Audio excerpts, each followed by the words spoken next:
Are you struggling for consistency in your sim racing? Does your iRating look like a roller coaster? If so, we have good news for you. The way to get more consistent is to first understand what you're doing differently than the professionals. And VRS is the answer. With our competitive subscription, you will have the telemetry, setups, tutorials, and everything else you need to fully analyze your driving. Our data packs and the ability to compare your driving with the best in the world will show you exactly where to adjust your inputs, change your driving line, and shave seconds off of your lap times. And our powerful and precise Direct Force Pro wheelbase and precision pedals are being used by some of the world's best drivers. All these champions agree that VRS hardware is not just the best on the market, it's also priced well below the competition. So if you're looking to upgrade to direct drive and the best pedals in sim racing, VRS is your answer. If you want to get better, get faster,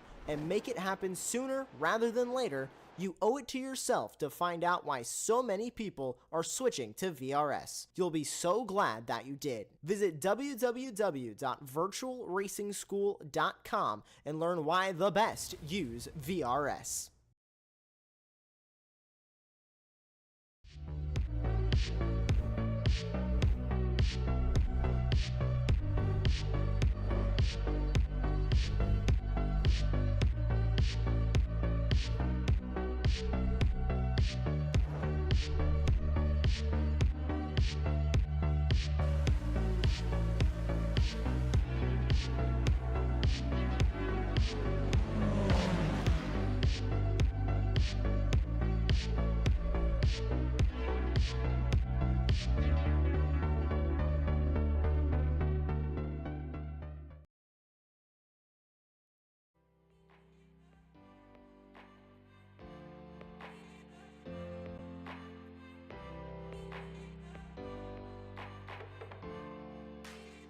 Good evening, everybody, and welcome to round 3 of the Champion Motorsports iRacing Team Endurance Series here on Apex Racing TV. My name is Ron Mullins. Joining me in the commentary booth is Andy Thompson, and in the virtual production hall we have our old buddy Josh Wilkie. We welcome you all to the ever-historic and always popular spot, Francorchamps, where we have a 4-hour race ahead of us. But there's quite a lot of curveballs for these drivers that are going to be thrown at them in this race. So to pass this off to you, Andy, what do you think is going to catch out a lot of these drivers here in the next 5 hours? Good evening, Ron. Good evening, viewers. Yeah, I think the biggest thing to do, it's going to be the first one that they've actually done a night race. So obviously the visibility of the night race will affect some of the drivers. Certainly as Spa is not the most well-lit track out on the circuits as well. So it's all about your headlight, making sure you know where your braking markers are. If you're unsure during the days of where your braking markers are, it's made 10 times, 100 times worse at night. So I'm expecting some shenanigans, should we say, coming into the chicane in turns 19 and 20. At the end of the Kemmel Straight as well, I'm expecting maybe a few cars to go off at Lacooms in turn number 7. So it's going to be interesting how the drivers and the teams adapt to going from the first 2 rounds in the day to this 3rd round in Spa-Francorchamps at night. But that's certainly where all the action is going to be, I think, around them areas. And I think one thing as well, another curveball thrown in with this race being held under the lights, well, the lack of lights really on this entire racetrack. No light pollution to speak of, being in the middle of Belgium. Very, very dark this whole track is going to be from start to finish. One curveball that's going to be thrown in with the fact that this race is going to be held under the lights is the fact that the lap traffic is going to be really tricky with the prototype drivers especially. The visibility out of those prototype cars isn't the best in the world. It's very comparable to having a bag over your head or being blind. So I think some of the GTP drivers are going to have it a little bit tricky when trying to negotiate the GT traffic. We'll have to see what kind of strategies they cook up when it comes to overtaking the lap cars. Now, I will say one thing in reference to the lap traffic and some dicey moments that some of these drivers may have pointing back to visibility.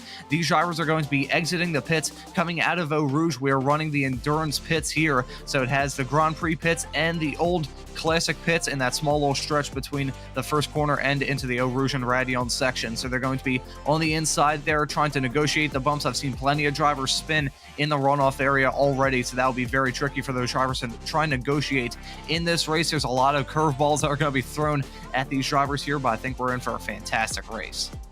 100%. I think another thing to take into account is there's a 20 incident level limit before you get a drive-through penalty. Now, if it was a GP layout, the pit lane is not too bad. You know, you can get straight in your pit and out. But being the endurance pit, you got to go right down the start-finish route, make the turn you can see at the bottom of your screen, and then come down into the pit. So if any of the drivers do get drive-through penalties, it's going to be around about 40 seconds for the driver to get through and serve that penalty. So they're going to be crucial today, and the Spa-Francorchamps is one of them tracks that is so easy to pick up them pesky off tracks. Certainly being night as well, missing your braking markers, extending that little bit further into corners, you know, and that's going to be all important when it comes to the end of the race, because we've seen quite a few of these races right at the death somebody gets a drive-through penalty for incident levels. So that's going to be an important factor here today as well. Yeah, this track is really infamous when it comes to the incident points. There was a little bit of a joke iRace a few years ago where the incident point limit was just 1, so it was just a battle of who would be the last to get disqualified. So I think with that incident point limit, if you do pick up a drive-through penalty, that will be the most excruciating minute of your life. It'll feel like you're dragging on for an hour, a 4-hour race, but going through the pits, it just feels like it takes forever. And one thing as well, maybe that may come into an effect with some of these drivers that may not have practiced as much as some others, is they may have muscle memory of hitting that pit limiter button, exiting the Grand Prix pits, even though it's a little bit obviously you have the whole pit lane, the combined endurance and Grand Prix pits under that pit speed limit. Some drivers may just blip that pit speed limiter button, hit that very early, then realize, oh crap, I made a mistake, then hit it back again. But if they just speed a little bit and pick up a penalty, that could be very detrimental when it comes to some of these drivers' races. So we're in actually, no, my apologies, we're in practice now. Not too much left in this practice session. We're following Apex Racing TV's own Luis Araya sawing at the wheel in that Cadillac, going through the midsection of the track, about to enter Poulan, which I think is going to be a very tricky corner for these drivers, especially in the early stages of the qualifying session where they're trying to build heat into their tires. And at a track like this, under the lights, where there's going to be really no tire temp, it'll feel like you're driving on ice cubes exiting the pits. I think the tire temperatures are going to be really important for these drivers as well.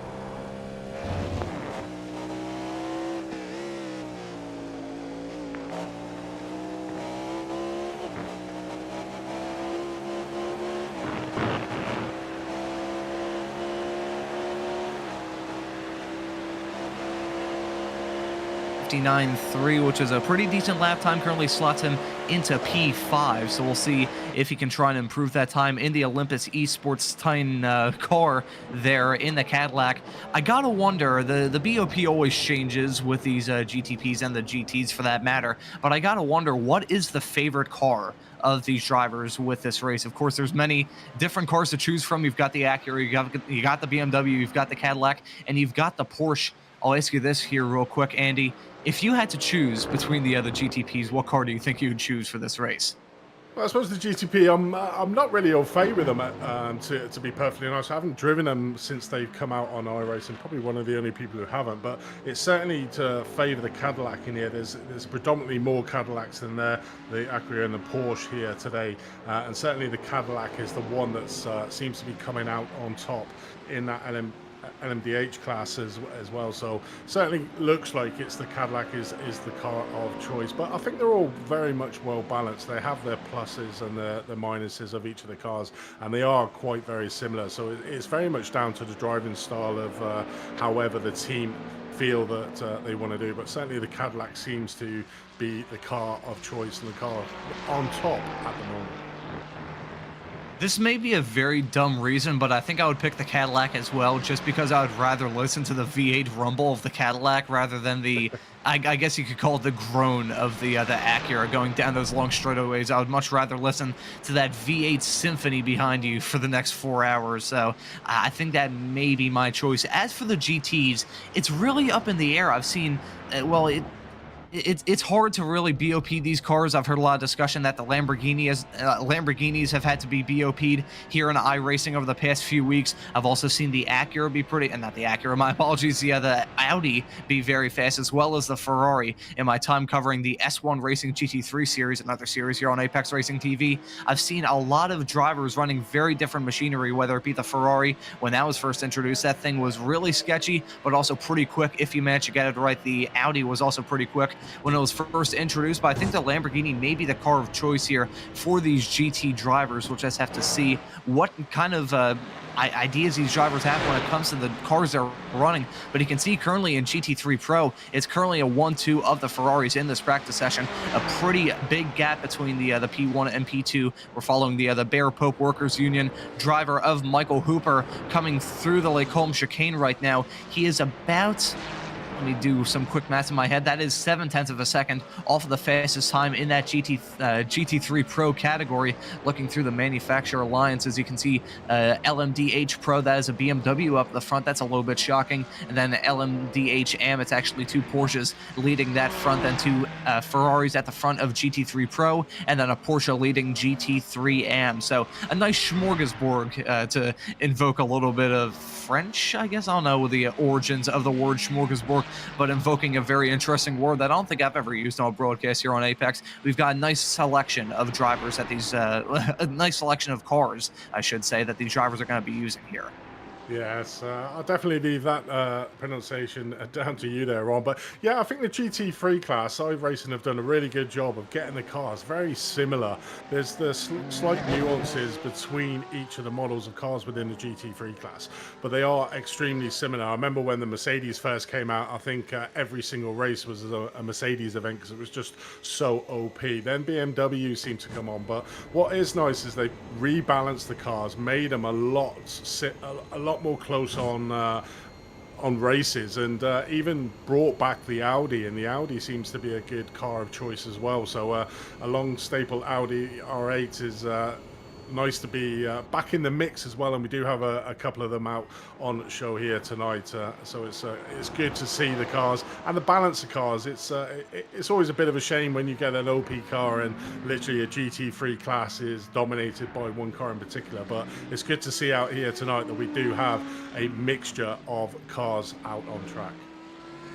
Speaking of the mixture of cars, looking at the LMDH Pro standings right now, the top 4 have all 4 of the big cars. You can see BMW, Porsche, Acura, then a Cadillac running at the top 4 in class, separated by about a half a second, so fairly close here in this practice session. We'll have to see how these drivers do in the qualifying session that's coming up in just a few moments' time. But I gotta imagine there's definitely a lot of favorites heading into this. Of course, the Obsidian Racing future driver that we're following now is fairly quick right now in that BMW. A little bit of a shock because I always thought that the BMW was a little bit slow. It's an interesting looking car, shall we say. Some have compared it to having the front end of a vacuum cleaner with those massive openings there to suck in air to cool off these beasts of engines in these GTP cars. But I'm really shocked that's running at the front right now. I believe it's the only BMW in class, if I'm not mistaken. So the fact that's running up towards the front is a little bit of a shock to me. What about you, Andy? Yeah, it definitely is, but the BMW does have some nice straight line grunt as well, so the likes of the Camel Straight coming down to Pouon, it can really make use of that extra grunt that BMW does have in the car. So, it is always one of them cars that normally go for the longer straight and do really well on tracks that have pretty long straights, and what we're looking at is really from the source flat out, certainly when the tires are warmed up in the GT3 cars, all the way down to the Camel Straight. So I think the BMW is one of them all-around cars that is pretty much a stable. You got the Mercedes that does have probably tips the top end of the GT3 cars with the higher speed, but like I said, it balances it out across all GT3s, and I think this is really one of them tracks that actually does quite nicely balance it out. You've got the the Ferrari, which is normally quite good on under braking and tight turn-ins. So when you come down to turn 13 to the campus section and out to 16, it's really going to start to excel well there. You got the Mercedes, the Audi, and the BMW going to do well down the Kemmel Straight, and then when they come out of turn number 16. So it's all to play for really, and I think this is one of the only tracks that has a bit of everything in there. In the mix for the drivers to sort of contend to. And like you said at the start of the broadcast, add in the element of racing at night, although we're looking on board now of Cameron Barker of CMS Racing Pro. The lighting is actually quite light around here, and the headlights of the cars illuminate this track quite well, considering there is no lighting around this track apart from the start-finish straight. It's surprisingly a bright track with the headlights we go on, but it's going to be interesting. You know, the first couple of laps, the LMDH cars are going to have it nice and easy. They're not going to get any traffic in the GT3s, and we've seen in the previous 2 races as well. You know, the first couple of laps are quite chilled out for the drivers getting into the stride, and then all of a sudden they hit the back end of the GT3 field, and that's when the fireworks really start. Yeah, with these cars, whether it be in the GT or the GTP classes, it's so important just to be in the right groove and really just, it's about being in a good mindset as well. It's a mental track, this is, because if you have any sort of mistake and you start to have those doubts in your mind about like, okay, am I really doing a good job? That's when you start to feel a bit self-conscious when it comes to your driving. So I think the mental game may play a big role in this race as well. We're about to wait and see, but we're in qualifying now. Practice has wrapped up, and we're going to see the drivers hitting that track right now. We're riding on board with one of the GTPs. We were riding on board with one of the GTPs exiting the pits, and that is a very, it's going to be interesting to see these drivers and their interesting strategies when it comes to warming up the tires, whether they're weaving going down the straightaways or just trying to crank in a lot of steering going through the corners. It's a nice little gamble, you could say, about how aggressive you want to be with those tires, whether you want to overheat them or whether you want to just get them up to a good temperature and then slowly bring them up to their perfect operating window. It's important to try and strike a balance, because if you burn up those tires in the first few laps, you're just going to have to park the car early, because you're going to have no hope in hell of managing to improve your time. So I think the tire warming strategies are really important when it comes time for this qualifying session. Yeah, it is very good. I mean, the qualifying session, the drivers only get 3 flying laps to get their timings in. So, you know, this track is synonymous to them off tracks, as we mentioned earlier on. So if you pick up one of them off tracks on one of your flying laps, it's going to put the drivers under a lot of pressure as well to make sure that the next one they try and get it in. So it's really important to get that banker lap in for that first lap.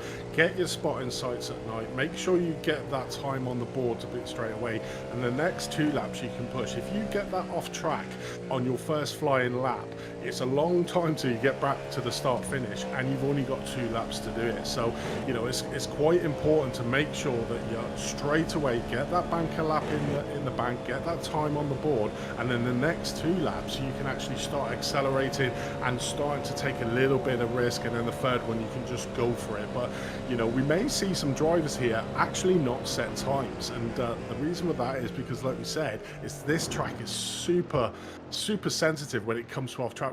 We did see when we were watching the LMDH going around, the drivers use the whole of the track, including all of the runoff areas, and it's fine margins of getting a good lap through or getting that off track. So it's going to be interesting to see how this qualifying session pans out.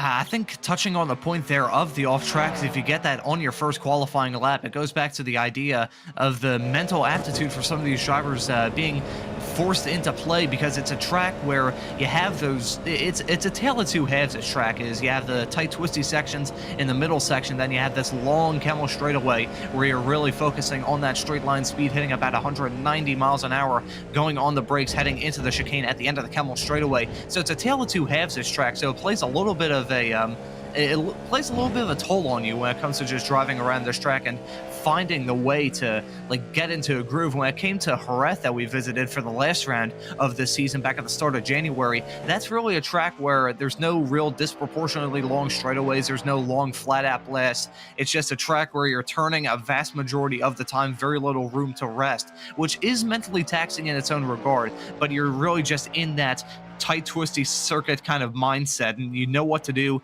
you know how to keep the temperature in the tires. But at this track, especially towards the early stages of this race, when they're taking the green and trying to warm up those tires, we might see some drivers just weaving on those long straightaways just to keep temperature in their tires and trying to keep themselves in that mindset of being on a twisty circuit or being on a long circuit.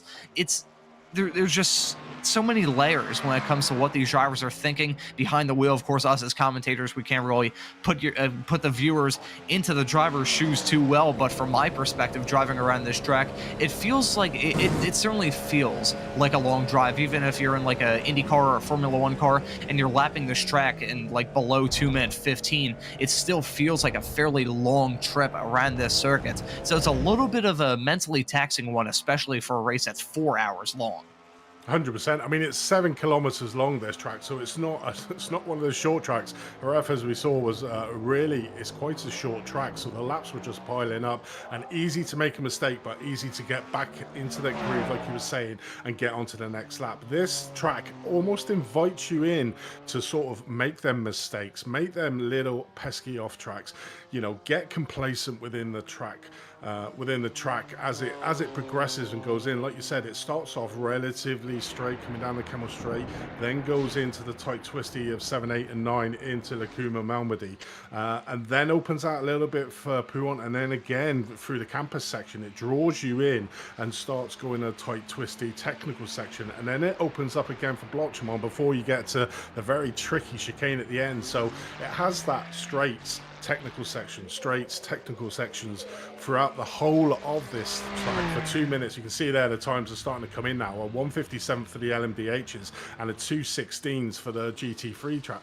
So for the GT3 cars, it is a long lap. Even for the LMDH, you know, close to 2 minutes for one lap. It is a lengthy lap, so I'm expecting to see quite a few of the drivers maybe getting the drive-through penalties here for the 20 incident point level, and every 20 after that they get another one. So we may see a few drivers, and I think being the endurance pits, like I said earlier on, it's going to be the longest 40 seconds of their lives going through, and that's where the race can be won and lost. So, you know, the drivers have got to keep their concentration for their stints, and it's going to be interesting to see how many drivers these teams have. Are they going to just go with 2 drivers? Are they going to go with 3, or are they going to go with 4? You know, it's all the permutations of endurance racing, and then the other side of it, obviously you've got the driver in the car, but you've also got the spotter who needs to be telling him what's coming up, making sure that they hit the GT3 cars, the LMDH cars, hits the GT3 cars at the right points and not get tied up behind them whilst they're battling through, say, the end of the Camel Straight through 7, 8 and 9, because that's where you're going to really lose a lot of time, and we'll certainly see that in the LMDH timings as they come through. Going through the GT3 for the first time, they'll be quite close together at the start. As soon as they start hitting that GT3 class at the back, that's when we'll see the timing start to stretch out between the drivers, where some of them get caught up behind the GT3, and that's where your concentration is really going to be tested, because you'll be in that car fighting for a position in front of you. A GT3 car, you hit it at the wrong place and you lose all the timing. So you've got to keep your composure, because it normally goes in like a concertina effect, that the driver in front might hit a GT3 car at the wrong place and bring it back. So it's going to be all about the concentration here tonight, and certainly being a night race as well, that just adds the complicated factors of what these teams are going to do. I think strained eyes and strained brains are really going to be the story of tonight's race. I think we've mentioned the word curveball about 15 times already, but it really is the best way to describe this. There's just so many twists and turns at this track, so many twists and turns for these drivers to negotiate just when it comes to strategy about how to warm up their tires, how to attack this race, how to attack the track, and how to attack their competitors. There's just so much that comes into it to try and win these endurance races, but right now we are in the qualifying session, and it's looking pretty good for some of the drivers up towards the front of the field. We're 8 minutes in to this qualifying session, so we're over halfway through, so it's really crunch time for a lot of these drivers to set in some competitive lap times. We're following now the Satellite Racing blue team of Paul Darling coming around, about to enter the final chicane. We'll see if he can set a really quick lap time here. He's about 0.4 of a second off of the sister car, the Satellite Racing teal team. The Satellite Racing blue team has gone, they've been dominant so far this season. They'll see if they can try and grab the pole position in this race. They they do improve their time, but it's not enough, so they're going to be starting no better than second. That's actually, I wouldn't say it's a disappointment, because you still have a 4-hour race ahead of you, and you're starting second so far. We'll see if they drop down the running order between now and the end of the session, but still, I think that's a little bit of a shock that the Satellite Racing Teal team has jumped to have them in this qualifying session. As I said, the blue team have won every single race so far this season. They won in Daytona back in December, and they won at Jerez last time back in January, so we'll see how they do here at Spa. It's looking good for that team, the teal and the blue cars starting on the front row now. We'll see if they can manage to hold on to that front row spot. Yeah, it definitely is. And looking further down the LMDH, Sim HQ Motorsport Orange, after their great win out at Jerez, starting off where they left off on first place there in the amateurs. Over to GT3 Pope, Bear Pope Workers Union, currently leading the way by a considerable margin over Overtake Team Grey there. It's unusual to see such a big gap there at the top of the GT3 standings, but I'm pretty sure that is going to come down. The only car at the moment in the GT3 field in the 216s. The nearest one, as you can see there, D's Porsche Ramfager Alta there in 2 minutes 17, and that's where the rest of the field pretty much are. So a flying lap there from Bear Pope Workers Union. And then further back to the GT3 AM Direct Drive Motorsports, a 218 flat, extremely close there. Lunatic Racing had a great result out at Jerez last time out in this championship, so riding high. And we spoke to them guys, and it was quite enlightening speaking to them, because they were keeping themselves nice and clean throughout the race. They weren't really talked about a lot during the race, but when it came to the last quarter, last third of the race, they really put the head above the parapet, and they came out on top in that GT3 AM class. And you know, it was interesting speaking to them, saying, you know, how did you take that race? And he said, well, we just made sure that we were consistent, always there, making sure we hit our lines, keeping the lap times consistent. They weren't the fastest, but they certainly had that consistency, which in an endurance series, that's what you really want, and it really paid out for them out in the flat side. Well, as they say, to finish first you have to finish. So I think that little bit of a conservative mindset, just trying to keep it clean, keep it on the track, and stay away from those incident points is going to play a massive role when it comes to trying to be up towards the front in the final hour of this race. So all these drivers are set in all their qualifying times. I don't think we have many other cars on track right now. All the pole positions are fairly set. The drivers up towards the front of all these fields have set in their qualifying times. We're following Gareth Earl in the Undertake, I guess it will be. Yeah, the Undertake Team 1. You can tell I'm great with my team pronunciations. He is currently running in 12th at a 220.016. A pretty okay lap from him, a little bit farther in the back of that field. I think it probably run about the same pace that I would be if I was in this session, which really shows the driving skill of myself. But I think right now, I think things are pretty much cooling off in this qualifying session. Only a few more drivers left to set in their qualifying time. So I think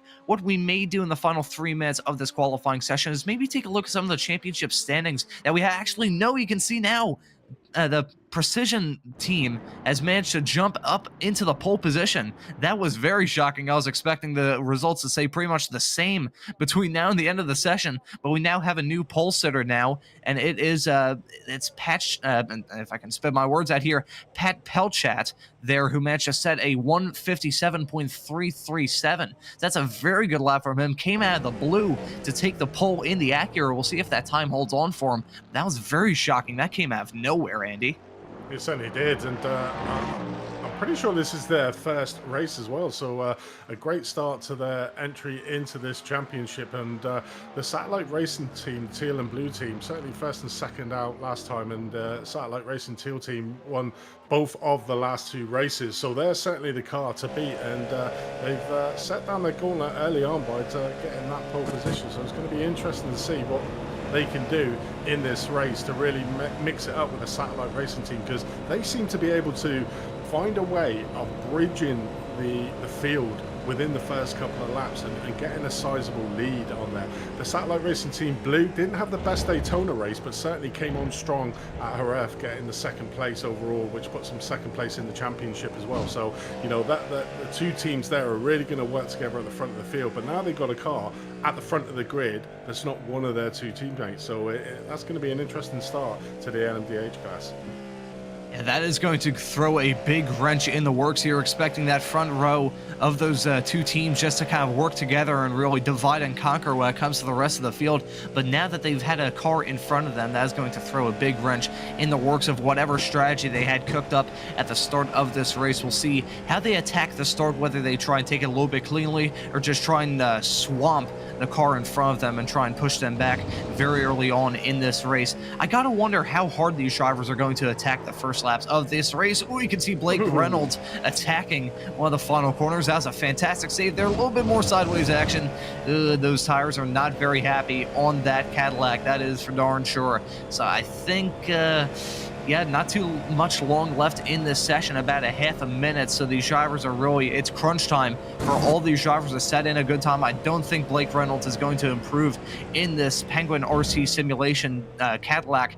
And another big, I think that was a little bit of a lockup heading into the corner, and he is pulled into the pit. So not going to be an improvement from him. He will be starting this race likely in 9th unless we see another shocking improvement. I don't think we will. I believe all the other drivers are currently in the pits now. So I believe qualifying is officially over, and it's a shock result. I was expecting it to be a fairly cut and dry deal there, but I'm very much surprised that Acura managed to pop their way onto the pole. Yeah, certainly is. Came out of nowhere, basically got the flying lap in that he needed to do, and got himself out on pole. So it's going to be interesting to see what he can do at the front of that field now. And I think what we'll do now that this qualifying session is basically over, we'll take a quick look at the championship standings that we were going to look at right before we had a shock pole position grab. And it's the Satellite Team Teal team at the front. They've won all the races this season. That's a Satellite Racing Blue team right behind them, 1 and 2 in the championship points. Then the Overtake Team Red team is right behind them, about 5 points separating those two teams. So that's going to be an awesome fight between the two of those. We'll see if there's any sort of fisticuffs that break out in those fights. You can see the points are very tight there between P4, P5, and P6, all tied there in the points. So really nice stuff there in the championship standings. You can see the rest of the standings right there between 1st and 18th. But I think we'll take a quick look. I believe qualifying has officially wrapped up, so we'll get actually no, we got the championship standings for the teams here. This is LMDH AM. You can see 65 points between the two drivers up at the front of the standings. Pretty good results from them. We'll see that's going to be a hard fight at the front of the LMDH AM class. And I believe now we'll touch on GT3 Pro. Pretty still very close stuff. Overtake Team White and Bear Pope Enduro separated by no points whatsoever. Barely any air separating the two of them. So that's going to be a nice fight to follow here. And I think we'll quickly touch on GT3 AM. And the championship standings look like this. Pretty split there. You can see only, it's so tight across all of these classes. Only 4 points separating the front two in GT3 AM. We've got awesome championship fights all throughout the season, and this is going to be a very important race. I think we'll have to go through the starting order now very soon, and it's a little bit of a quick run before we get the start line. So I'll go through the top 5 here in the LMDH category, and it's going to be Pat Palchat grabbing a shock pole position out of Max Muir in P2, Paul Darling in P3, Daniel Araggio, I apologize if I absolutely butchered that pronunciation. He is in 4th, and then Cameron Barker will round out your top 5 in class. I think we'll take a quick look down and go through the rest of the field. We have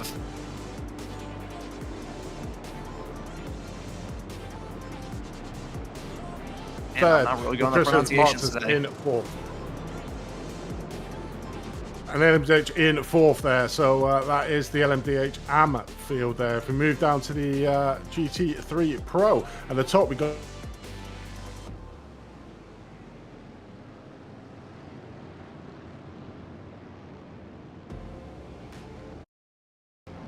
Pro category. Moving down into the GT3 AM category, we have David Griffin in 1st place with Vincent Martin in 2nd place from back pain and eye strain. And here we go into the start of this race here as they come down the start finish.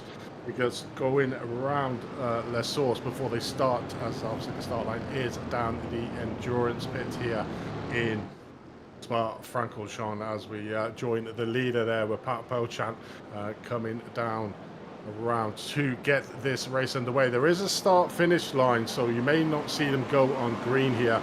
They may go on the start-finish line, which is pretty much the end as we get this race underway. And Francorchamps manages to stay in first place with the Satellite Racing teal blue and team behind him there. As we look further back, looks like a bit of movement in the LMDH amateur class as we see some movement going around as we watch them come down. Camel straight for the first time, moving back.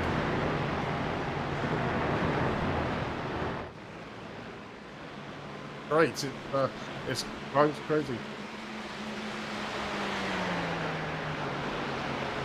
Looking here, looking at Motorsports M squad, currently last in the LMDH class, in 9th place in the amateur class. Looking further back at the GT3 podcast, really slow motion racing there. Currently in 5th, up 3 places. We can see some cars moving down. A big incident there in the turn number 8 in Malbody, and a few cars there caught up, gone back to the pits. Last 10th racing and overtake Team Grey, gone back to the pits there for an advert. That's really what you didn't want to happen in the opening lap here. But looking at, after all the certainly when I said there was an orange zone up until turn number 9 of the Coombs, there has been a few incidents. I'm pretty sure we will have a look back at some of them, but looking at the moment at Luke Smoker from Overtake Team Racing Red, currently in 8th place overall there as he comes down,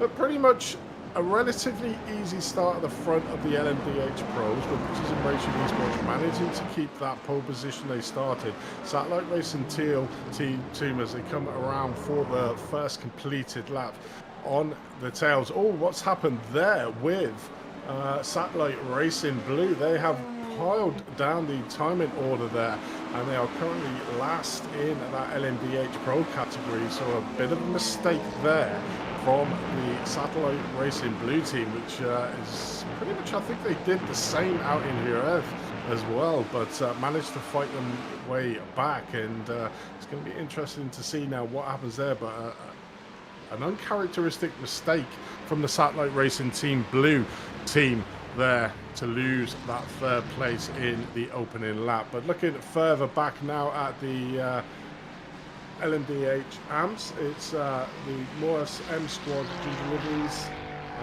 on the tail end of the LMDH AM team. They dropped off the pace a little bit, 25 seconds behind the car number in 8th place, the Dog Bear Growl team. But at the top of your GT3 Pro is the Overtake White team at the moment, and as expected, you know, all still quite tight, all still quite compact out on track with these GT3 cars. And it's going to be interesting when the LMDH cars do finally come back around, as we see there a bit of side by side coming at the end of the Camel Straight. We're going to see that a lot here today in this race, certainly with that overtaking opportunity, with that slipstream effect down the Camel Straight that me and Ron haven't really discussed. But in these GT3 cars, it normally is quite a strong effect, that slipstream. So I expect to see quite a few of the cars diving into the cars. So it's going to be quite tight,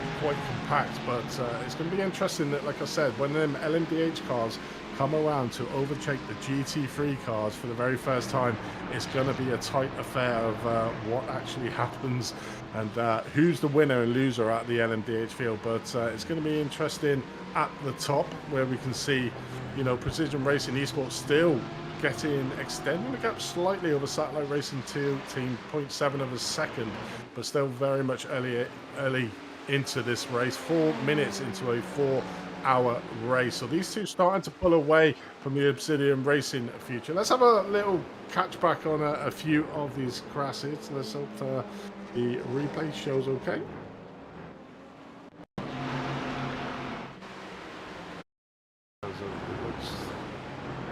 Like the camera's playing a bit of tomfoolery here, as I can see.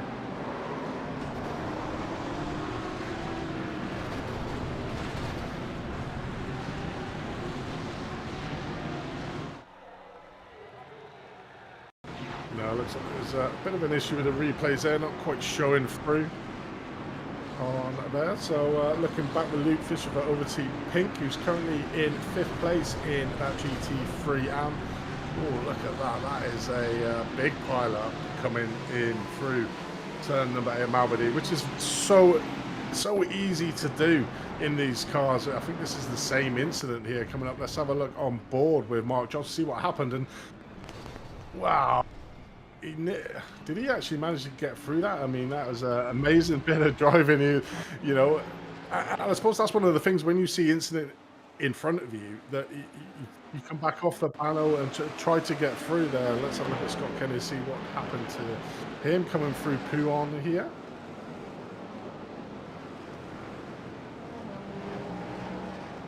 I think this is a replay heading into the bus stop chicane. That was a very dramatic start there. I was having some technical issues all throughout all that, but I saw a lot of cars spinning all across the track. I also saw at the start there's a Porsche spinning wildly through a Rouge, which would explain the 4 black streaks of tire marks. Oh my god, that could have ended in absolute disaster there for the Penguin RC Simulation Team Magma there. Heading into the bus stop chicane, that was very close to contact, heading onto the brakes there into that corner. But with all that chaos, it's still been fairly close between the Precision Racing Esports team and the Satellite Racing Teal team. They're still separated by about half a second right now, so pretty close stuff, even though we had a lot of chaos farther behind. A lot of these drivers already seeing the red mist, even though we're only 5 minutes into about, actually 6.5 minutes now into a 4-hour race. All these drivers starting to feel a little bit antsy at the start. Yeah, it definitely is, but you can sort of see the top two, how much of a gap. They've got a 6-second gap over the Obsidian Racing Future in third place, so those two are certainly the ones to watch, as we're currently watching the Satellite Racing Team booth from Paul Dylan, who's normally a very good driver, had a slight incident that really put pay to him, was in third on the starting grid, but you can see him there currently down in 9th place, so has a job to do again, trying to fight his way back, but currently up in P9, so managed to take a couple of positions, and the next 2 cars in front of him are not that far in front, but certainly the front 2 in that LMDH Pro field are starting to stretch their legs, should we say, even in this early stage. We normally see Satellite Racing Teal make that leap, but it certainly looks like Precision Racing Esports has managed to make that leap with them. So it's going to be interesting to see how Satellite Racing Teal adapts, because they're not normally used to this. They normally get out front, stay out front, and then just build on the lead. So it's going to be interesting of what Max Muir does in the Satellite Racing Teal, being in second place and just following the Precision Racing Esports team. So it's certainly game on between these two. I gotta imagine that it may be, I mean, it's so long left in this race. It may be a little bit ill-advised to go for an early move this very early on into this race, but I feel like if I were behind the wheel of this driver running in P2, if I were Max Muir right now, I may try and go for a move early just to try and stretch my legs up towards the front, build a gap.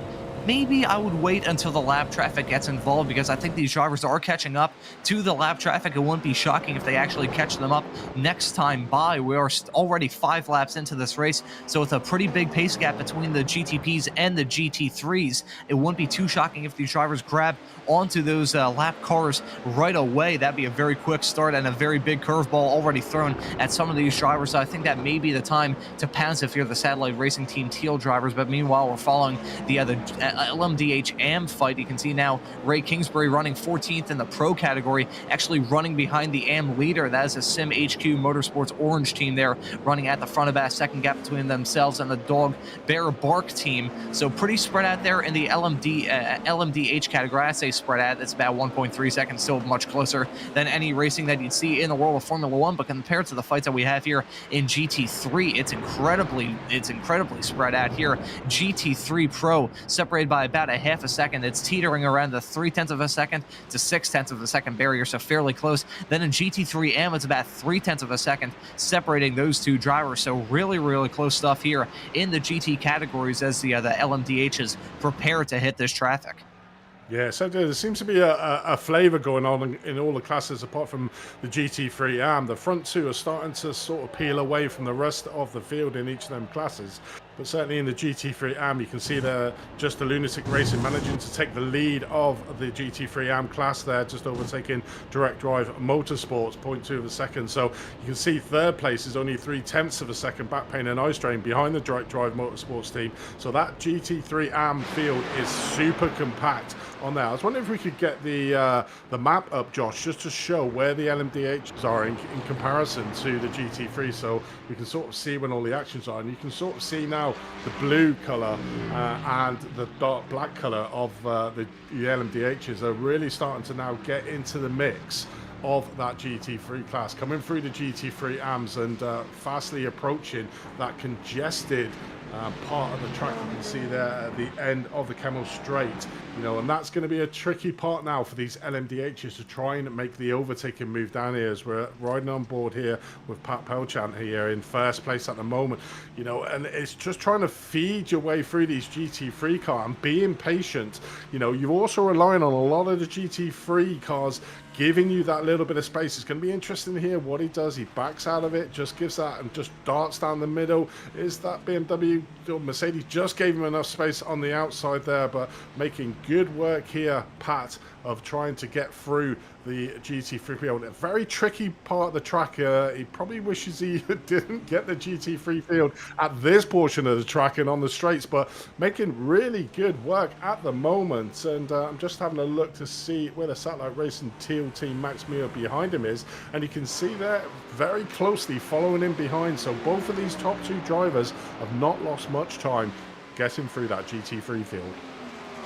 Gotta imagine Max Muir and that Satellite Racing Teal team, with how dominant they've been so far this season, they may have a bit more experience with dealing with this lap traffic, so I think that might have been the reason why that gap is cratered. As they've come through the traffic, we'll see heading into La Source here, that's going to be some tense stuff. There it is, some tense stuff here. Farther in the back of the LMDH Pro category, you can see three Cadillacs all separated by barely any air right now, so you can see them battling hard coming through the chicane. They're nearly going three wide with a lap car heading into the bus stop. Well, I guess it's not really the bus stop anymore. It's a bus stop in name, not bus stop in nature. Heading into turn one, very, very slow section of this track. Easy to make a mistake. We've already seen drivers spin off there already, but all these drivers are hitting the lap traffic, having to navigate it. Going through Eau Rouge, we're going to see some bold moves here. You got to be bold, but you got to be firm, and you also have to be smart when dealing with the lap traffic at a track like this, which is fairly narrow in nature with not a whole lot of runoff area to speak of. So these drivers really have to be patient. I think patience is a warrior's best virtue. I believe that was a quote from Sun Tzu, The Art of War, and I think that'll definitely play havoc when it comes to these drivers. They need to be patient with dealing with this lap traffic. They have to realize that just flashing their headlights at these drivers is probably going to make them want to get out of the way less than if they just kept it clean, kept it calm, and tried to be a bit patient with these GT3 cars. So you can see it's just a hornet's nest here with the GT3s and the GTPs. Is some very hard stuff here, and we're about 12, actually 13 minutes now into this race. It's some hectic stuff already. I mean, if you were in a GT3 car, you're just seeing lights, a mass behind you. It's just an absolute nightmare scenario for the GT3 cars coming through that tight little twisty section, because there's only really one line if you were normally on the racing line, which is always the inside line. And as you can sort of see it all the way from the Camel Straight to where we're watching them at the moment, coming through turns 13 and 14 of the campus section. It's just crazy that how compact this field is. Relatively all the LMDH cars are pretty cool, compact. All the rest of the field is quite compact. So, you know, it's quite amazing that we didn't have a pile up there, because it was just cars moving left, moving right, trying to dive down the inside, trying to give room on the outside, and it's just an insane amount of traffic movement. And that's where you know that's where the spotters really make their money there, as we see the Olympus Esports team, I think, had to hanker on the brakes there to not go into the back of one of the GT3 cars. You can see him in the background there behind that GT3 car, but there he is. Christopher Stephenson in car number 14 lost a little bit of time there due to that having to put the brakes on, and unfortunately you're going to get the cars moving left, moving right, and like I said, you're relying on the GT3 cars to make the bold move to be able to tell you. But when you've got LMDH cars all around you, you probably get a bit you know, deer in a headline moment, thinking, where can I go now? And you know, I'm really surprised that we didn't have at least one incident in that whole last minute and a half of the LMDH cars just trying to get past the GT3s.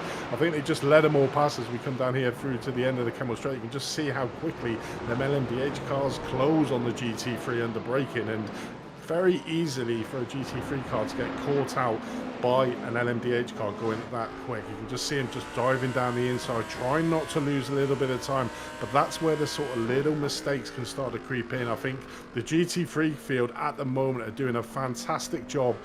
I'm not causing an incident with these LMDHs and giving them the space that they need to do. They know their race is going to come between themselves, because everybody's losing the time with these LMDH cars just driving down the inside, you know, going off the racing line, losing a bit of speed. So you're going to let them through, see where it all pays out, and then basically goes in.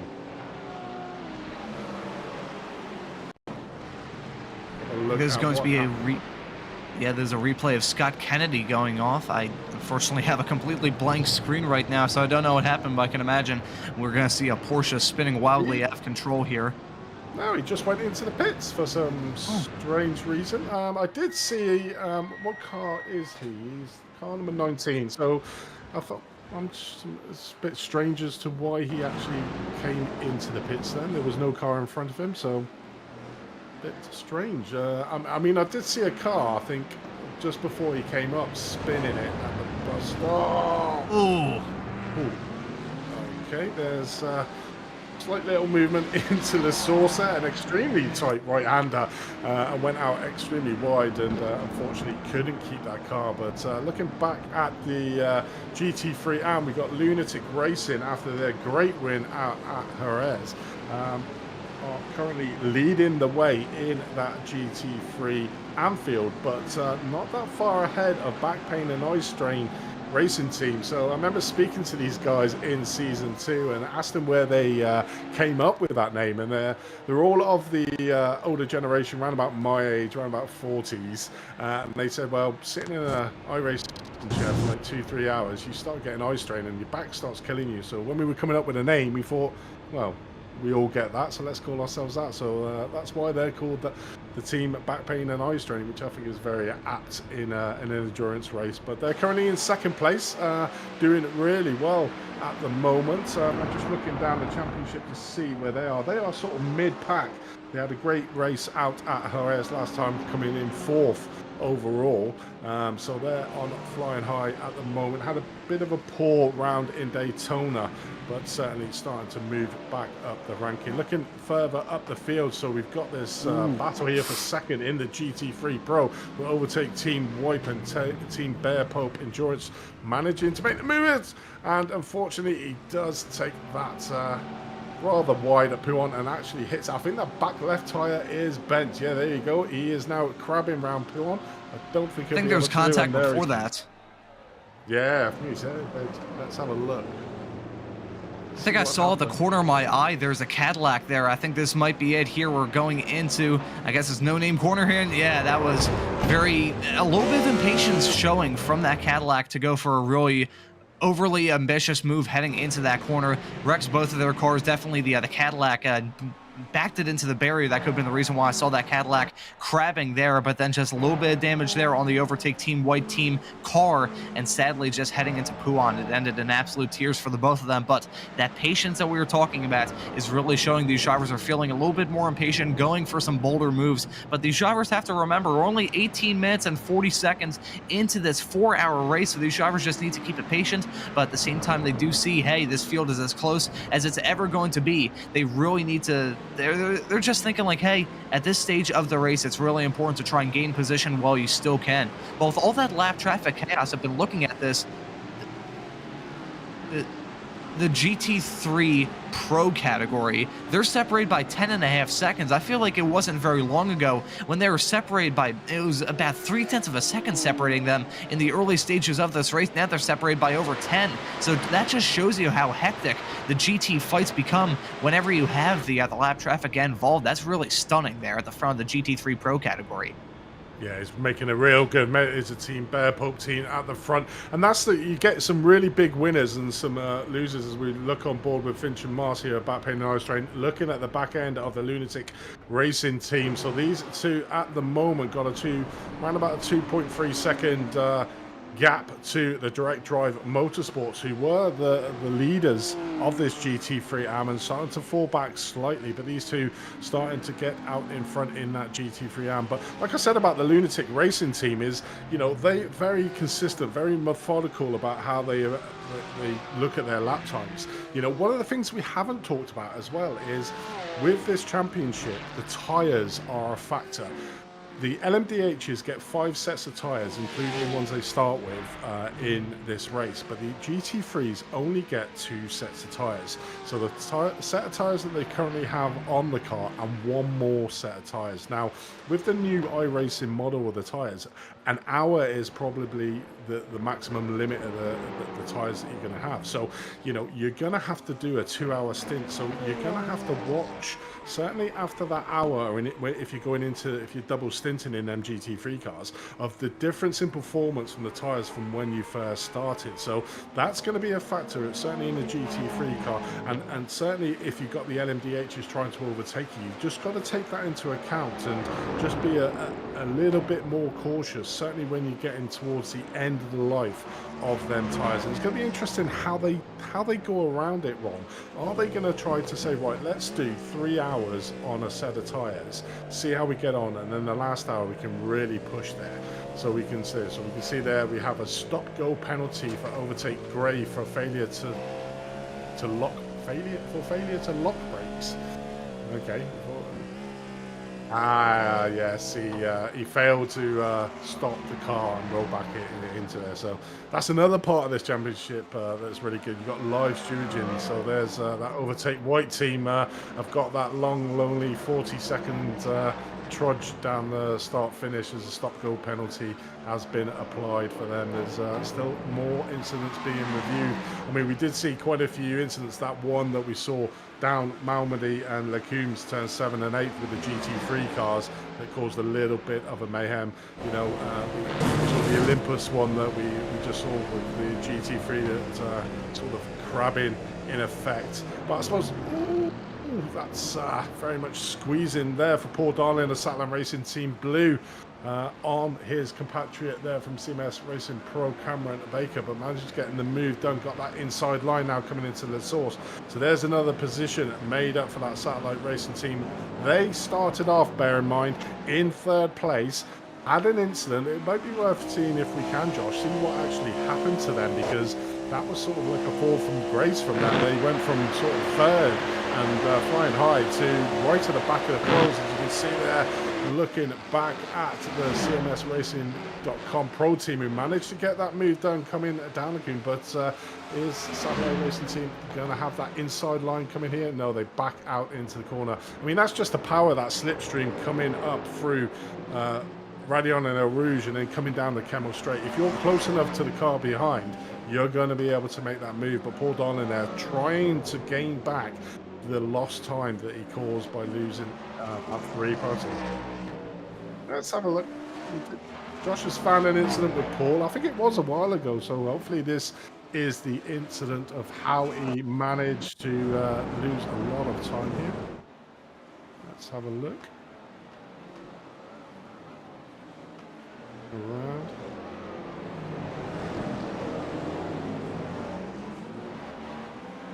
No, that doesn't seem to be it, but he was in 3rd place, so there has been an incident where he's lost a lot of time here. He's went from 3rd to the back end of that pro field. So let's have a look. Yeah. This might be it. So this is coming through. Where are we now? So that's the source. He is currently, is it through Radon and Rouge that makes him as well? Quite possibly could be that slow down. You can see the cars behind him, or does he cut that corner? Doesn't seem to be cutting it much. Huh. Sure how he lost all that time. He was on front. You can see the cars in front of him. Could have been mystery. lap traffic. That could have been the reason why I dropped back like a rock. Maybe just got caught out badly by lap traffic, maybe? Sure, but I mean, for going third in, and then all the way at the back within the space of, what, 5 seconds? Another 4, let's see if we can see him.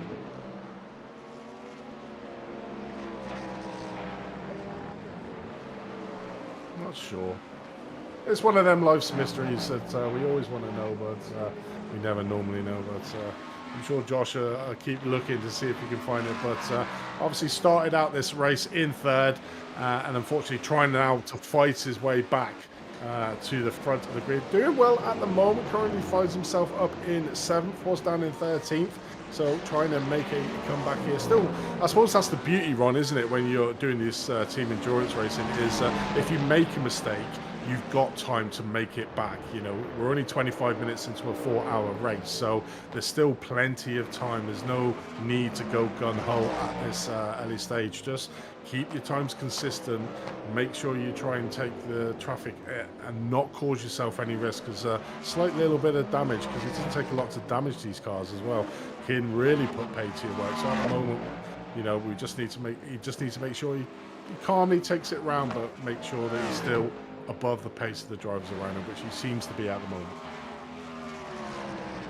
Yeah, that's a good thing about these endurance races. You just have so much time, but it still stings to have a incident or some kind of accident, whatever it may be, whether it be an incident point, whether it be a drive-through penalty, a slowdown, whatever it may be, just to have an incident that costs you a lot of time towards the start of these races really stings, because if it's one really, like if it's a drive-through, for instance, that we saw another driver get earlier, a few moments ago when the steward's inquiry came up, just having that slowdown and having that drive-through and being dropped back like a rock through the field, it feels like it snowballs all throughout the race. As long as you keep control of it, it won't snowball. But if you're a little bit reckless when it comes to how you approach this first part of the race, it can snowball and it can just turn into an utter nightmare of a race. So it's really all about maintaining yourself, maintaining that right frame of mind to be like, hey, this is an endurance race. There's still so much left to play for. There's so much left at stake. The fact that we can't really get into too many accidents, not have too much damage on our race car at the early stages of this race. There's just so much that comes into trying to be up at the front of these races, but picking up a slowdown at the early stages is not what those drivers had in mind. Yeah, it looks like a change in leadership at the front of the NDH Pro there. Satellite Racing Teal has managed to jump a little bit of a gap over the Precision Racing Esports team to the tune of 3 seconds. So not sure if there's been an incident there with the Precision Racing Esports, or if it's just another cause and effect of the GT3 traffic getting caught up in the battle, because we just saw there. Let's have a look at the pass that Satellite Racing managed to get on the Precision Racing Esports. Coming down, it looks like there's a few GT3 cars here coming in at the end of the Camel Straight, managing to get the move done on the outside, getting the inside there into Malmedy, and it's a spin there, and that's exactly, great bit of skill there from the Precision Racing Esport driver.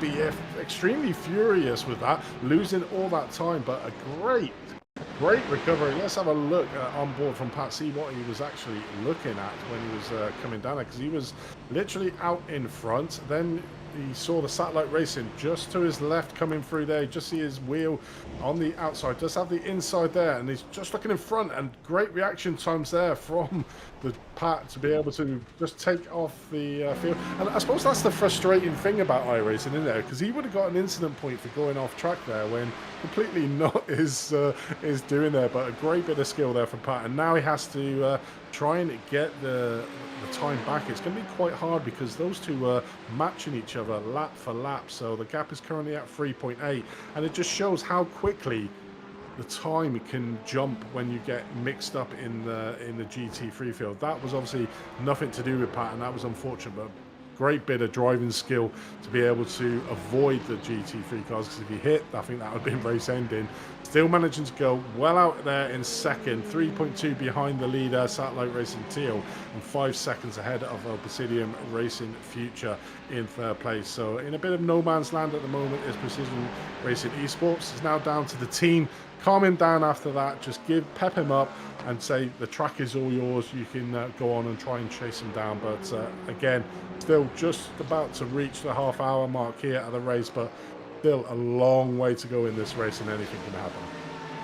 And we're only an eighth of the way, well, not even an eighth of the way into this race, and there's still so much left to grab here between now and the checkered flag. I gotta imagine if you're Pat behind the wheel of the Precision Racing Esports car, you gotta hope and pray that the Satellite Racing Teal team gets caught up in some kind of incident when they approach lap traffic this time by. I will say that quick little, I guess for the GT cars, well, the GTPs, I should say, it's really just heaven on earth when you have a few laps just all by yourself where you don't have to worry about lap traffic. But now as this field slowly stretches out, really we have a car basically on every corner of the track at every single moment. It's leading to all these drivers catching the lap traffic at a much quicker rate as it feels like behind the wheel. So really, I don't even think you can have a lap of just clean, not being involved in any lap traffic at this stage with how far out the spread, how spread out the field has been thus far into this race. I gotta imagine that just being the driver to negotiate the lap traffic the best is going to be what wins you this race, or at least keeps you up at the front before we hit the final hour and a half of this race. That's going to be pretty important, just negotiating that lap traffic. And it goes back to the point I mentioned a little bit earlier, how I feel like the Satellite Racing Teal team, having won the 2 races so far this season, they might feel a little bit more confident in going through the lap traffic just because they've been at the front, they've been winning these races, and they've been having to deal with the lap traffic the most in these. So that could be the reason why they're extending that gap and managed to read the accident that happened with those GT3 cars quite well and just slip by the both of them and manage to grab the overall lead. So that could be the reason why just having a bit more experience with dealing with that lap traffic could play dividends when it comes to trying to be at the front of this race. Yeah, it definitely is. Satellite Racing obviously won out in season 1, didn't enter into season 2, but have come back into season 3 and pretty much set their stall off exactly the way they ended the first season, winning the opening 2 races, and finds himself, he's got there. So we've got a drive-through penalty for pair bolt endurance for accidental contact. So just having a look to see where they are. They are currently second in the GT3 Pro category, so they won't be happy with a 40-second drive-through penalty. So that's going to put them all the way down to 8th place overall when they finally get through that drive-through penalty. So that team will not be happening. Let's have a look at the incident and see why they have been given a drive-through penalty.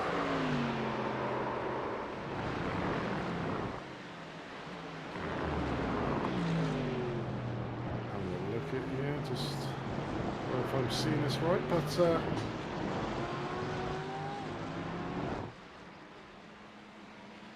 think he might have caused a slight bit of contact and spun the driver around, but sure.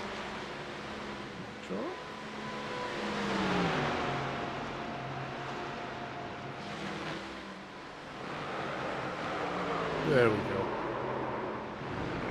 Yeah, just nudged that Porsche a little bit, spun the driver out, and unfortunately that's caused the penalty. But we can see them now coming through. Carl Sketchy coming through the pits, and you know, the pain that driver must feel coming down here. I mean, obviously if it was the GP, he'll be pulling in now, getting his tyres done, and the straight ahead will be going back out on track. But no, it's that extended all the way down the start-finish straight, making this turn here at La Source before going right down to the pit box, start to finish, is just must seem endless. You can see him there currently in 7th place from 3rd place in that GT3 pole, just still continuing, not even hit the pits yet, and currently coming into the pit lanes. You can see where he needs to go. It's just endless, this pit lane. I mean, it's got to be the worst track in the calendar for the drive-through penalty to occur.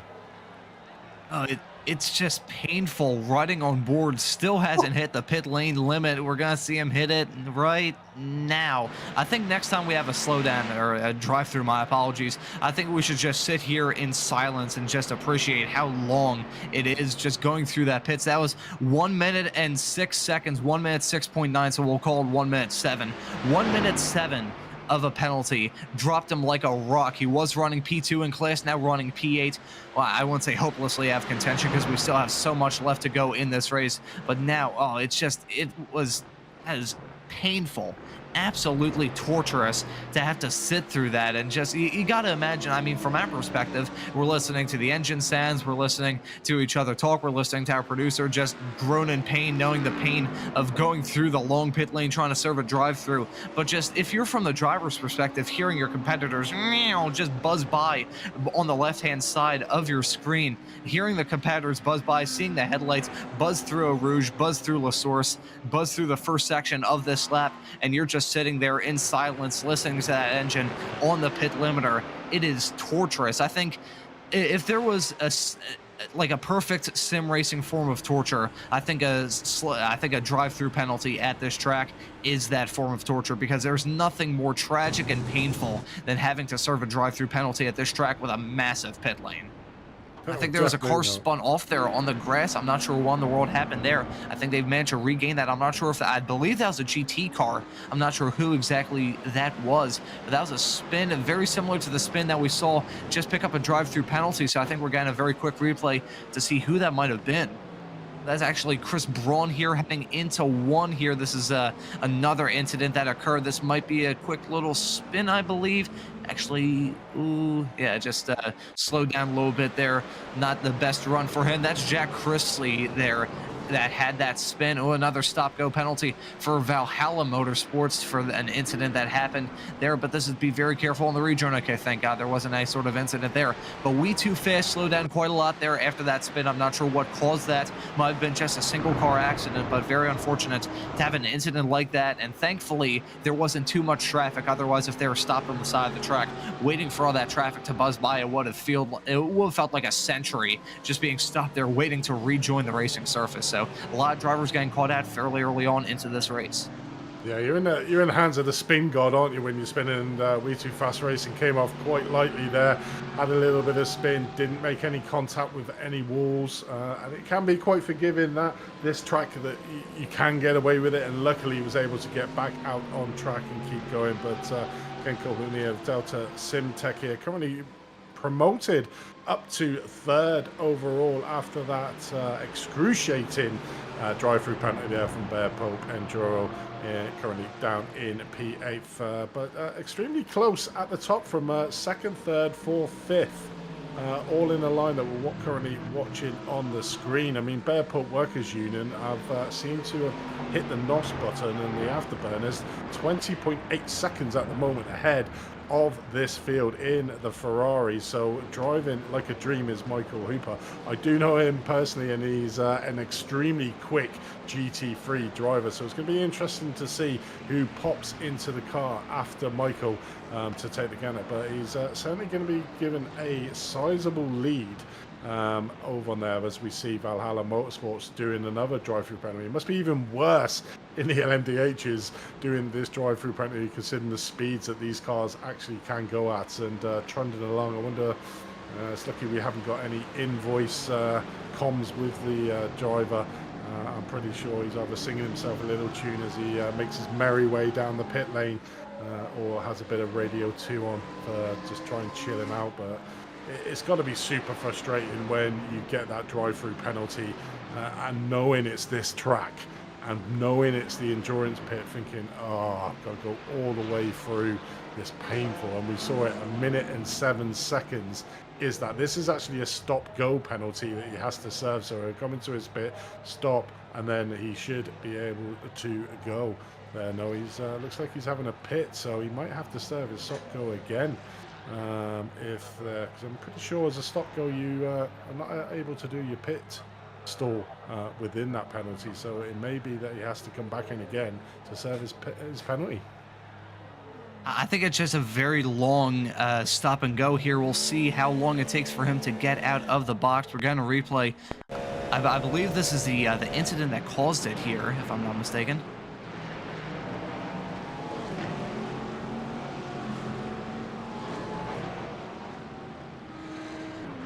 On his own. I mean, I suppose that's the thing with this track as well. You know, it's so easy to get caught out, and it's what you were mentioning before, Ron, about getting complacent. This track draws you in to get a little bit of complacent. You overstep, put a bit too much power on the accelerator going around certain corners, and it's so easy to do a spin. It's you know, it's one of them tracks that sort of does it as we watch in the Valhalla come out, just go and squeeze in that GT3 there round turn number 9. And I suppose that's another topic of conversation there, Ron. What would you rather be, in one of these LMDH cars or in a GT3 car? Ooh, that's a very tough question. I would have to side with running in an LMDH car just for the simple sake that I feel like I'm a much more proficient prototype driver than I am in a GT3 car. I've driven GT3s, and I don't know, maybe it's just my driving style. Speaking of GT3s, I think there's one spun off there on the inside of Puan, but I'm not really a good GT3 driver, so I think I would more side with the LMDHs. But there's just different challenges that you have. Of course, when I was hearing you talk earlier about how these GT3 drivers only have 2 sets of tires allocated for themselves in a whole race, as we nearly saw a stack-up crash there happen with lap traffic involved with that Valhalla team, just hearing the fact that some of these all the GT3 drivers only have 2 sets of tires, the ones they start with, and 1 tire change throughout this 4-hour race. I heard that, and maybe it's just my open wheeler kind of mindset, but I heard that, and I just, like, every fiber in my being, it felt like I was being electrocuted when I heard that, because I'm like, 2 sets of tires for 4 hours? Are you out of your mind? Because I understand fully well. I mean, I think a lot of the viewers and people that are familiar with endurance racing in real life and the sim know that these endurance racing tires are extremely tough. They take a considerable beating, but it's still quite a long amount of time to put on those tires. A lot of torture going into those tires at a track like this, where there's, I think the first year I ever watched Formula 1 was 2015, where they had the massive tire scandal there where the tires were just popping and exploding left, right, and center. So the fact that these drivers are going to be running about 2 hours, as you said, that maybe even 3, trying to have a very short final stint and being able to have fresh tires towards the end, just still having more than about an hour and a half on 1 set of tires just feels like a form of medieval torture to me. So I think I would probably choose the prototypes if I were behind the wheel. Fair point. I'd be the same. I'd like to be an LMDH because you master your own destiny. You're the one that's making the moves. You got the power to make the moves on there. So it's a heavy reliance on the GT3 as we watch one of the cars go slightly wrong. SimHQ Motorsport White. Robin, they're coming into a bit of a cropper, coming out of the Kemmel Straight into turn number 8, hitting the wall. As we see, just going to try on the inside. Is there a little contact on that code? No, he literally just went that little bit too much and got that snake on at the exit of turn number 7, and unfortunately couldn't recover it. Probably only minor damage. Luckily, the drivers do have fast repairs in this series, which is one of the things I actually love about this. It's one of the, I suppose, the frustrating things about the official iRacing 24-hour events. There's no fast repairs, so as soon as you have an incident, it's almost, that's it, race over, end of the day, you might as well give up, and that's what you see. We've got currently 55 cars still going around on track, and I guarantee we will not lose that many cars towards the end of this race, but and that's probably down to the fast repairs. But I suppose the other side of the fast repairs, Ron, is, and one of the schoolboy error mistakes that some people, and I've done it myself, is that I've got a fast repair in the bank, haven't unticked it, gone into the pits for my pit stop, and then realised that it's used to come in after I've had an incident and thinking to myself, why am I not getting a quick fast repair? And it's repaired the slight minor damage you've come in. So, that's one of the things that the drivers, and I'm pretty sure the team will be saying to them, make sure your fast repairs off if you've got no damage so we don't use it and bits and pieces of that. But it's certainly going to be interesting. We're currently watching the SimHQ Motorsport Red having a bit of a battle here with the team FFSR Venom team with Roberto trying to get in as we got an, oh no, Satellite Racing Team Blue has got a drive-through. So their race goes from bad to worse, not only losing their positions at the start of the race from third place to the back, making their way up through, they now have a drive-through penalty, the excruciating 1 minute and 7 second drive-through penalty. So pretty much for them to get onto the podium now is going to be a tall order. Yeah, that is pretty much a race killer here at this early stage. They'll definitely go a lap down to their sister car, the Satellite Racing Team Teal team there, running at the front. Ooh, we can see some hard racing here, a little bit of RG-bargy action. There might have been a little contact going out of Puan there, but I think what we may do is we may have to follow the Satellite Racing blue car as it trundles down the pit lane once again. Just really savor the pain. Actually, no, I can see the drivers up towards the front of the LMDH Pro category have now come into the pits, so you can see that maybe a little bit of a glitch on my end, or they're actually in the pits here. I believe the Satellite Racing Team Teal and the Precision Racing Esports drivers have both come into the pits, giving the lead to the Obsidian Racing Future BMW there. So you can see the interesting strategies already developing. This seems like a little bit early to come into the pits, but yes, they already are in. You can see Max Muir having to wait for it feels like forever to actually get into his pit stall. All these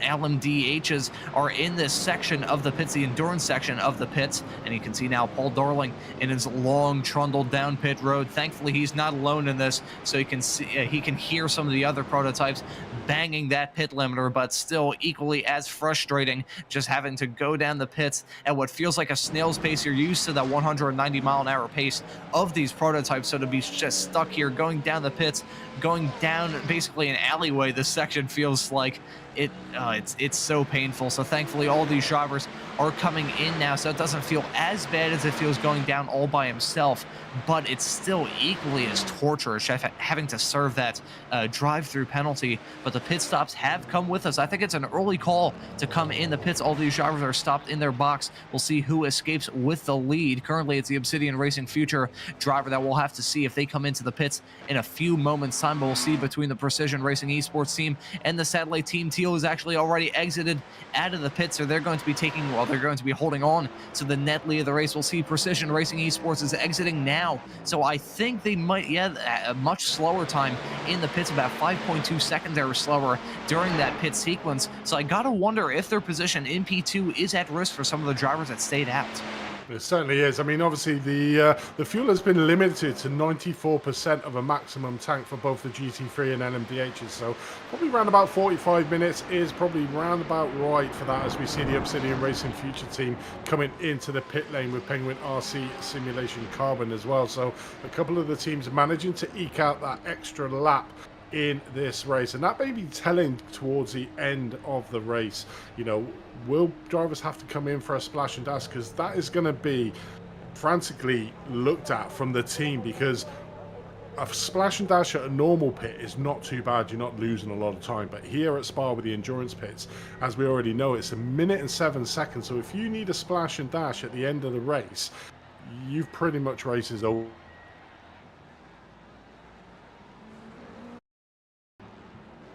3 or 4 seconds you're going to be stopped. So you know, you're talking 1 minute and 20 seconds, and you can see the timers in the timing tower on the left hand side. You know, there's not that much of a gap between all the classes. So if you find you have to do a splash and dash at the end, then you really are going to find yourself maybe at the front of the field towards the back end of the field. So you know, it's the tactics of the drivers and the teams of how they're going to do their pit stops, how they're going to fuel save to make sure their last stint where they fill the tank up will see them to the end of the race, is going to be all telling when it comes to the final half an hour of this race. So that's going to be super interesting. But talking again back to the GT3 Pro with the tyres, not only, like you said, in Medieval, which I thought was a really good way of putting it there, Ron, but also if you've had a spin in your GT3, that's going to promote the wear on that tyre as well. So, you know, you've got to be able to be smooth, consistent, not putting too much pressure through the tyres if you're going to do them 3-hour stints. That's going to be a tall order. I mean, before iRacing did the tyre updates, it was not feasible to do 4 stints in an endurance race on the same set of tyres. But since they've introduced a new tyre model, you can't do that anymore. You know, maximum you can do is 2. So, and even then, by the end of it, the tyres are pretty much shot. And if you've had a spin, or you know, you've overextended the life of your tires, it's going to be a bit hair-raising towards the end of your stint when you come into handover. So we may see a lot of the GT3 cars going a lot slower towards the tail end of the 2-hour stint. So I'd expect the GT3 cars to start coming in just around about the hour mark, I would say, to be able to push them out. But as we can see there, pretty much all of the LMDHs have been in for their first round of pit stops. You made a very good point there, Andy, about how you really need to avoid having a splash and dash towards the end. At a shorter track with shorter pits, you may be able to pull that off, not spending a lot of time in the pit lane. But at a track like this, with a very long pit lane, very tricky pit lane to get right, I think that was borderline with Paul Darling and the Satellite Racing Blue team nearly getting a penalty there. That was very close. Flirting with that white line on exit, I think he managed to get away with that, but just teetering on that edge of... You obviously want to have the quickest run out of those pits, so you want to be very borderline on that gas, but you don't want short fill either, because you don't want to be there.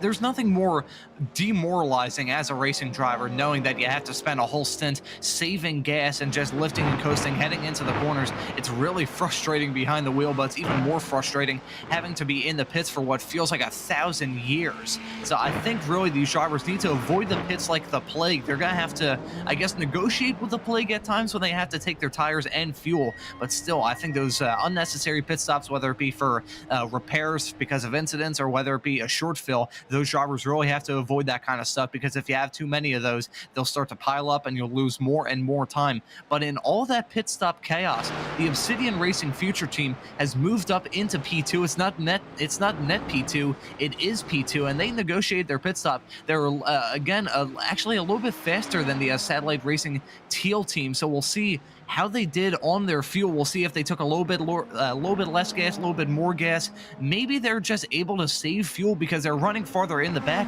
and just decide to come in a little bit later, extend their fuel a little bit more, and take a bit less gas to have a shorter pit stop. And it's helped them out quite nicely. They are now running in P2. So that's a pretty good turn of fortune there for the BMW team. Meanwhile, going through the rest of the field, it's actually GT3M is still pretty close, about half a second separating the front two in that category. This might be a shot involving them. They're very close going through the section, about to enter the Kemmel straightaway. We still see some drivers negotiating their pit stops, their first pit stops of this race. We're about to hit the hour mark, and we already have a lot of storylines to touch on. The field is fairly spread out in all but the GT3M category. You can see that gap is about 0.4 of a second. Meanwhile, in GT3 Pro, it's 26. In LMDH-M, it is 13, and then at the front of the LMDH Pro category, it is 16.3. It's a fairly spread out field, except for that GT3M class, which I think is going to be the one to look out for. Still fairly close. Of course, a lot can change. Incidents may pile up with those AM drivers, but this may be a little bit of a loaded question. But as we're about to hit the end of this first hour of this race, Andy, who do you think is going to be the class to watch out for here? I think the class to watch out for is certainly going to be that GT3 AM for the close racing that's always gone on for the last two racing. You can sort of see in the timings now, Satellite Racing Teal are back in their usual position at front, got a sizable lead over the Obsidian Racing Future overall. So I'm just having to look down to see where our second place in that pro category currently is. They may have had an issue as to why they're not now in second place, but I'll have a look at that. But they've moved down the order. I'm just having a look to see if I can see where they are. I don't even see them on the timing tower anymore. But yeah, they've got a sizable gap. We look at the LMDH Dog Bear Bar currently has a sizable gap of 11 seconds over the Sim HQ Orange team, who run last time out in round number 2 in this championship. And then the GT3 Pro category, Pair Pro Workers Union, 27. I mean, they're just extending that gap in the top of that GT3 Pro category. So at the moment, it's even in this early stage, it's down for them to lose this race now, because they've got a sizable gap that they can change their strategy. They can do what they want on a strategy call, because they've got such a sizable gap. And just as we say that, they come into the pit lane just before the hour, 53 minutes into this race, obviously just to get the fuel. As we said, they've only got 2 sets of tyres, so I'll be very surprised if they do change the tyres at all. But that is Purple Workers Union into the pit lane. You can still see the gap there to the Delta Simtech team in second, and the lead that they had, you know, they may just about overtake them as the Team Bear Pub Workers Union are actually going into their pit stall. They were that far ahead of the class. But then looking back at what I think is going to be the most interesting class, the GT3 AM of Back Pain and Eye Strain team there in first place with Lunatic Racing, that was really right on the tail of that BMW, just coming into the pit lane here with Longhorn Racing in third place. They've come up as well to really have a good first opening hours as Longhorn Racing 2 coming in third, as we see some of the cars trundling through. What we'll do is we'll let all the cars have their pit stops, and then we'll run through each of the class to give the viewers of where the current cars are out on track. But interesting to see. Now, I wonder if you could just put the track map up there, Josh, just to see if Ron's prediction was right. And you can sort of see there's not really an empty part of the track. You can see there the 11th place in the GT3, which is Sim Racing HQ Orange. Got a little bit of a gap, but not much.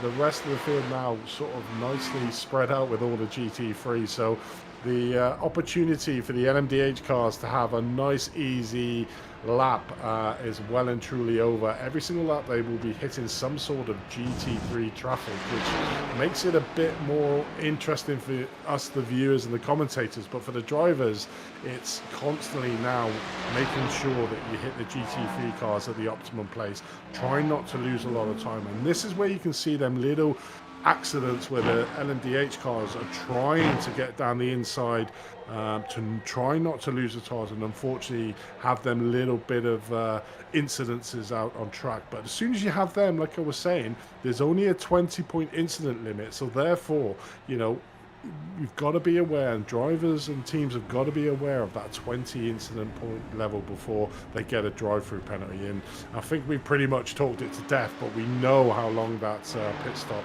the drive-through penalty, is now, and it's a game changer considering if you're at the front end of the field.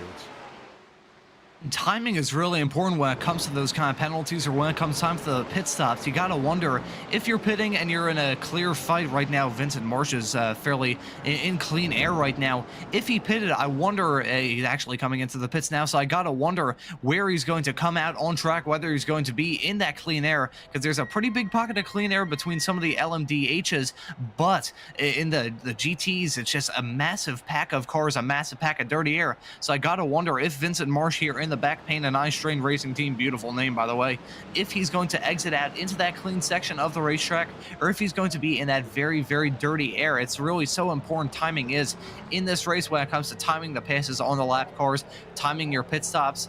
There's just, again, we've probably said about 1,000 times already on this broadcast, but there's so many curveballs thrown at these drivers that play a big role into these races. So the pit stops are still continuing on. We have Olympus Esports Titan team there currently running P17 in class. I believe we might have a driver change here. Christopher Stevenson might be getting out of that car. I think we may have a new driver. Okay, Luis Araya is stepping in to the seat there. So we already have driver changes coming up a little bit earlier than I expected, if I'm being honest, Andy. I was expecting them to kind of pop up around... I think the second pit stops probably would have been when I was thinking that we'd see some some driver changes, I should say. But a little bit surprising that they're coming this early. What about you, Andy? Yeah, I mean, with the limited fuel, and maybe that is within their strategies of how long it is. But I mean, if you look at it, it's a 4-hour race.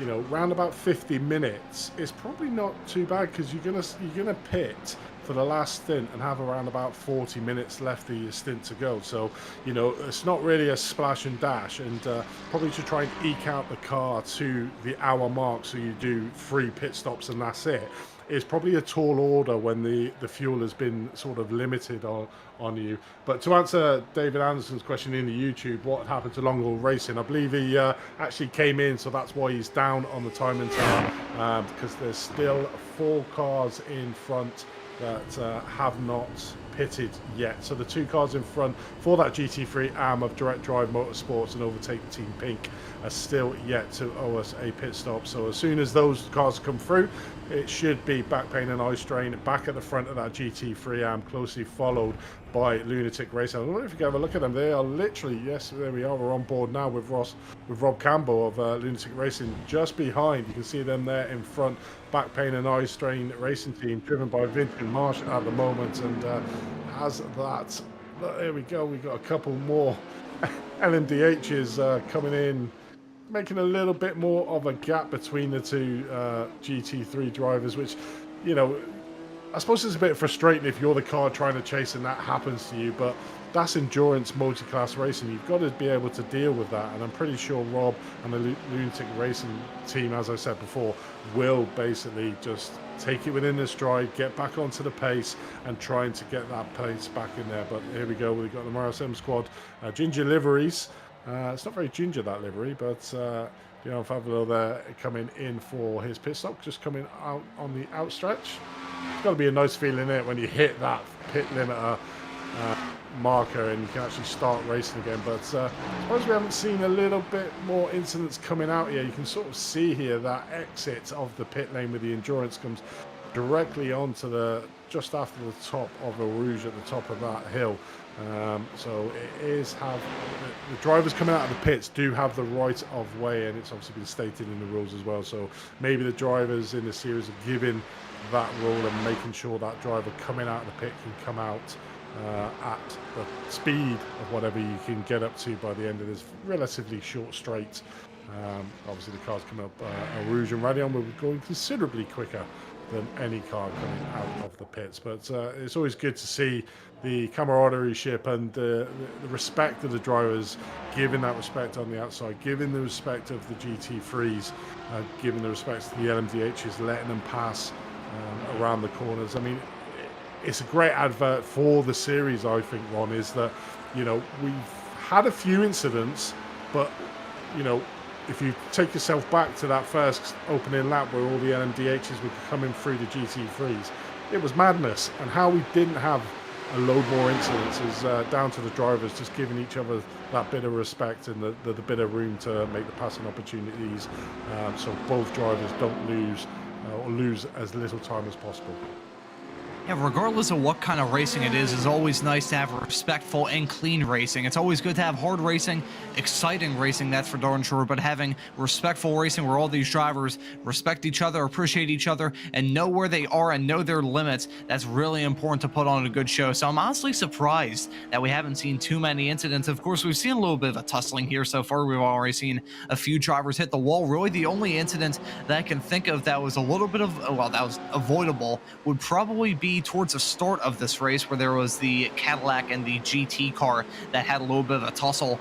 At this point, it had to have been a half an hour ago. I believe that was heading through the very tough, as far as I'm concerned, corner of number 11 on this track. That was really the only avoidable crash so far in this race. So the fact they've all been very clean, very respectful is a little bit of a shock to me. I was expecting there to be a lot more chaos, especially with that merge coming out of Eau Rouge, those drivers trying to stay tight to that curb to have the shortest line possible coming out of that corner and heading onto the Kemmel straightaway. I'm shocked all those drivers have been very respectful, but I think probably in the final hour of this race, we still have quite a long way to go. We're only at the second hour of the race now. We're only an hour and 2 minutes into this 4-hour race here, but I think when we reach the final hour is going to be when we see some of the fisticuffs break out. We might see some drivers banging, roughing each other up a little bit, more contact being made, and more, let's put it as not very friendly moves. That may be when we see a lot of those moves really develop in this race. That may be where the vast majority of them happen. Yeah, and there's David Anderson in the chat, the organisers. David, you should pop into the booth and we can have a chat with you. Save your typing fingers a little bit of rest with the frantic action you're doing on the YouTube channel. You might as well come in and have a word with us. But yeah, you know, that's one of the things about this. I mean, I've commentated on this league since season 1, and that was one of the things that was that always impressed me about this league, is that you've got a lot of cars. You've currently got 55 cars of a multi-class event on a track, you know, at different circuits. I mean, you got Jerez, 50 odd cars on Jerez was a bit hectic, but the respect that the drivers give each other. I mean, it's just amazing to be, and you know, it promotes the series because the racing's done out on track rather than racing that's been done by incidents on track. It's been done by the skill and the precision of the drivers, you know, being able to get through the field, but then also giving the respect to other cars coming through. And it's always good when you get a series where it's the racing that talks and it's not the incidents that talk about the races, and that's where you know you've got a good league and a good foundation. I think what helps is the 20 incident level that the series has promoted as clean driving, and I was looking down before I started, you know, considering we've done two races, the lowest incident points out on track is I'm just looking for a team that's actually done 2 races. It's actually Satellite Racing Teal. They've only got 27 incident points for over 7 hours worth of racing on iRacing. I mean, that is just astounding. I think I picked that up in an hour stint whenever I seem to get in cars. So they're doing a phenomenal job there when they're looking at that. So that's not really an advertisement for me to be on one of these teams in this series, because yeah, I think I would experience that drive-through penalty here at Spa a few times with my driving styles. But that's about that. That's why I'm in the box and not out on field. But you know, it's great. Talking to the devil, and Ron, I'll hand you over to David. He's joined us in the commentary box to have a chat with the series organizer. Hey, David, thank you so much for joining us here, man. Pretty good racing thus far. What do you think? Yeah, really enjoying it and enjoying listening to you guys. I don't always get the opportunity to listen sort of in real time, and I've been able to do that today, so enjoying both the broadcast and the race. Well, it's definitely been some good racing thus far, a lot of action here, and a lot of storylines still left to be fully written between now and the finish. I'll ask you this very loaded question real quick. We have a fantastic schedule for this season. I mean, we're here at Spa, one of the best tracks, one of my favorite tracks in the entire world of racing. We started off the season with a race at Daytona and another race at Jerez last month. Next time out on March the 3rd, we're going to be at Hockenheim, and then after that's going to be Le Mans and Silverstone. So to pass this very loaded question off to you, what is your favorite track that you have on this season schedule? Yeah, I like them all, you know, but I tell you, for me personally, I can't get away from Daytona. I just have always loved the track, all the event here, and the ambiance around it, you know, both in the real world and sim racing kind of starts the year. And that's the one I always tend to look forward to the most. And that's the other thing I'll mention, guys, is like, you know, we try to have a couple of staples that are always in the schedule, like Le Mans, Daytona. Typically we've had Sebring, although that was replaced this year. And then we always try to introduce 2 or 3 new tracks to just kind of keep it interesting. I'm just going through my mind, thinking of what other tracks could be added. Mugello, maybe we could see Mugello pop up in the not too distant future. I've seen a lot of series adding in Mugello ever since it was introduced into the iRacing platform not very long ago. So would we possibly see Mugello on the schedule in the future? Yeah, possibly. I think that would be a good one. Maybe Imola. You know, and usually we'll have about 3 tracks that will be, like Spa is one that I believe we've had just about every season. And then we usually have 2 or 3 new tracks that'll rotate in and out. So this year, Jerez, Silverstone, and Hockenheim are making their debut for us in this particular season. I'm really looking forward to Hockenheim. That's going to be a pretty good race. Putting aside my German heritage, I'm really looking forward to that because I think the multi-class racing, we don't really see a whole lot of multi-class racing at Hockenheim if I'm going through my memory, but I think that'll still be a pretty good race there. Not really something you see at Hockenheim too much, but fingers crossed it's a pretty good show. So yeah, fingers crossed we see some new unique tracks on the schedule here in the upcoming months. And any other news that you'd like to share with the people here on this broadcast here for Spa? Yeah, you know, I think I would just say that, you know, first and foremost, a thank you to all the teams and the drivers and the sponsors and yourselves at Apex that make all of this possible. There's you know, in addition to that, there's just a huge number of people behind the scenes, all of our admins, and then Doug Atkinson and Race Control, Ryan Thompson and his team. As far as news goes, We've got it's an exciting time to be an iRacer at Champion Motorsports. We've got this series going on for its 4th season now. We're about midway through it. We're still taking registrations for this season if anybody wants to join in halfway through.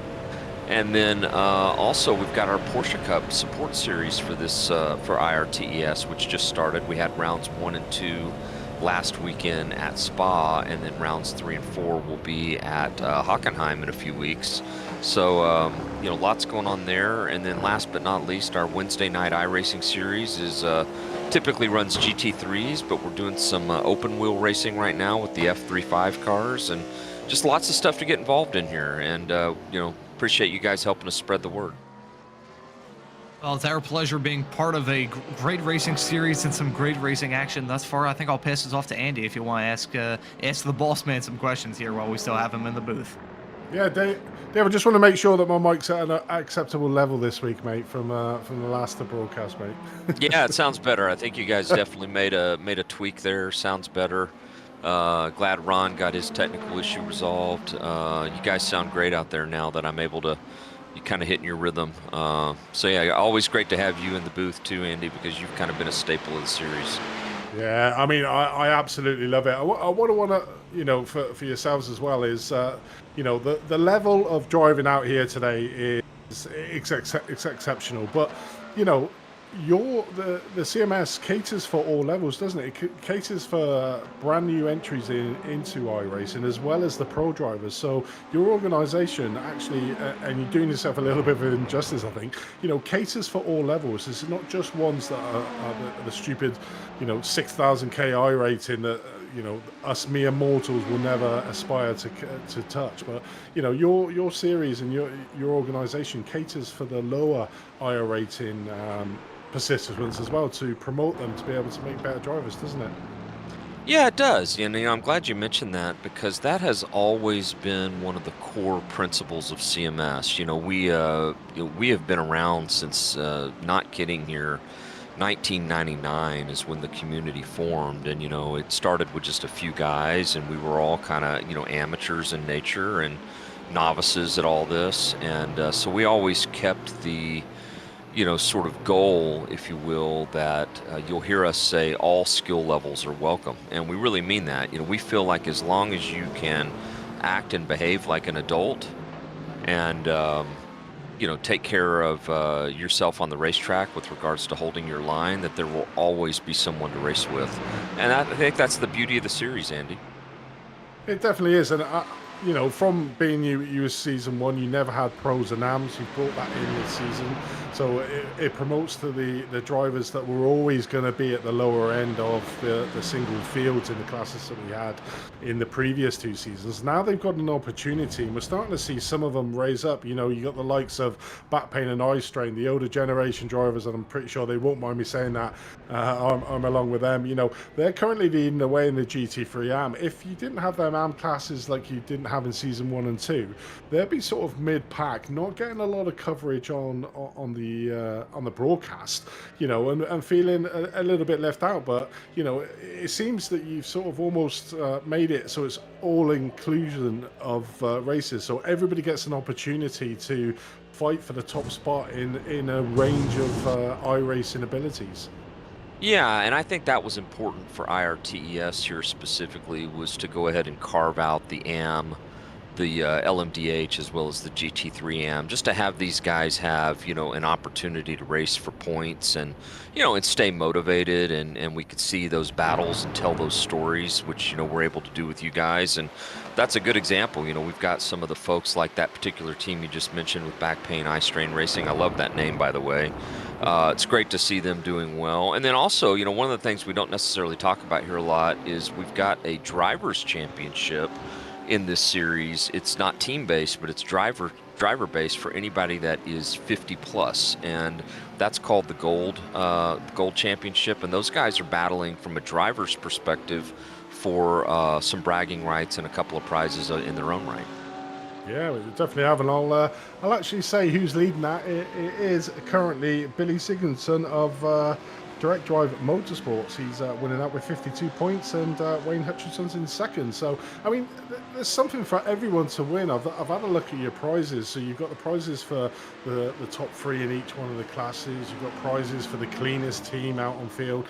The prizes for obviously the over 50s. You know, there's lots of things that have been given to the drivers, an incentive for the drivers to go in.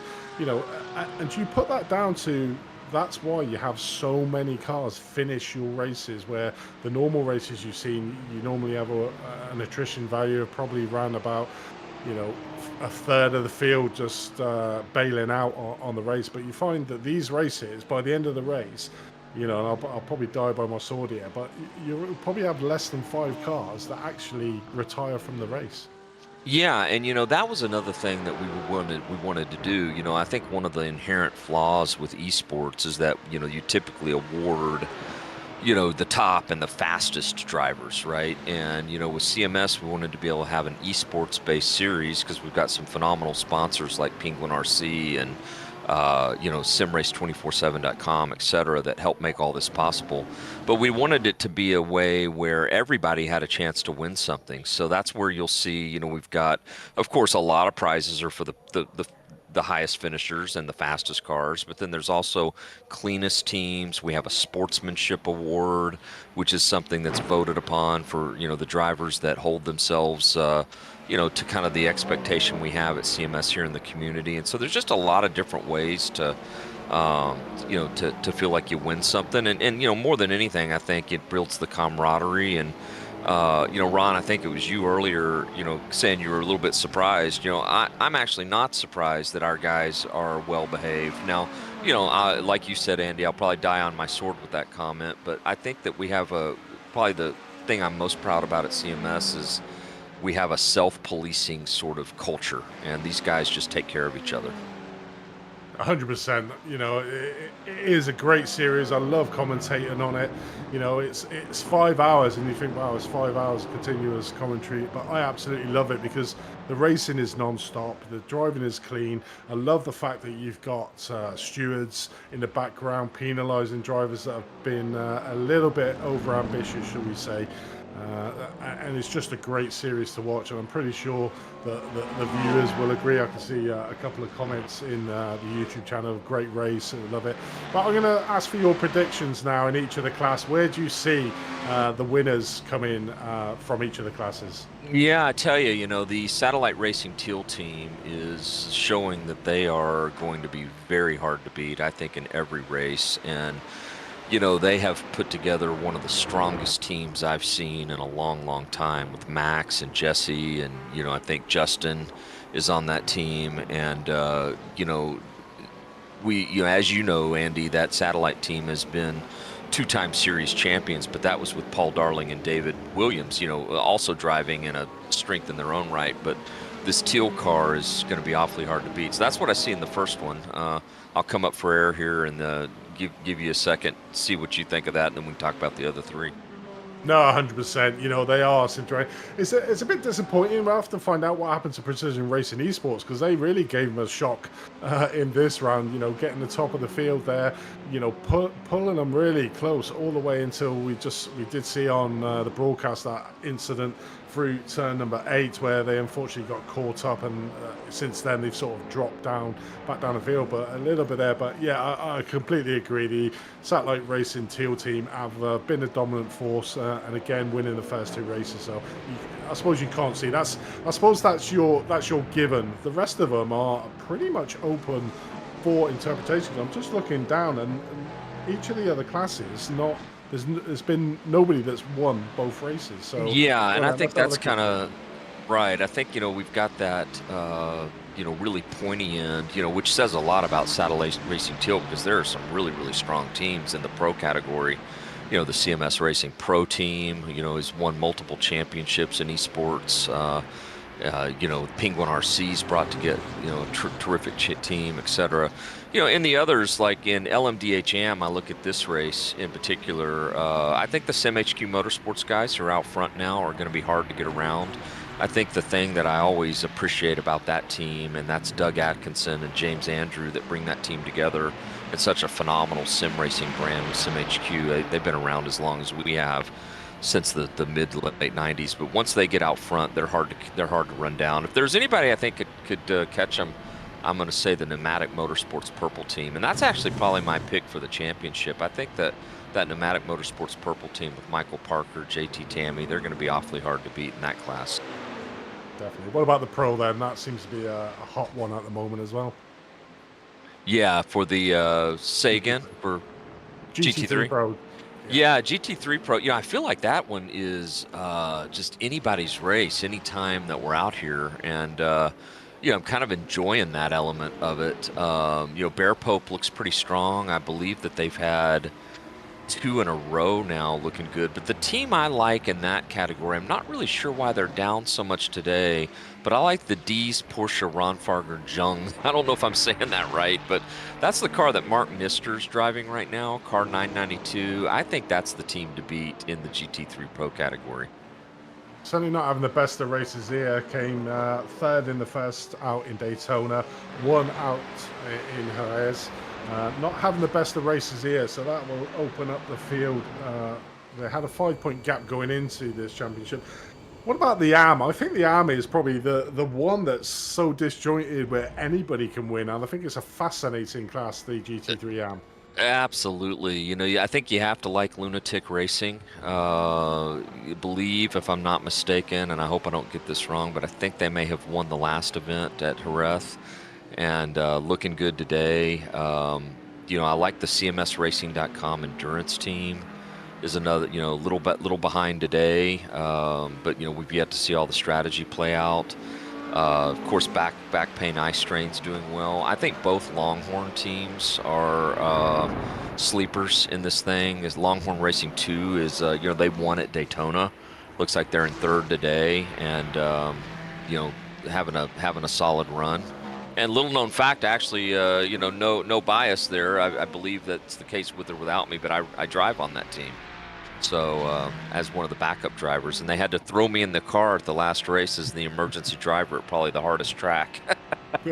I won't comment on that one, David. But I'm sure you're enjoying. I'm sure you're enjoying the fact of sitting back, watching a live broadcast, and being a keyboard warrior instead of getting sweaty behind the wheel and feeling the pressure. I mean, they are the Lunatic Racing guys. They did win out last time. They had a bit of a torrid result in Daytona, but that's the beauty of where they're at. So Back Pain and Eye Strain currently winning the GT3 AM. They've had a slow start, but they're now bringing it up. So where they're in the front, they'll move up. The Lunatic Racing team, they had a poor result out in Daytona, as I just said. So they're mid-pack, so they'll get some good results. And I think you're right. Longhorn Racing 2 seem to be the dark horses. So they won at Daytona and came sort of mid-pack in Jerez, getting 23 points. So they're currently 2nd in the AM. So they will probably take over the lead of the AM. But I think it's going to chop and change. I mean, after this race, only midway through the season, it's just a fascinating thing, that GT3 AM, and you have the unpredictability of that iRacing not being as high as the pros, so there's more prone for mistakes. So it's going to be so easy to move up and down that field where there's slight little mistakes from the amateur drivers, and I'm pretty sure they won't mind me saying that, because we've all had there, we've all been there, that we make them silly mistakes. But it's going to be a fascinating championship, that GT3 AM, come the final race of the season at Silverstone. Yeah, it really will be. And it's really that, go back to the comment we had at the beginning. It's interesting to me for me to see somebody like Mike Tyler, who, by the way, is a very experienced sim racer with a 1400 I rating, and he's out there sharing the track with someone like Juan Valero with a 5700 I rating. So, that's sort of the beauty of the series, is that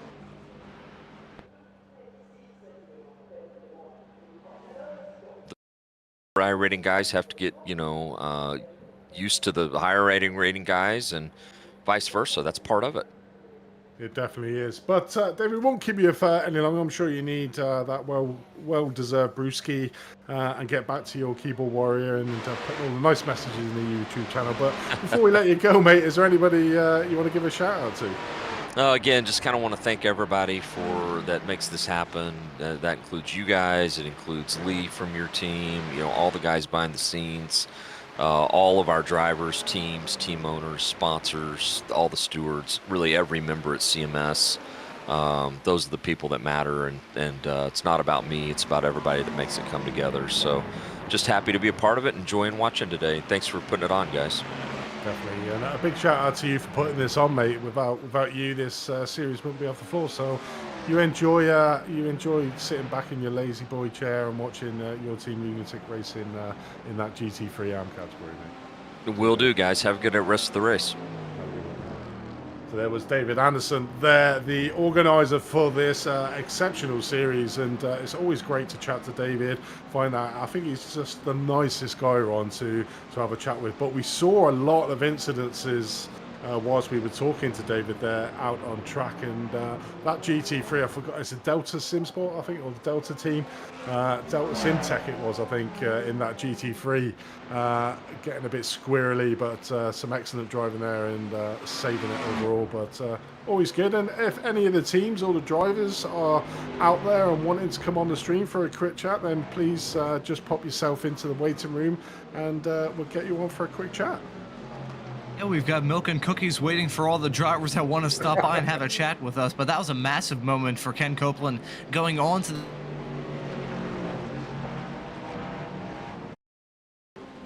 keep it out of the barrier, still running in a pretty decent position, not very far ahead of him as he overtake Team Black Team, only separated by about 0.4 of a second they are right now. So I think we might see a battle flare up between these two drivers. You do have lap traffic to contend with. You got the Cadillac trying to get involved there. Ooh, I think there might have been a little there.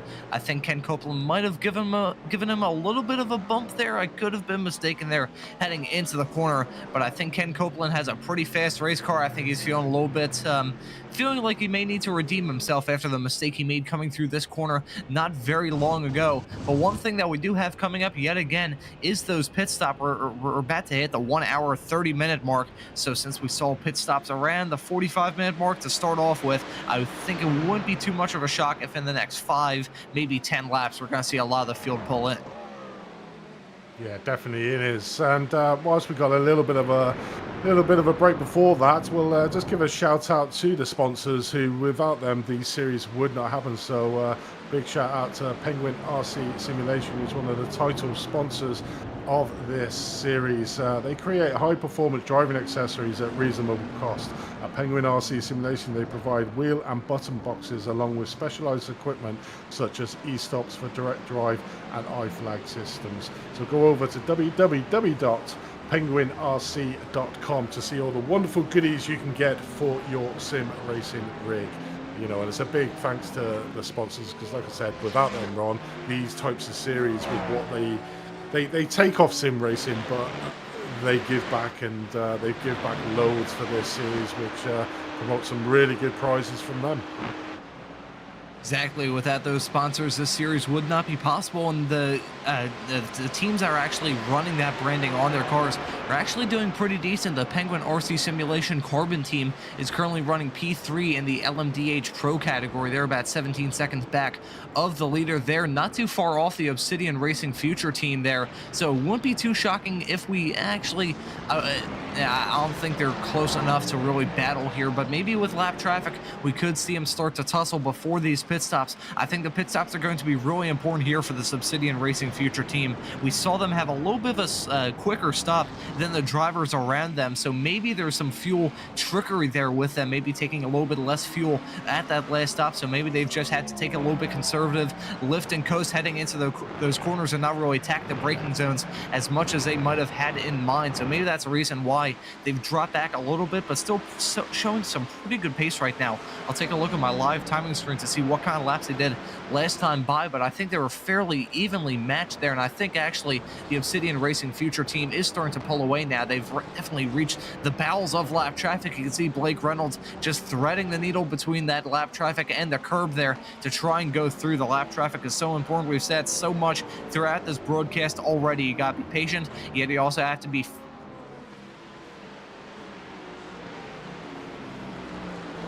trying to negotiate those cars as best as you can. Yeah, 100%. There is a slight change. I just want to make everyone aware. The GT3 Pro, it looks like the Bear Pulp working unions are the ones out front when It looks like there's a car that's been unfortunately put in a different class, and that's car 127, which is the Miles M Squad Ginger Liveries, who are currently leading that GT3 Pro category. It looks like they've been put in the LMDH AMS by mistake, but they are currently leading the way in that GT3, so it's certainly a Porsche effect.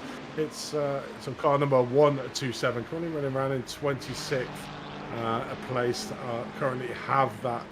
They've got an 11-second lead over the Bear Pope Workers Union, so we're going to try to see if we can correct that on the timing tower to put them in the correct class in the correct position. But at the moment, they currently lead that GT3 Pro category, is the Ginger Livery Team, car number 127. But that Ferrari seems to be doing quite well, 1 and 2 in that GT3 Pro category.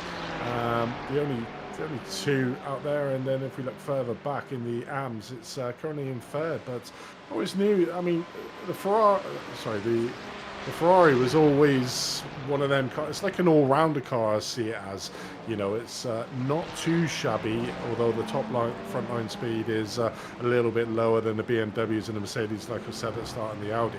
But where it really comes into its own is the slower speeds out on the slower corners. So where we were saying that this track is like a fast section followed by a technical, and a fast and a technical, it sort of excels in them areas. And certainly in that GT3 Pro category, they are looking like the cars to beat at the moment, currently well ahead of the rest of the field in that class. You can see there showing second, but it's actually third in our GT3 Pro is 3 Mercedes cars in third, fourth and fifth, with Overtake Team Black, Delta Simsport Tech and that Bear Pope Endurance. But yeah, looking further down the field, GT3 AM, as we were talking to there with David, is a really hotly contested class where nobody's really dominant. You're having a bad round, then you start having good ones, and then the people who had good rounds 1 and 2 are having bad ones here today.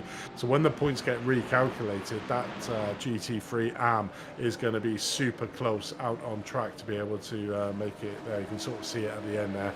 Car number 8, Ginger Liveries, 3 laps down, although he is the top GT3 car of that one. But yeah, currently an hour and a half into the race. We'll start seeing the LMDH cars coming in for their second stops shortly. But it's been an interesting race, Ron, and there's still a lot of positions up for grab. Yeah, still a long way left to go in this race. We're only 3/8 of the way in, really getting good with the math skills, trying to figure out what stage of the race we're in.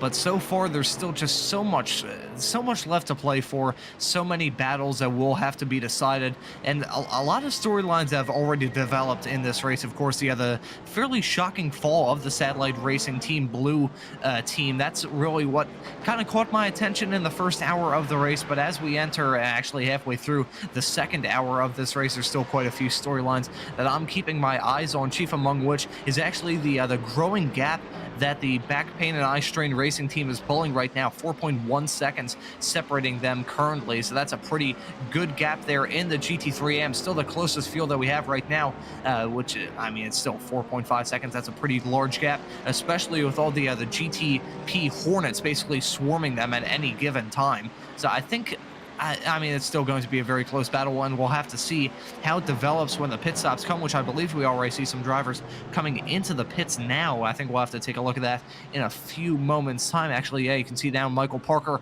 pulling in there in that Porsche, going the long way into the pits, finally gets to his box after about an hour and a half. It feels like he is now in, currently running P7 in class. We'll see how he exits out compared to the CMS Racing and the Satellite Racing Blue team. They're both in as well, so we'll see how their pit stops are time-wise. But I think it's going to be real tough to see how these drivers try and pull off the strategy. I'm keeping my eyes on the Penguin RC Simulation Carbon team right now. They're still fairly close, keeping it lock and stern with the Obsidian Racing Future team, who will be able to take the Commando win, or the Commando lead, because the Satellite Racing Team Teal team has come in now, so you can see them trundling down pit road. So it's going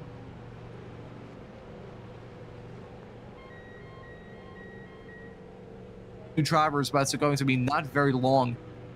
It's not going to be very long until we see that happen. Yeah, 100%.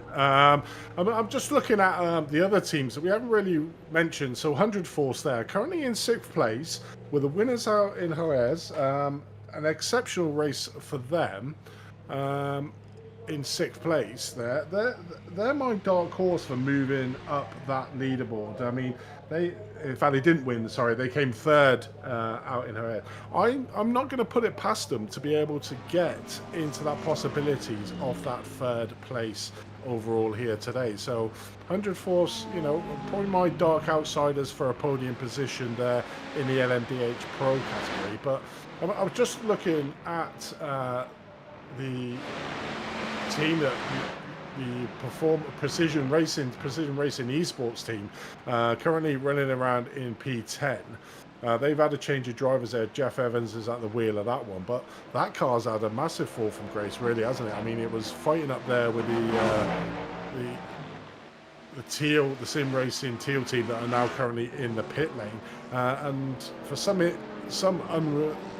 incident that we've unfortunately not been able to finds himself like sort of towards the back end of this pro field. So, you know, something's really happened with them, and probably again getting caught up with you know, GT3 traffic, and it's really frustrating when that happens, when you're a faster driver and the GT3s are slowing your progress. But you know, it's part and parcel of multi-class racing. You've got to take the rough with the smooth, and you know, they had a great start to the race. They're still in with a chance to try and move up the positions, and it's all about the experience being their first race. But you know, there's nothing more than they could have done at the start by getting on that front step of that qualifying session, being at the front, leading the field going into that first corner. That'd be a very proud moment for certainly for that team.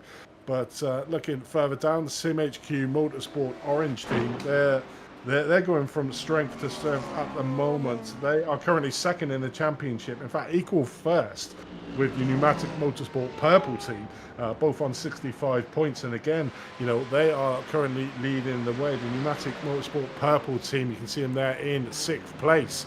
A little bit off the pace this race, so some good opportunity here for SimHQ Motorsport Orange team to extend that lead at the top of the LMDH AM field overall. Looking at the Pro field, Pro GT3 field, so D's Porsche Rennfahrer Jug currently leading the way, 5 points ahead of the overtake Team White, but both of them teams at the moment are not there really. You can see both. You can see D's Porsche currently running around in 8th place, so that gives a real good opportunity for the GT3 Pro teams to start getting back. So the likes of Bear Pope Workers Union that haven't had the best of starts to this season, 19 and 21 points respectively in the first opening 2 rounds, but could pick up a decent amount of points here to move up the field. And I suppose that's one of the big things wrong when you're looking. You're still relatively early on in the season. We're not even halfway. After this race, we'll be halfway through the season. You know, mixed bag of results. There's nobody really grabbing the results by the horns and basically pulling themselves well out in class. So both that, the AMS, the LMDH AMS, and the GT3 AMS, you know, it's anybody's game of who can win it. It's still up for grabs in them classes. Obviously, you can't look past the Teal team in the LMDH Pro category. They do seem to have that cutting edge when it comes to that LMDH Pro field. So it's going to be interesting to see who will pick up 2nd and 3rd place on that. But all it will take is one bad result again from the Teal team to, you know, lose a lot of points, let one of the other teams into there. So pretty much the Pro at the moment, you can't see past Satellite Racing Teal, but the other 3 classes, it's all up for grabs.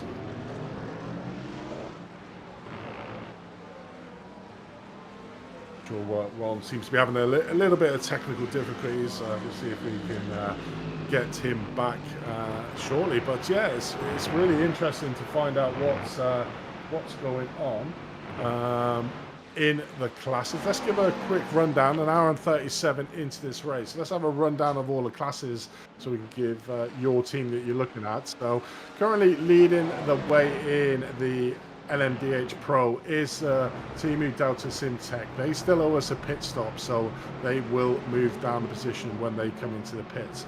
The Obsidian Racing Future team just got into the pits from 2nd place overall. Penguin RC Simulation Carbon, they again have just pitted into this, so we'll see what they come out with. Max Muir at the wheel of the Satellite Racing Teal team in 4th place. In 5th place we got Pneumatic Motorsports Blue, and in 6th place we got Overtake Team Red.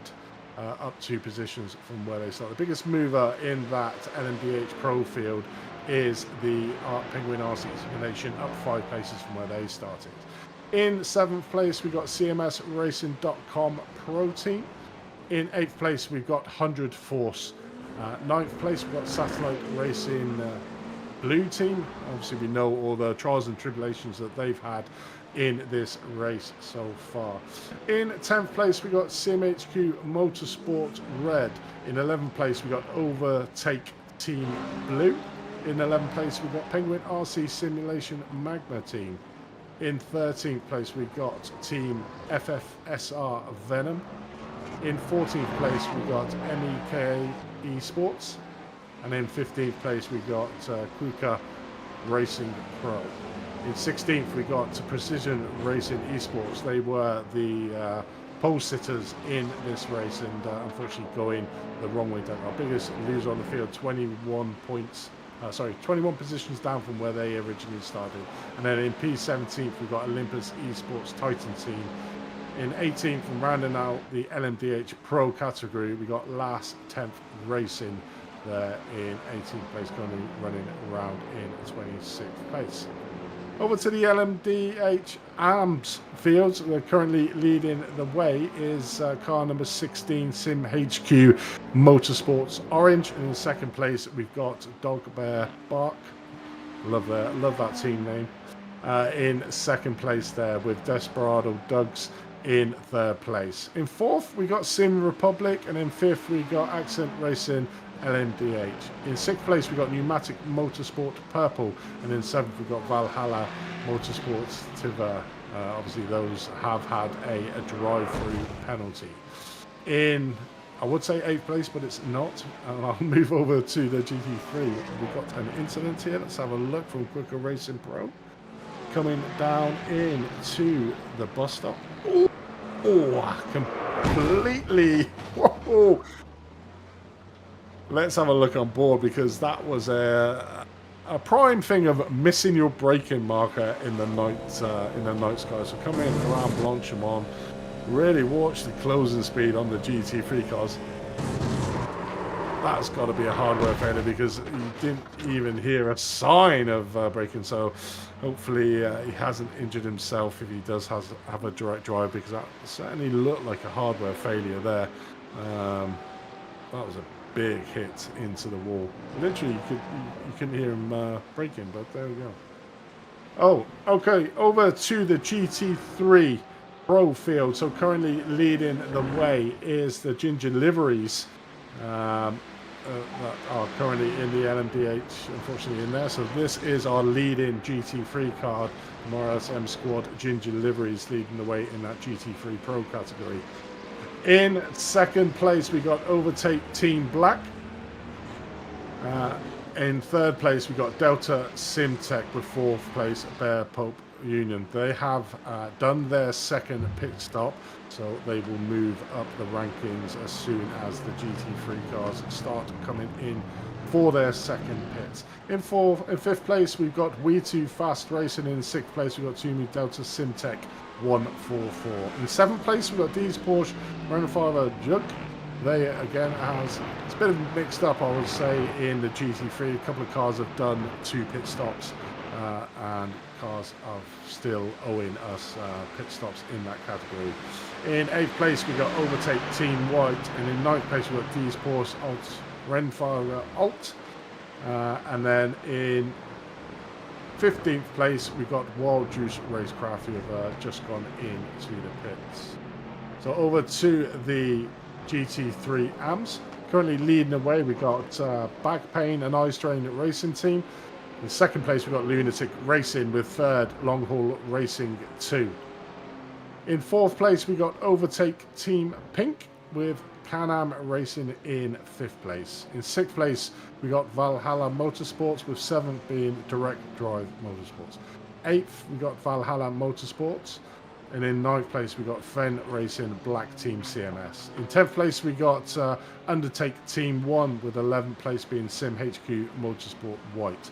In 12th place, we got Long Haul Racing, with 13th place CMS Racing.com Endurance. And in 14th place, the organisation.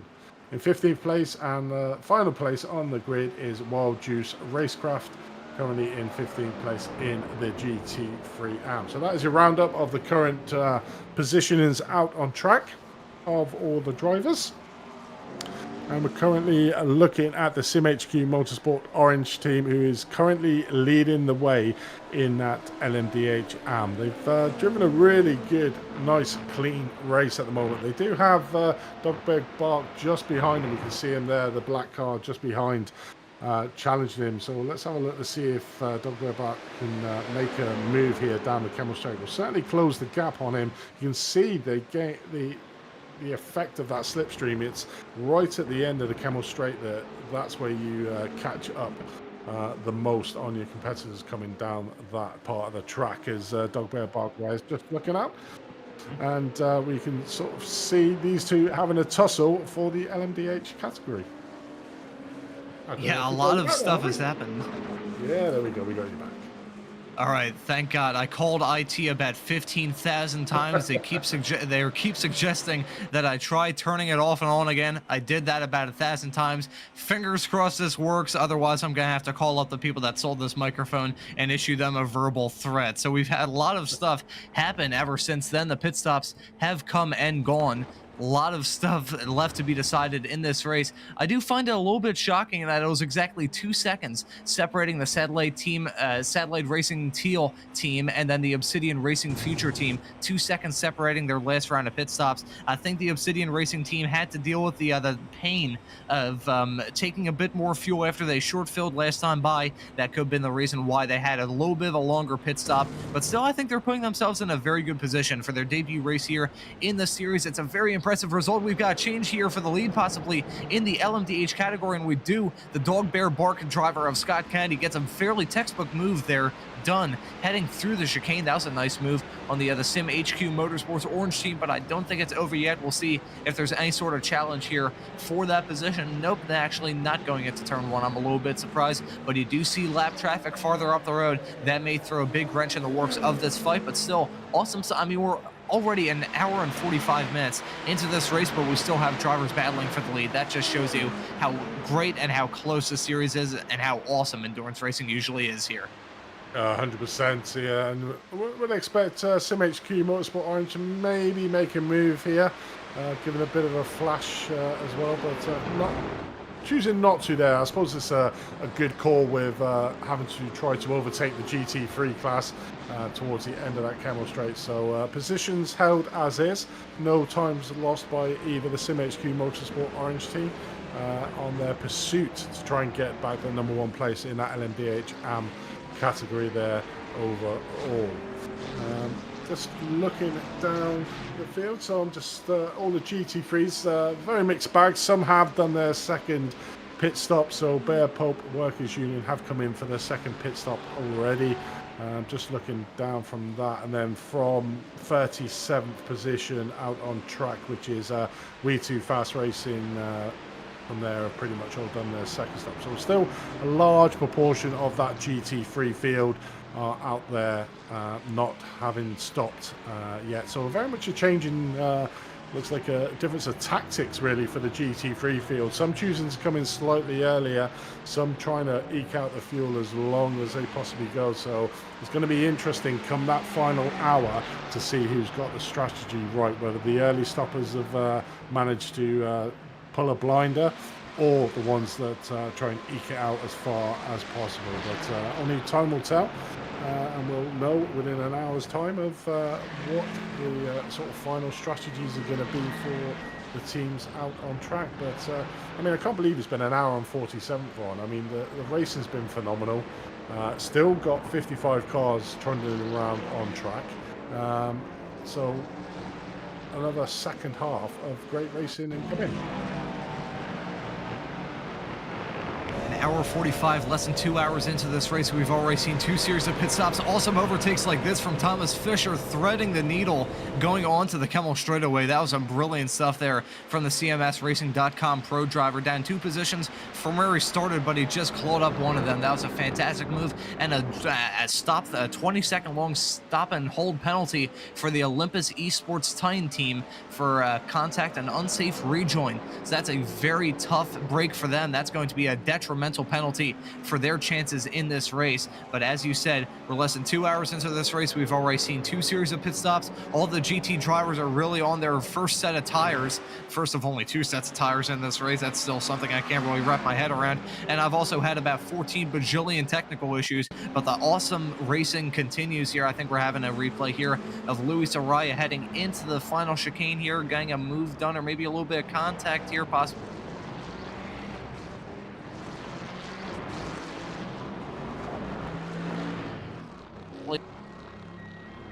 Ron will be getting onto his microphone and give him a stern word, because I think we might have lost Ron again there on that. Oh, but that no. Oh, no, it looks like you're back now, Yep. mate. I have no idea what in the world is going on. I think Discord just does not want to cooperate with me. I checked my internet, and it's decent, so I have no idea what in the world. I think the race broadcast just talking in one-word pieces. So I think my word for this is future. That's my word. That's my one word. That's your one word. But you know, well, I'm sure you'll endure your technical difficulties anyway, Ron, and get back to us where we can. Oh, there we're watching on board with 104 Nicholas Maynard. My long shots for a podium in that LMDH Pro category. Very aggressive, well, quite close to the BMW. I think that was the leader of your GT3 AM, back pain and eye strain, so they would have appreciated being taken out in that. But all clean racing. But that overtake that we just watched coming up the top of Eau Rouge, I think it was fortunate that GT3 car saw them coming and literally went to the inside of the gap, because I don't think the gap was there to begin with, but sort of like Moses when he went through the Red Sea, it just opened up for him, and he went trundling on through, which was a great passing mover overall to see on the broadcast. So yeah, it worked out quite well for that team that moved up a position. But currently watching on board with Nicholas Maynard here of 100 Force, currently running around in P7 at the moment in that LMDH Pro category, right onto the tail fin here of the CMS.com Racing Pro. So this is a challenge for the position, and just in front of him is the Delta Tech 377 car. So these three locked in a battle here at the moment. The fourth one, I think that is the Pneumatic Motorsport Blue team. Is that? No, that's not him. Just out in front. So it's going to be interesting to see where we're at on that. So good battle here, 4th, 5th, 6th and 7th in that LMDH Pro category, and there could be an opportunity here for a passing move coming down the Kemmel Straight if the 100 Force car can keep that momentum going and using the slipstream. But the car in front, the CMS.com Racing Pro, does have some slipstream off the GT3 car, so I don't believe a pass opportunity will be available for the 100 Force car here. And nope, it wasn't to be. But you can see just behind the 100 Force car there, the Satellite Racing Blue team, after the torrid start of this race that they've had, they've got an opportunity now as well to get up. I mean, it'll just be a rags to riches story if that Satellite Racing Blue team can make it onto the podium after all the issues that they've had at the first half of this race. Obviously having a slight incident where they lost around about 10 positions out on field, then having a drive-through penalty as well, and still managing to keep up. Just shows you the pace that they do have in 8th position overall in the team. So I think the producer's saying there that he's going to try something to get the overlay correct for that GT3 Pro category for the Ginger Lewis. Is going to see what he can do to get that error in the timing tower corrected, so we can see the correct team at the front. But just looking at this Lewis pit stop, yes, they do. So the overtake team Black and the Delta Simtech team that you can see there in front of the Bear Pulp Workers Union still owe us a pit stop. So once they have come in for their second pit stop, we will have that Bear Pulp Workers Union back up to second place in that GT3 Pro category. Just looking further back then, the overtake team Pink, again another team that needs owes us a second pit stop there, leading the way in that GT3 app. And we're looking further back at the Bear Pulp Endurance team here, coming up Radio Rouge in P6th overall in that GT3 Pro category, driven by, who's that driven by? Nicholas Holden. No, I've never met Nicholas. He's obviously a new member. I remember having met the Team Bear Pulp family, which is quite an extensive family. But one thing I do love about their cars is the liveries, and pretty much all the liveries of all the cars that are out in the field today. You know, we've got the racers that get all the accolade and the acclaim for the on-track racing, but there's so much that goes into a team behind the scenes. You've got the manager who's the thankless task of making sure the drivers are doing their training and tipping up on time and hitting the timings and doing all the admin. Then you've got the livery, the guy that does the livery, makes a car on a broadcast and makes it look amazing. And you can sort of see that Team Bear Pulp's their great liveries as well as other teams. And then you've got the spotters, so the teams are made up of so much more. Certainly on the endurance, it's more of a family event, I think, than obviously single racing. It's one driver against another driver, where endurance racing, it's very much teams against teams, because you are racing around in a team, and you want to make sure that you can do the best for your team. So it almost promotes you to make sure that you do the training in there, unless you're one of these God-given aliens that can just jump in an iRacing car and smash out lap after lap. I'm certainly not one of them drivers. I'm not painting myself as a very good iRacing driver here, to be honest, but we'll sort of see where we're at on that one. Ron, I don't know if we've got you back and you've sorted out your technical issues or not. Are you there, mate? Yeah, I think I'm here for the time being. I'm not sure what in the world is going on. As I said, I think the iRacing gods may have some kind of objection to me doing this broadcast on very late notice. I got the word that I was going to do it when I woke up this morning. So, yeah, I've just been kind of sitting here and looking back and just looking at the live timing on the left-hand side of your screen with these SDK graphics, and just looking at some of these drivers, the yin and yang effect of them catching up and then dropping back. The lap traffic is just such a massive role in this race that I'm thinking that I mean, we've said probably 100 times already, but that's going to be a big factor with this race, even when it comes to the AM fights as well, because I think they're the ones that get caught up in the crossfire mostly. I think the GT3 AMs are probably the ones getting beat around the most with the lap traffic. So I think even though the field is spread out a little bit with those battles up towards the front, I still think there's just, I mean, I think we're in just a few moments time and a few laps time, we're going to be hitting the halfway mark of this race. But there's just so much more left to be decided. I really don't know what to keep my eyes on. Exactly that. It's I think the thing about endurance racing is still being in with a chance within that last hour, because out of nowhere, and we'll probably see it here, we certainly saw it in the last two rounds, was a car from we hadn't been discussing at all on the broadcast, all of a sudden was at the front of the field, and we were like, how did that happen? Because they're just staying under the radar. They're basically doing their laps, lap in, lap out, consistency, and we keep referring to that word, but endurance racing is all about consistency. You got your sprint racers that can do flat out 15 minutes, half an hour races at absolute top speed, but there's so much more that goes into an endurance race than just making sure you're flat out fast, lap in, lap out. It's making sure you can do that constantly for an hour and be consistent. You don't have to be the fastest person on the track, as long as you're consistent with your lap times, and you can navigate yourself through the traffic to make sure you're staying on them timings like as if you were on a clean track.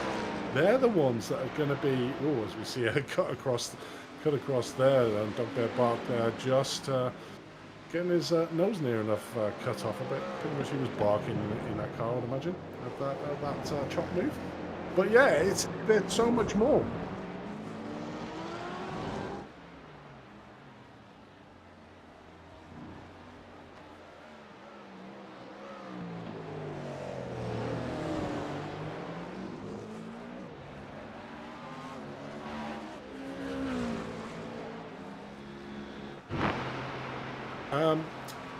Just a quick shout to David. If you could give us the team squad members for the Morales W squad ginger liveries, and if you could put it in the YouTube chat for us, we're having a look to see if we can change around the timing tower.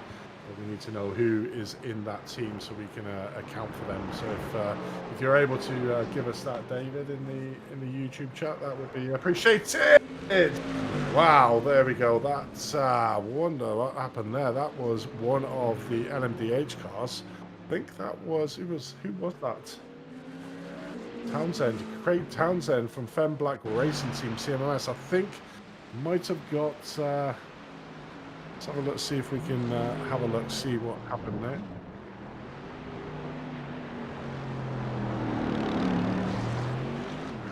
Okay, I'm not sure that was. I think that may be him coming in. I think that may be him coming in after the incident there, Josh. Let's have a look, see if we can find it. I believe it is. This is the ginger livery. It's the top of the GT3 car. Not quite happened there, but it's yeah, that certainly looked like maybe the BMW that we saw in there slightly made contact with the back of the LMDH car to be able to spin him around. But that was a big accident there. I think it was the fend. No, it wouldn't have been them. I'm just trying to think of it. Just having a look, see who in the LMDH has dropped back to the pits. It might have been Valhalla Motorsports. They are the only LMDH that's in the pits, so it might have been them that unfortunately got taken off. Thanks, David. I appreciate that, mate. But looking at now, so a few more of the GT3 cars have come into the pits. There we go. That is the Valhalla Motorsport, which I thought it was. So you can see the front end of that car completely destroyed. But let's have a look. I think we have the crash. Oh, there we go. Ooh. Just a little bit.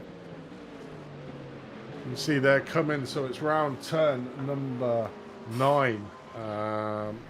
It may have been that the Valhalla team spooked that BMW coming around turn number 8, and unfortunately there might be, but you can see the car in front, the Quicker car there as well, Quicker Racing Pro. They've currently, looks like they've used all their fast repairs because they've been in the pits for a considerable amount of time.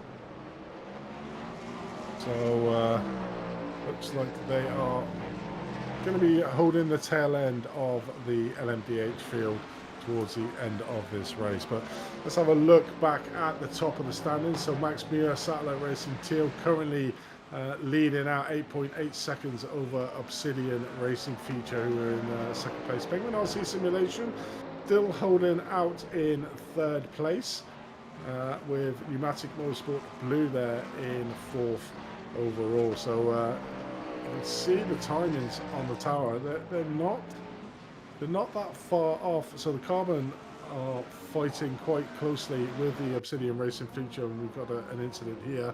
That looks like oh, that's the leaders there of the GT3. That is coming around turn number 9, taking an excursion off the field. Don't think they've done damage, and they've done it again. That is twice they hit.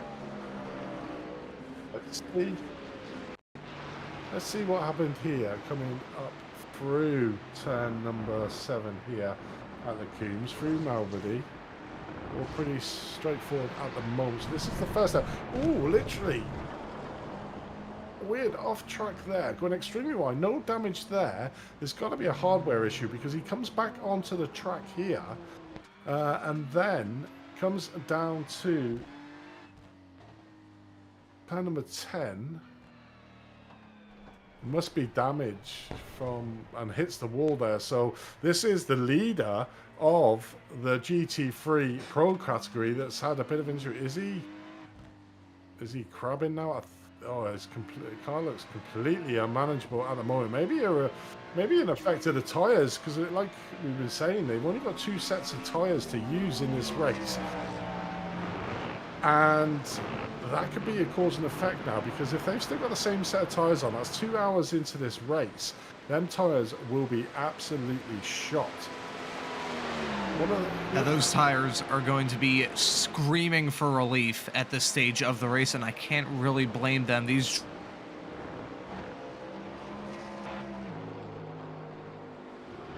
series of pit stops come and they finally get those new tires on those cars. That's going to be sweet relief for them. But man, very strange incidents. I think these drivers are seeing a bit more of the red mist now that we're in the second half. That could be the reason why we're seeing some drivers break out the chrome horn a little bit.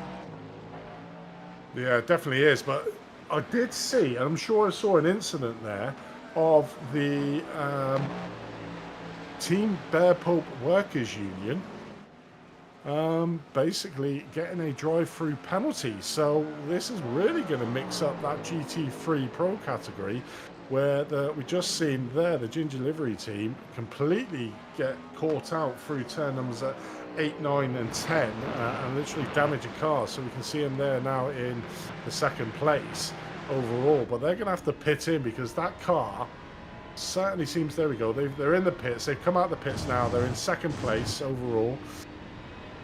So well done, Josh, for getting that sorted, mate. That's cool.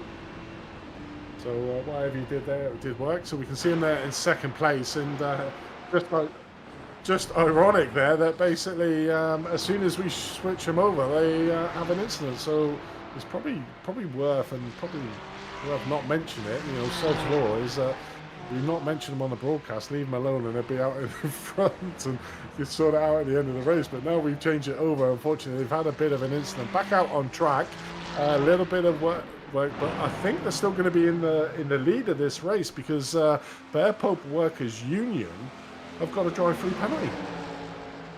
Well, that throws a big wrench in the works there. That's gonna be a solid kick in the balls for them, if I'm being brutally honest. That is such a shame. The only point of the race where they're like, yes, we're finally in the lead, we may be able to contend and actually take the win here, and then as soon as that happens, they pick up a drive-through penalty, which, as we've said many times on this broadcast, driving through the pits at this track is just basically torturous. So that's gonna be the most frustrating minute of that driver's lives. But I will say, touching on the slight technical issues that we had there, having that car be involved in that LMDH fight, seeing that Ferrari logo in the LMDH class makes me think, iRacing, if you're somehow watching this broadcast, please put the Ferrari into this game. Please put the Ferrari, I'm not sure what number it is, but the Ferrari GTP car, please. We need a whole, I mean, we're spoiled for choice when it comes to the GTPs. We've got the Cadillac, we've got the Acura, we've got the BMW, and we've just got so much choice. We're spoiled for choice as sim racers nowadays, but I would still love to see that Ferrari in the game. I think that'd be awesome. Yeah, it definitely is. I was watching, you know, quite ironic and a bit off topic, but I think it was quite interesting. I was watching a series that they've got running on Netflix at the moment about NASCAR, and there's a driver in there that basically came from iRacing, went into NASCAR, and now he's vying for the championship, you know. And it just shows you how realistic the iRacing platform is to real life. You know, the iRacing team extensively map the tracks, so the tracks are pretty much bang on to what they are in real life. You know, we've seen it with quite a few of the iRacers moving up to real life racing. You know, it's such a good platform to enhance and learn young drivers to maybe go into real life racing, and that's no mean feat for the rest of the field as well. You know, you're getting the experience as if it was a real life situation. You were driving that car. I mean, you look at the technology that's available now for sim racers to purchase. I mean, you've got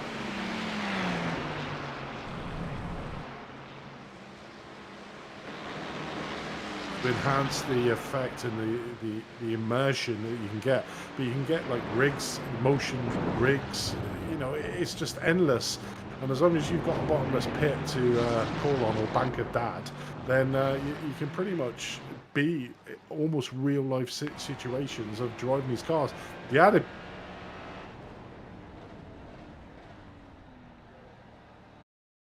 a huge hefty mortgage to buy a new car, you know, it's beautiful that you can actually still do that.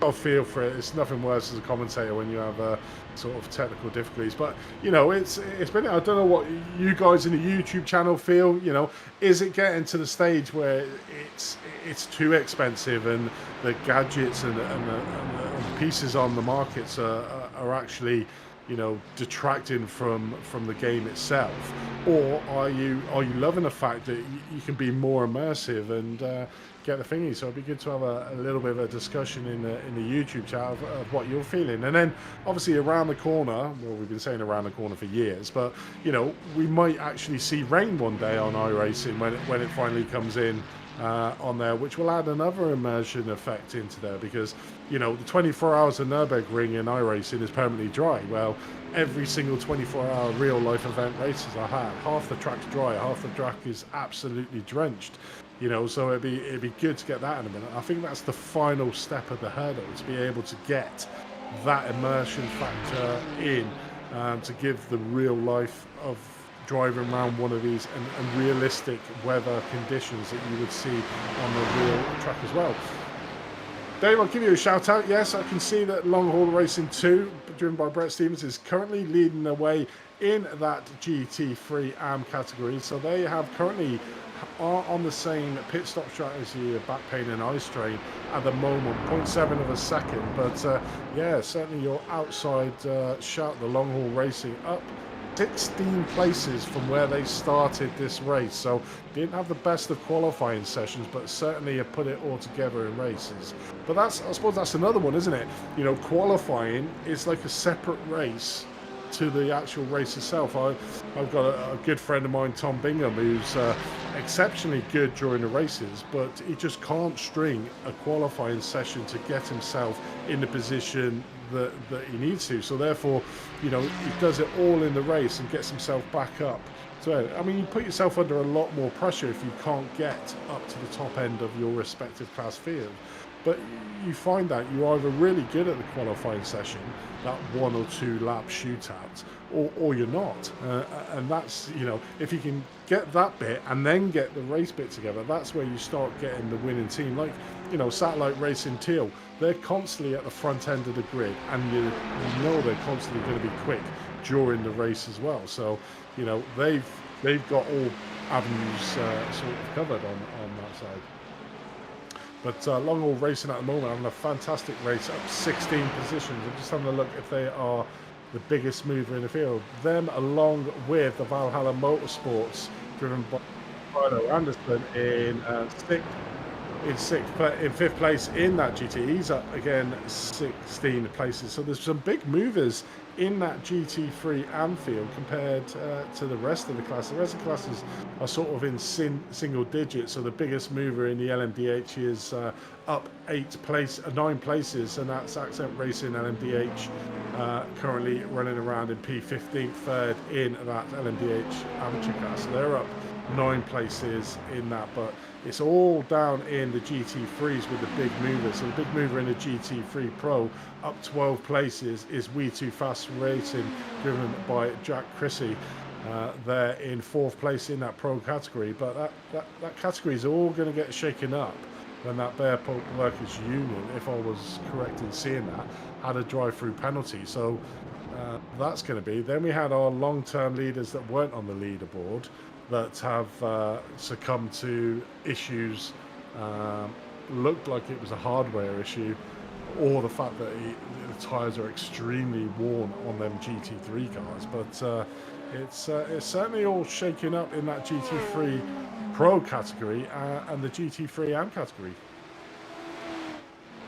If you're back, Ron?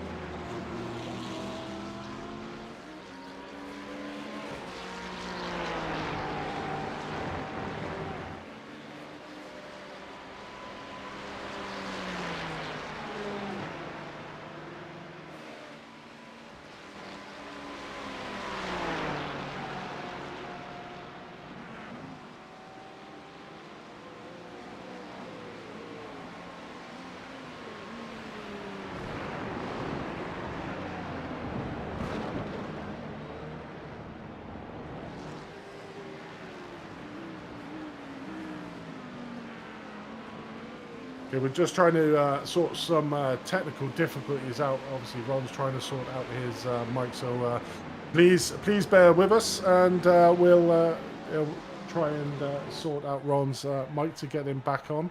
Sure you don't want to hear my dulcet tones for the remaining 2 hours of this race, but I'm pretty sure that Ron is flexing and saying a few choice words to whatever make and mic he's got to work out on field. But currently looking at the precision racing esports, Jeff Evans here coming in P14th in class, are long time ago leaders of this race, so had a few issues since the start. So the opening half hour of the race was all going swimmingly for the precision racing esports team. Then had that, it sort of changed from when they had that sort of slight moment, if you remember back to around about an hour and a half ago, around turn number 8, where 2 GT3 cars spun in front of him.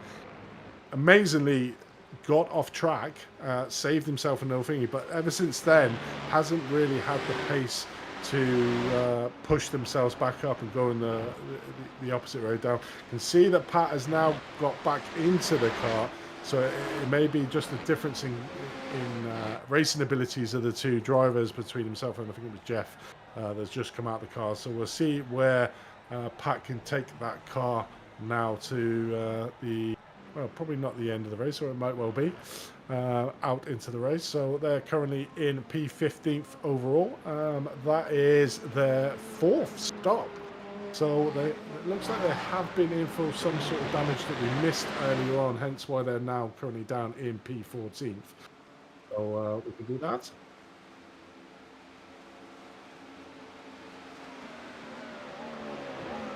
So we're looking at Pat's just coming on his outlap them tyres, and I suppose the beauty of these LMDH cars is that they've got 5 sets of tyres to contend with, whereas the GT3, and I think Ron's mic is as amazed as he was, hence why it's not working, that the GT3 cars have only got 2 sets of tyres, and that includes the set that the drivers actually started from.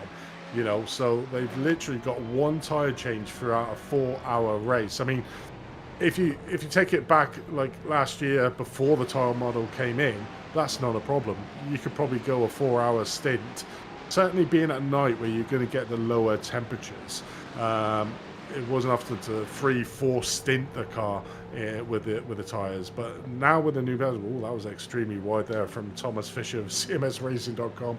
Almost got caught out by the pit lane turn coming down through La Source, but managed to not damage the car. That would have been a bit embarrassing live on the street, but managed to save himself.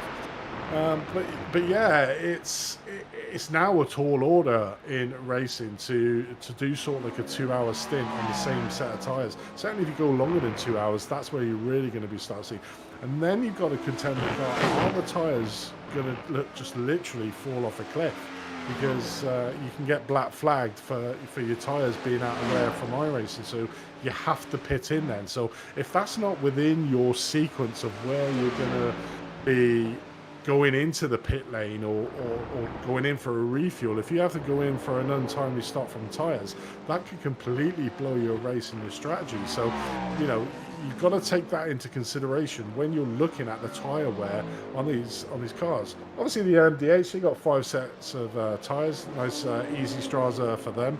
Obviously, I'm not sure why they got 5 sets. Maybe David could elaborate on that. Why didn't they get like 2 or 3? Give them a little bit of a challenge like the GT3 classes, but they've been given 5, so they're fully utilising it. And at the moment we're watching Max Muir Sattler Racing Teal currently out in lead. 36.7 is the gap, and this is the gap that we've come to see with this team. They get out in front normally at the start. They had a bit of company, should we say, from the Precision Motorsport esports team. But ever since sort of they dropped away, the Satellite Racing Teal team have managed to pull out, and now we've got a 35-second gap in the front of this team and still pushing on. And this is the part of the race that these guys really excel at. You would think that you would sit back, just maintain that lead, but you know, I'd almost guarantee that that lead over Obsidian Future is probably going to raise a bit more as we watch Max here coming in for his pit stop. This will be pit stop number 3. So probably two more pit stops left for the team to do in this race. Another fresh set of tyres to go on for Max if they don't change around the drivers. Currently have the Satellite Racing Team Blue in the pits as well, along with the Pneumatic Motorsport Blue and the SimHQ Motorsports Red. So 4 teams at the moment in that LMDH class coming into the pit lane. So that's, yeah, it's round about right from where they should all start filtering in. But this is where you're going to start seeing the difference in the tactics of the cars coming in. Some are going to come in slightly earlier now, some are going to come in as late as they can, some will be looking at fuel saving to try and make sure that you don't have that splash and dash as we mentioned at the start of the stream, because that will really be a race killer. You know, knowing that it takes 1 minute and 7 seconds to get through this, it's probably going to be felt even more in that LMDH class due to the speed that these cars can go around the track. You know, they're doing lap times in 1:59, so 1 minute and 7 seconds is 3/4 of a way around this track. So that sort of puts into perspective the distance that you're looking at for doing that pit lane and that special dash. You see there, Obsidian Racing Future. Oh no, the second place car in that LMDH class. A stop and hold 5 seconds to Obsidian Racing Future. So that might not be too bad, because I think they'll be able to do that whilst they're taking a statutory stop anyway. So it's just an extra 5 seconds. Oh, a little bit of contact there coming out of the pits between our race leader, Satellite Racing Teal team. I'm not sure who that is in front. That's a Ferrari. I don't know if that is his number there, but hopefully no damage has been caused to either car there on that there too. Might be the Desperado team coming out there, but a little bit of action there as we see a lot more of the LMDH cars coming in and a few coming out of the pit. So a lot of them now coming in for their 3rd pit stop overall. There we go. Thanks, Ryan. So it looks like the Precision Racing car got hit by a GT3 even after the hold up earlier. So that's why they fell back. Okay, so there was an incident, which I thought there was, Ryan, but thanks for clearing that up for us. An incident with the GT3 cars. It's hardly surprising, really, with the amount of times that these LMDH cars are trying to overtake the GT3 cars. And as we've seen previous, it all depends on where you're actually passing the GT3 cars. You know, if you're passing it in this section now that we're watching Pat Pelchak go through of Precision Racing Esports, there's more likelihood of having an incident with a GT3 car as opposed to round here going down into Pouhon all the way down to turn 13, or like the same coming out to turn 16, Port de Frey corner, going all the way to the chicane. You know, it's all about where you hit the traffic in the car, as to, you know, how much risk you want to put into it. And that's why you've got to weigh up as a team the risk to reward benefits, is to say, if I go up the inside of him, how much time am I actually going to achieve or gain, compared to if I just wait and take him on the next straight, because obviously the speed difference between these two cars is immense. So on a straight, the work will be done like super quick out on track. But currently having a look at Accent Racing LMDH. So one of our big movers in the LMDH field, up 8 positions, driven by Brandon Lambert, currently in P4th in the LMDH amateur category. So he's going on quite nicely there. Desperado Doug's in 5th place. How far we are just behind him. So these two, I think that's the yellow car you can see just in the background there.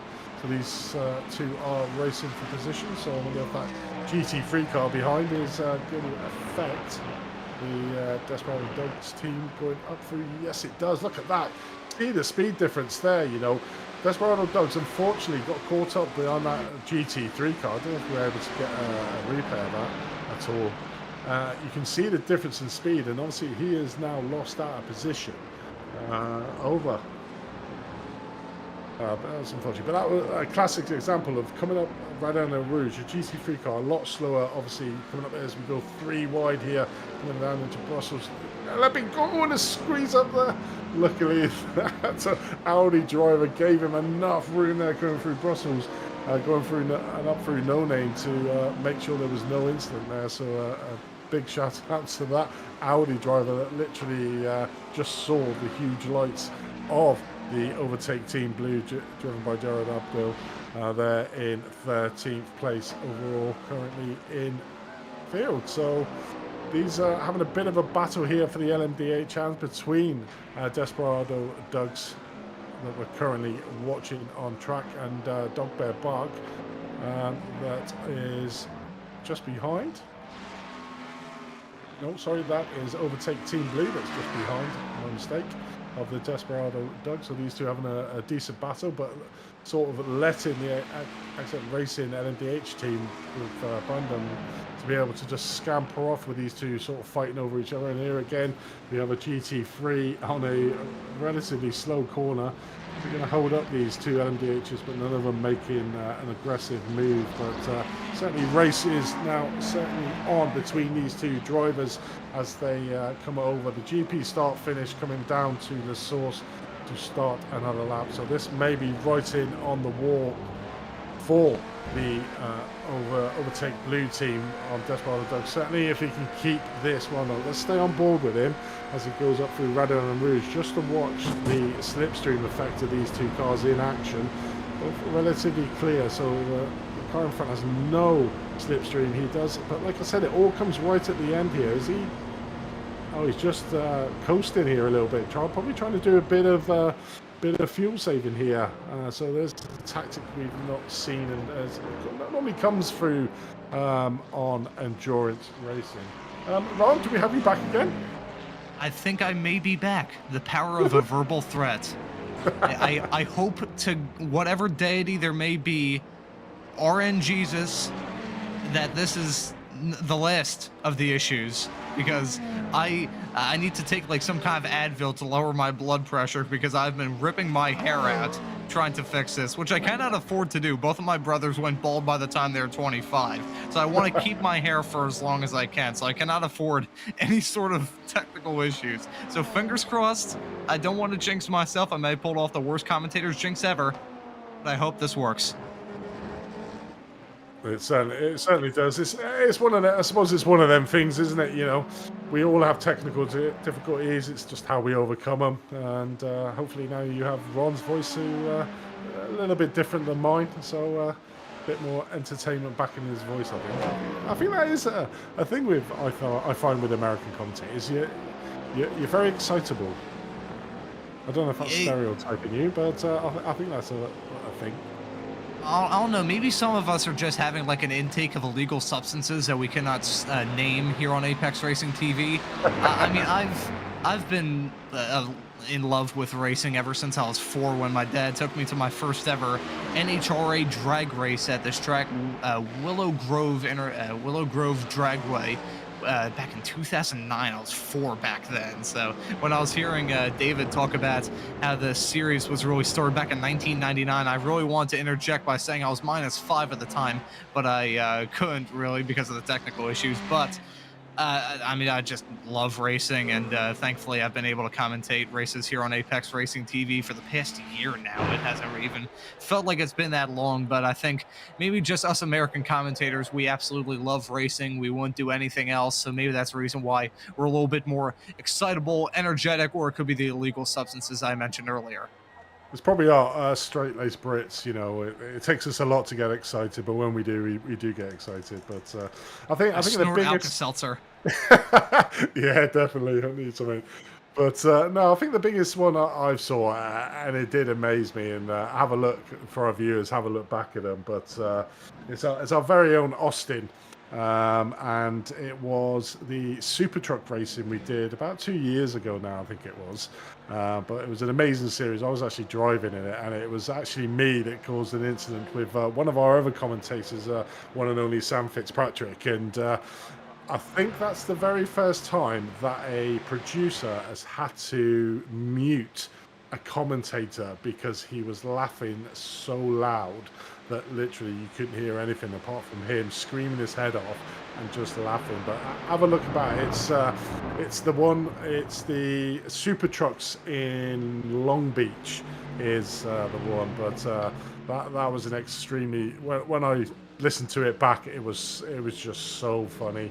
But that whole series, I think Austin is just more laughing than actually saying anything else. It's just an amazing, it was an amazing series to sort of driving, completely different to what we're seeing now. There was no lines, you could do what you want as long as you got a lap, because the slow down penalties in them Super Trucks was still flat out. It would run out by time, even though you didn't have to slow down or nothing. So it was a great bit of racing. So there was that's why I just thought that, yeah, that was funny. But have a look at that. It's on the Apex Racing TV channel, but it was just so funny, and it was really good to racing. But anyway, back to the Joviales and back to this one. I have found that race. I have combed through the archives, and I will be posting that in the in-race chat for this race here on Apex Racing TV right now for anyone to comb through. Of course, after this, because we still have a lot left to be decided between now and the checkered flag. Let me do the math. We're 5/8 of the way, coming up to the 5/8 of the way mark of this race. You can see that field spread is it's spread all throughout the field. There's no real big gaps. Probably the biggest gap throughout the whole field is probably about 5 seconds between two cars. So the lap traffic issue is becoming more and more of an issue. Maybe we'll reach the point where all the cars just converge onto each other just on one point of the track. Maybe we'll see that between now and the finish. That'd be a real interesting one. We'll get flashbacks to the time the field went through the lap traffic for the first time all the way back at the start of the race. So that'd be a nice little tidbit to have in the final, let me do the math, 3/8 of this race.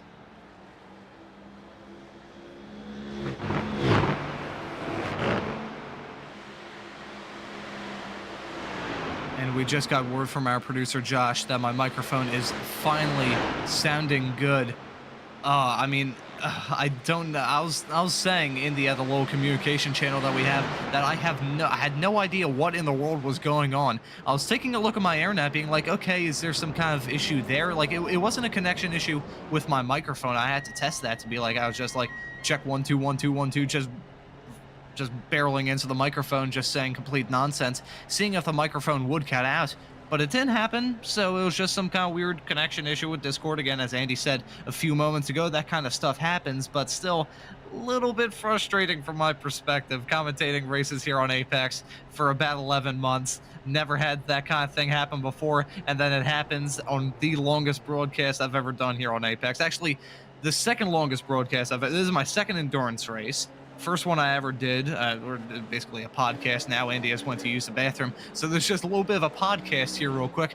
Second longest, second endurance race broadcast I've ever done was actually the Make-A-Wish Drive for Wishes charity event that was streamed on the Make-A-Wish International YouTube channel, where we raised about over $20,000 for Make-A-Wish. That was a wonderful cause to be a part of. And in that 4.5 hour long podcast, in that 4.5 hour long broadcast, it was basically a podcast, and some very strange things were said. There was one point I remember, this was like an hour into the broadcast, where I was reading out a review of a French restaurant outside of the city of Philadelphia, where I'm from, where this person was generally upset with how their meal went at said restaurant. And then the owner chimed in, because on Google Maps you can, like, if you're the owner of the establishment that has this negative review, you can leave a reply to that person. So I went down this rabbit hole when I was covering that race with Sam Fitzpatrick back in the later stages of 2023, and that is probably the hardest I've laughed in some time. Andy mentioned how commentators had to mute themselves because they were laughing too hard. I had to mute myself because I was very well close to peeing myself from laughing. So thankfully in this race thus far, we haven't had any moments like that, and we actually have the pit stops approaching here. You can see that was Steven 7G, if I butcher that pronunciation, I apologize, in the Overtake Team Blue car, currently running P15 in the LMDH Pro category. He's put together a pretty quiet race. We haven't seen too much of him, but he just got that pit stop done in that BMW. We'll see him try and negotiate the lap cars farther up the road, the number 97, right there in his sights, the BMW running in the GT3 Pro category, so we'll see him dispatch that car fairly quickly. But all the prototypes and the GTs are coming in now. Michael Hooper, who was running up towards, well, he's running in second. He was running what we thought was first. He was running second throughout most of that. Still putting together a pretty good race right now, running in P4. Has dropped back a little bit, of course, with this pit stop. We'll see how things shake up once the pit stops are done and taken care of. But right now, running in P4 in that Ferrari with the Moradness M Squad Ginger Liveries car in P5, still with that blue little ticker. My favorite color is blue, so I can't really be too upset, but it does stick out a little bit like a sore thumb with all that red there. But still, it's a Ferrari. It's got the blue, so I guess it kind of equals that, because you've got Ferrari obviously known for having the color red, even though it's even though it has the blue check mark right next to it. So I guess that kind of evens out. It kind of counteracts. So I guess not real much of an issue. Still, I think we need to focus on the action, because right now, 2 hours, 34 minutes, just a tick over 2 hours, 34 minutes into this race. It's kind of, I wouldn't say dumb to say, with an hour 26 left on the clock, that we don't have much long left in this race. But compared to the 4 hours that these drivers had to contend with at the start, that 1 hour 26 does not feel like a long amount of time. So we'll just have to see what happens. But I think, speaking of what has happened, I believe, Andy, you have come back. So welcome back, my friend. What have you been paying attention while I've been going on this random spiel of mine? I have been, mate, and it's been an entertaining random spiel. So yeah, it's always good to have them laughing fits. But we can sort of see here we were just looking there in that GT3 profile between the Ginger Liveries and the Bearport Workers Union. You know, they were so far in front at the beginning of this race. It's going to be interesting to see if they can now make a comeback and get themselves back at the front of that GT3. But there is a sizable gap. You can see there 36 seconds between themselves and the front. But saying that, that's how far they were ahead after an hour and a half of races. So it's not under the realms of expectations that could possibly be done. I mean, Michael Hooper, I mean, he's doing a monster stint still at the helm of that Mercedes. Nearly 2.5 hours he's done now, so he's certainly going to be doing the 3. It's going to be interesting to see who can actually get in there. But yeah, good. But currently watching Desperado Doug's up in 4th place in the LMDH team. So he has he managed to shake off? I'm trying to think who it was that I think it was Overtake Team Blue that he was having a bit of a fight with. I'm just having a look at the pit stops. No, they've both done the same. So it's probably just the effect, like you said, of the GT3s just slowing up certain cars around certain places that they've managed to get away, or that other car has been involved in an incident. So it's still a long way to go, like you were saying, Ron. You know, we've still got an hour and 24 minutes to go in this 4-hour endurance race, and we've seen how quickly things is just one incident. If you get a drive-through penalty, so we've seen both of the top 2 that were in that GT3 Pro, the Ginger Liveries, they had an incident, so they had to come in for a repair, and then we've had the Bearport team having to come in for a drive-through penalty. So, you know, anything can happen still within this. Oh, as we see a bit of an incident, Penguin RC Simulation driven by Ray Kingsbury having a slight issue there coming around the source. Let's have a look at a replay of that, see what happened. Wow, so it's a vast array of GT3 cars. Well, who is that in the other one? That is 111. Oh, it just literally overshoots the roller. I think that was Pat Pelchak in the 111 car. But yeah, very strange incident here heading into 1. But he's probably concentrating more on that GT3. He was lucky not to take out one of the GT3 cars, but he's probably probably looking more at Pat than where his actual braking marker was. Completely lost his braking marker and went through. Luckily, split 2 GT3 cars, because that could have been a big incident there going into La Source, the last corner of this track. Yeah, that was just a simple case of like target fixation, I guess would be the correct technical term to describe that. That was just a driver, I wouldn't say distracted driving by any means, but actually no, I think distracted driving would be the correct term, just focusing on those GT cars so much that he was like, oh crap, I got to brake for this corner, just slam on the brakes. Very lucky to get away with that without any sort of damage. I will say those tires are definitely a little bit dusty there, so I can imagine he'll definitely be suffering the effects of that little incident of his into turn 1 for many more laps to come. But I think we're reaching that point of the race where some of these drivers that have been in the car for a little while now are starting to feel that mental strain really affect the way they're driving. Yeah, 100%. You still get fatigue. You get more fatigued at night because during the day, your braking markers are really obvious. You probably use stuff off track, and when it's a bit night, it's sometimes a little bit harder to see your braking markers. So you've got to concentrate that a little bit more to try and do it. So it's always very much more tiring to drive at night than it is on a lit track, which is a lot less of a hassle when it comes to concentration, because you're looking at other stuff, but we're sort of looking at 3 hours of driving at night. Let's have a look at an incident here. Possible incident for David Munoz in a Can-Am Racing.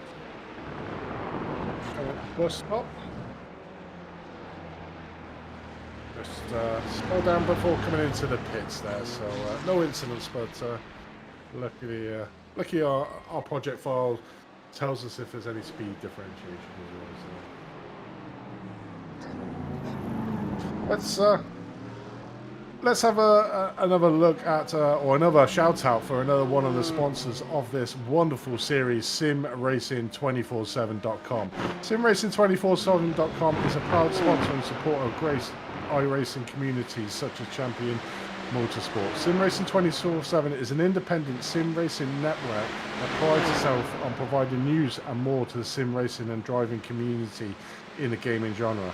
We carry out the following with great staff and hard work: non-stop content, race reports, promotions, community support, features, investigations, analyse and reviews. And if it's all about sim racing, then they'll find it on this website. SimRacing247.com is the place for those that enjoy sim races, rookies or pros. Sim racing is for everyone. And obviously our other title sponsor, Penguin RC Simulation. Great high performance driving accessories at reasonable cost at Penguin RC Simulation. They provide wheels and button boxes along with specialised equipment such as e-stops for direct drive hardware and iFlag thread. Head over to www.penguinsrc.com. So there's our two great title sponsors for this series that have donated some impressive prizes to the winners of all 4 categories. In fact, 5 actually, I think, with the over 50 championship as well, which is certainly one that's going to be heating up on. But I like the sound of that one though, Ron.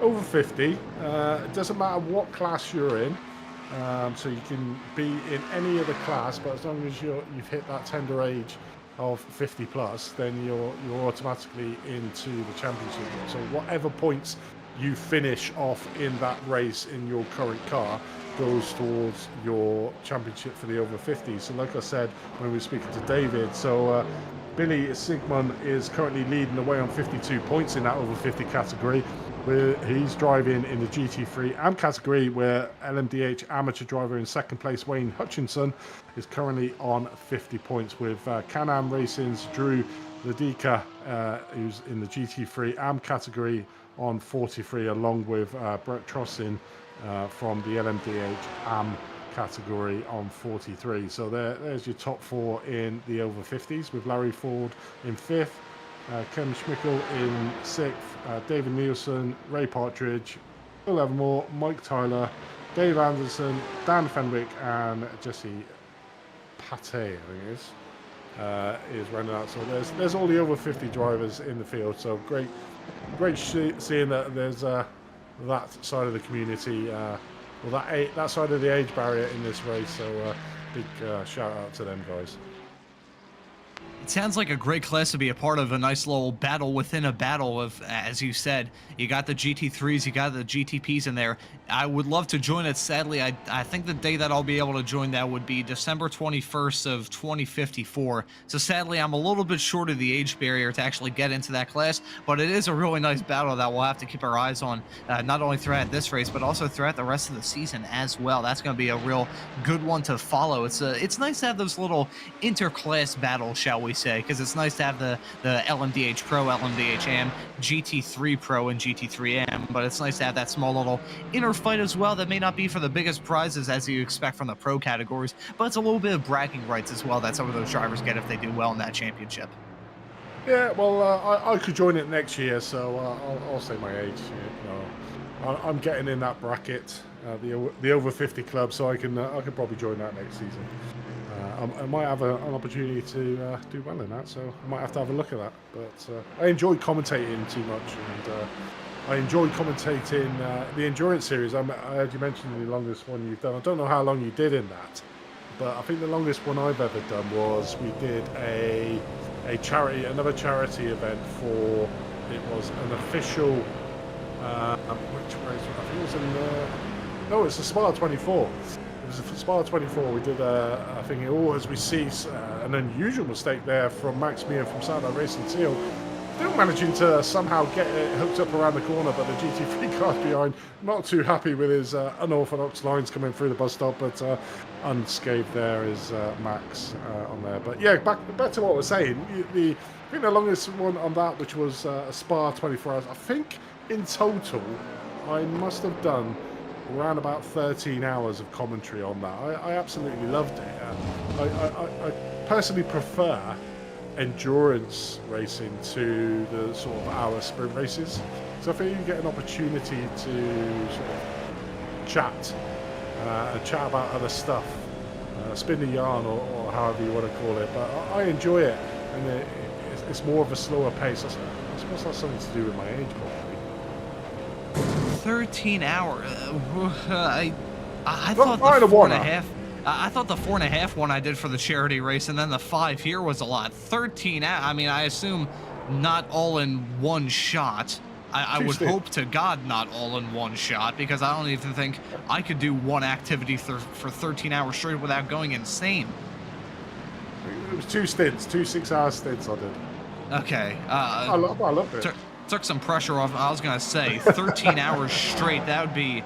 I don't know what kind of illegal substances they have in the UK that would make you think, yeah, 13 hours in a row, that'd be good.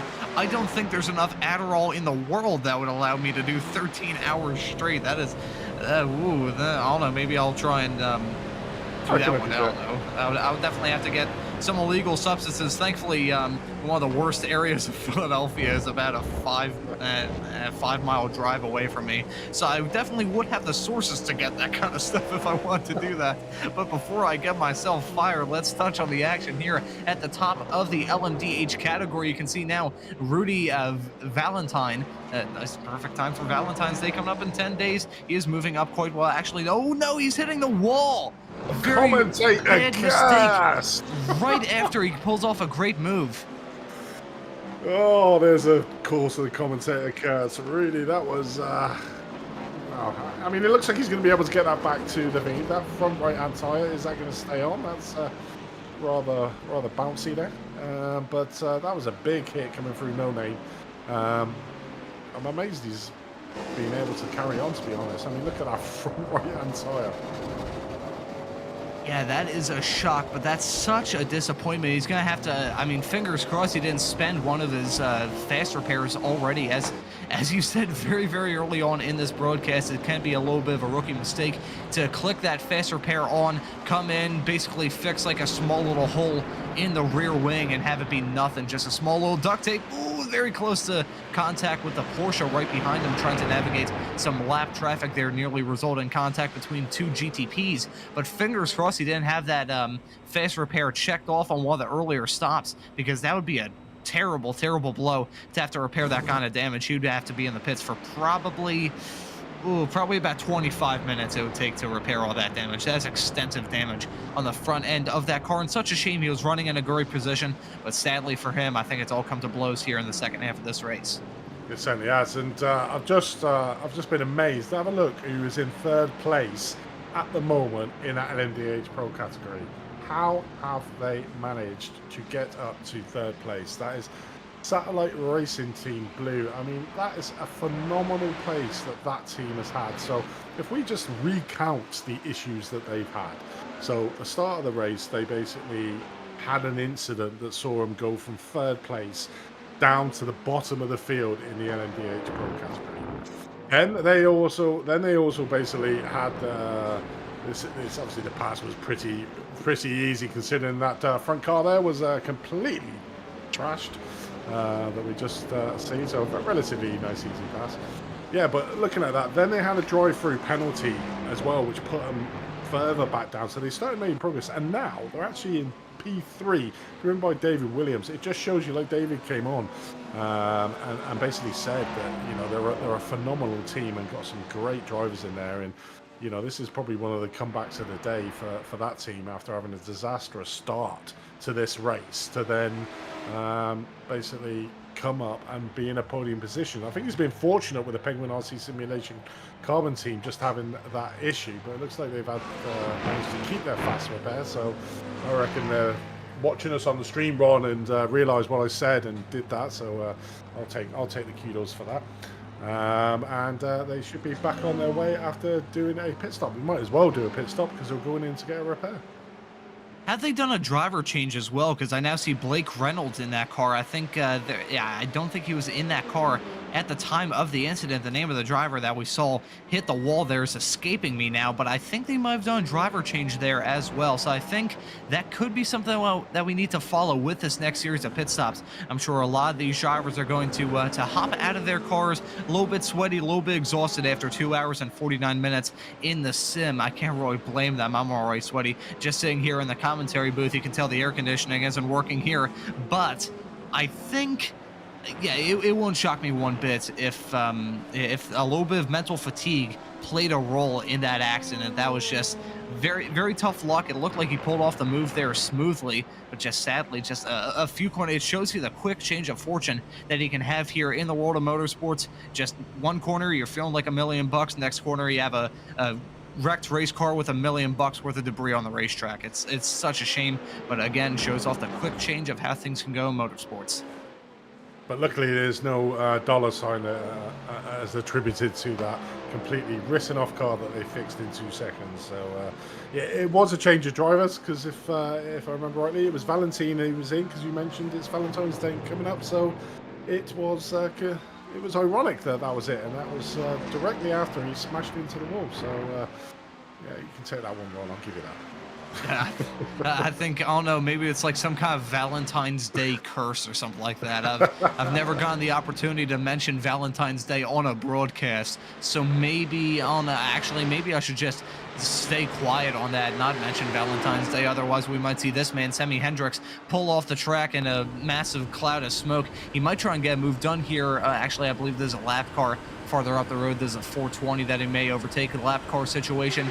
He is about, I'm looking, 38 seconds behind the Bear Pope Workers Union car there. So him in the number 144, putting on a decent drive. He's a name I recognize from the S1 Racing GT3 Sprint Series here on Apex Racing TV. If you'd like to stay up to date on all the action here on Apex, remember to hit the subscribe button, hit the notification bell, do all that stuff. If you use YouTube for about 5 minutes, you know roughly what to do here on this website. But he's a name I recognize from there. He's never really been one of the top drivers in that series, but he's always been fairly clean, fairly consistent. He's kept it clean in quite a lot of the races from that series, and we're seeing that once again, and that's really a good factor when it comes to trying to find an endurance racing driver. Just being able to keep it on the road, keep it out of the barriers, and just if you can keep your race car clean at the end of those 4 hours, you could be running up towards the front. So I think if they play their cards right with that number 144 Audi, he may be at a shot of finishing on the podium here in the GT3 Pro category. Yeah, it definitely is, and it is. We keep mentioning him, but it is. It's all about consistency. Sammy Hendricks, who I know very well from other leagues that I've commentated on, you know, he's definitely an up-and-coming driver. Is Sammy? He started off, learning his ropes exactly like we were talking about with David. You know, if you are, I can't recommend it high enough. If you are brand new to iRacing, get yourself, and you feel confident and you know how to move your car and you can position your car on the track, I cannot recommend it highly enough that you join one of these leagues, whether it's this one or an Apex one or any other one. Get yourself on there. Don't be scared or intimidated, because the standard of racing that you'll get in a league compared to, say, the iRacing official series, they're chalk and cheese. You know, iRacing, you get some dubious people, shall we say, we'll leave it at that, on track. But in the league racing, everything's a lot cleaner, and there's a lot more respect that's given to the drivers. So, you know, get yourself on there. It can be daunting. I remember the first time I joined one of the Apex leagues back in the day. You know, I was a bit nervous, and you know, you're getting on there.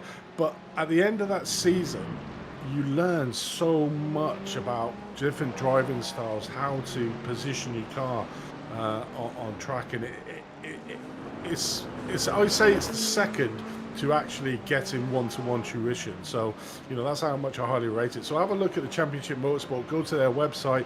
Like David said, you know, that you cater for every single iRacing range. So there'll be something there that you can look at. So have a look at their website. See what you can get involved in, and I guarantee you will love it, and you'll be hooked on league racing. And certainly if it's broadcasted, you'll get yourself on one of the broadcasts and in the box or whatever, so you can keep it for keepsakes for forever in a day. You got a small little screenshot of the computer screen printed out. Just have it a small little, I don't know, maybe keep it in, I'm trying to think of the word now, a time capsule. There we go. Keep it in a time capsule and just bury it in the ground. Ooh, that was a big moment there with Miguel Colon there navigating the lapped car, the number 97 Mercedes. I believe that was the Delta Simtech driver, if I'm not mistaken, going through Lake Home. That was a very tense moment there, threading the needle. I think these GTP drivers are reaching the stage of the race where they're starting to feel a bit more gutsy with their moves. They're feeling confident in the race cars, feeling confident in themselves. So we might see some more aggressive moves here. We'll just have to wait and see. But getting back to the point there of league racing, it's kind of like back before the days of like strict child laws of like, okay, you can't do this if you're a parent because then you'll go to jail. Just like throwing the kid into the deep end of the pool. That may be a good learning process when it comes to racing. That's really how I got into racing in real life myself. Kind of got chucked into the deep end of the pool. So I think maybe with sim racing, that same kind of mindset may work for some of these drivers. Yeah, 100%. And because you don't have to pay for it if you wreck a car, it's not like it's costing you an absolute fortune. As long as you've got the basic rig of a wheel and a screen in front of you, you can race, you know, and you can put yourself against people that got thousands of pounds of rigs around them and that to be able to do, as we see, a stop and go 55 seconds for Olympus Esports for avoidable contact. Warning to Olympus for unnecessary use of flashing lights as well. So they're not having the best day at the office, are the Olympus Esports Titan team, and that has our very own Lewis Aurora in there as well. Normally a very quick outfit there, them guys, as we can see there. Christopher Stevenson. One thing I do like at Olympus, I know a lot of the guys in that team, is the wonderful top that Christopher is modeling now. That he's even heard us now, so he's probably going to strike some poses or something. But they've got their own tops on, and they've got their own gloves. And yeah, no, it's a really good outfit, and unfortunately they've just not had the best of times here, currently in P15. But we've got might have a replay here. Have a look.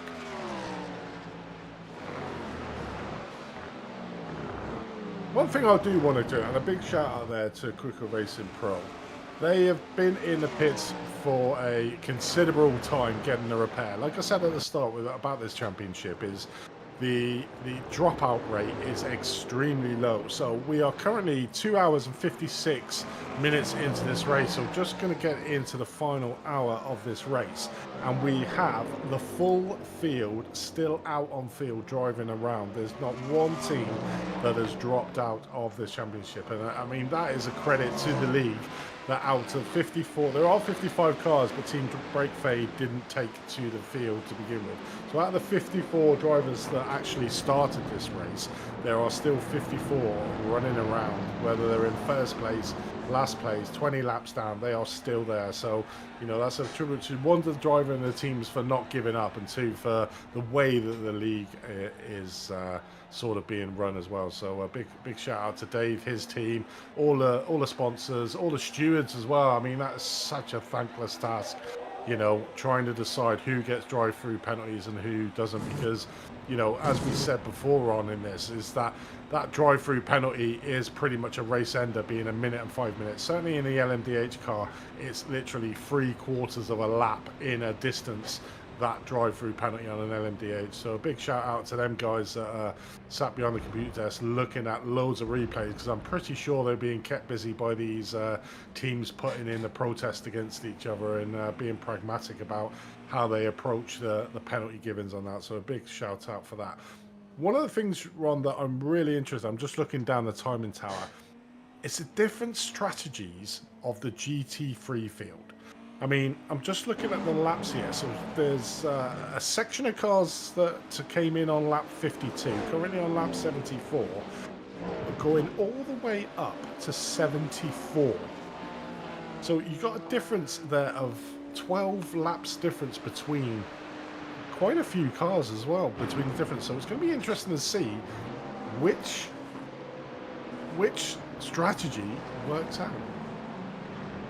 What I'm really wondering is, when did they take their tires? Because I'm sure a vast majority of the GT3 drivers have already taken their tires, but I just wonder, like, of those drivers to come in a little bit later, did they take their tires a little bit earlier, or are there some drivers that haven't even taken their tires yet? That's a really big, that's going to be a big role, because if you're a driver that pitted around the 2-hour 15 mark, and we're at the 2:59 now, you already have about 45 minutes on those tires, and you still have an hour left to go. Meanwhile, if there's a driver running farther behind, dropping back like a rock just because they're on tires that are basically worn down to the canvas, maybe they might be ones to keep an eye out for. I don't think there's any way to distinguish the drivers that have taken tires thus far as opposed to the ones that haven't. I don't think there's a way to tell the difference, but I think we may be able to tell it pace-wise. It's still pretty good. I'm feeling confident that the Overtake Team Black team is going to hold off any sort of challenge they have between now and the finish. We're about to hit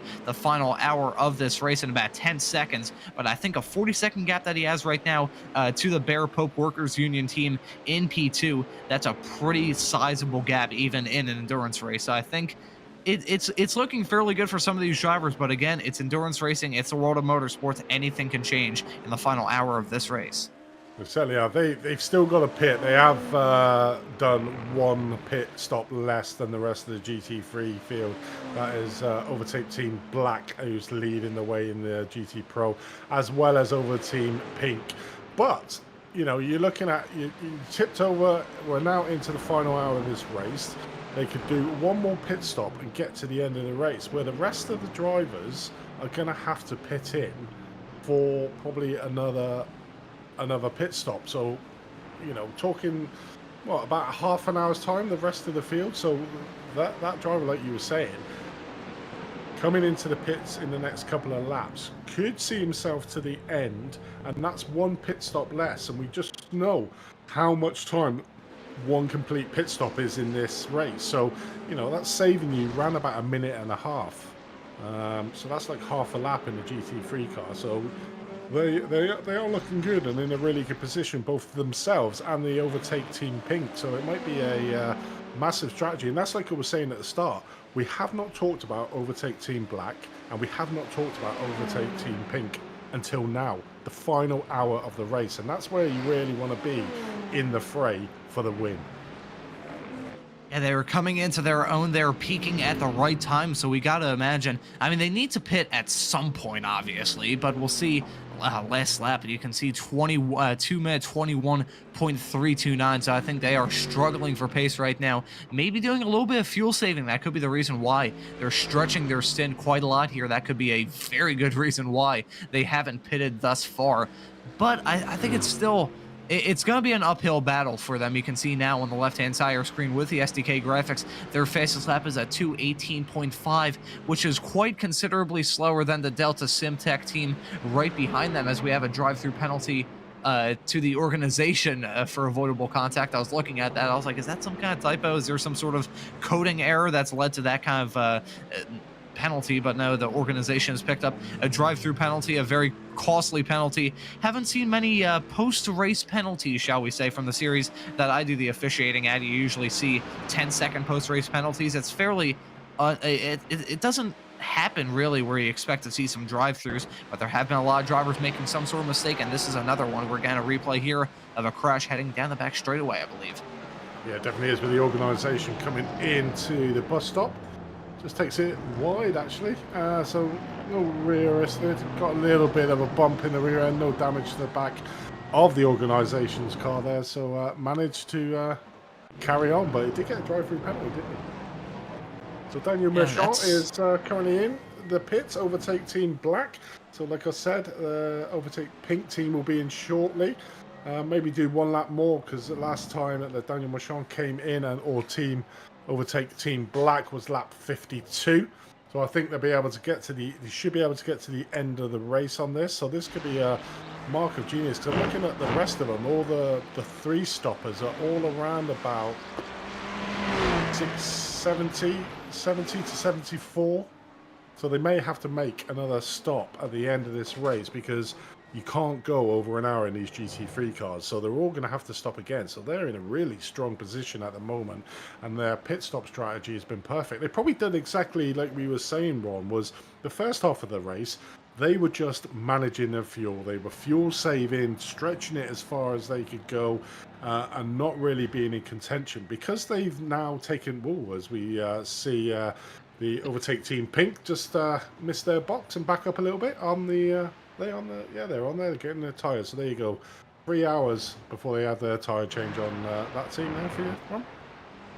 Yeah, that is going to be one that I need to keep my eyes on there. That's going to be pretty close. But as that's been going on in the GT fight, actually the satellite racing team Teal has come in, so they've dropped out of the top 4. But they have a pretty massive gap there in the LMDH Pro category, so I think they're probably on their way to a pretty commanding win. This is a little bit of a loaded question, but do you think they're going to win by 1 lap? They're about, I think it was 1 minute 30 ahead of their adversaries when they came into the pits last time by, so maybe they can do it. I think it'd be a little bit of an uphill climb, but they've shown really uncontendable pace. No one has really been able to touch them thus far. Maybe it could happen. What do you think, Andy? I mean, it certainly could be. I wouldn't put it from the means of that team. I think Daytona, they were over, like, near enough a minute ahead of the rest of the field. Same out in round 2, they were a sizable lead by the end of the race, ahead of the second place. The only thing I'm looking at now, so they've got 55 minutes left of this race to go. Coming in for a pit stop now, is that going to be enough to see them through the end of the race? Or are they going to have to fuel save to be able to make sure that they can win it? But if they've got, like you were saying, a minute plus, they could come in for a splash and dash and still be out in the lead. I think they could also afford to just massively fuel save. I mean, I think they've already have... actually, I don't believe they have the fastest lap of the race, but they pretty well up there. I mean, they're on track to take the win, so I guess what's the fastest lap in the grand scheme of things? So we'll see the rest of the I keep calling them GTPs, the LMDH Pros. I need to get that squared away into my head, finally getting that squared away like 3 hours into this broadcast. But you can see now Miguel Colon in the Pneumatic Motorsports blue car trundling down pit road, the long run. I think is he running in 5th gear? Is that, am my eyes deceiving me? I think he's running, actually, okay, so now he's running in a higher gear, maybe a little bit of fuel saving just so he doesn't have to be stopped in his box for too long. Running in those higher gears, running around 2,500 RPM there, going down the pits. That is very, very low for a race car. So the fact it's a little bit of an interesting strat. I mean, I can't be too surprised that people are doing that. It's a smart call, but I haven't seen it from any other teams so far. So maybe my eyes have just been deceiving me all throughout this race, but a little bit of a nice little dead giveaway of a smart call there for Cologne. Yeah, it definitely is. We're starting to see all the LMDHs coming in for their Possibly final. It's gonna be a tall order considering that it's like 45 minutes and everybody had come in for their first stint. So can they eke it out past 45 minutes without doing some fuel save, or are they going to have to do some fuel saving in their on the car? So I'm just looking down the satellite tier races. So they've obviously come in for hopefully what is their last. So that's 4 stops that the LMDHs have had. The Precision Racing Esports, unfortunately, have had 5 spots, and as we know, but they're on a comeback. They're currently up into P9th. They were down, I think it was down P16th when Pat got back in the car. So he's driving that car like a madman, getting back up in there, which you would expect, to be honest, being that he was the pole sitter. So we know he's quick around here when it comes to count. So he's up there. 104's here. That was my outside chance. God, I'd love it if I was right and they were in the on the podium. They're currently in P2. Just gonna have a look here. So it's Sim HQ Motorsport Red. They've obviously done their second stop at the moment. So our 104 is going to be in the podium positions. I hope so.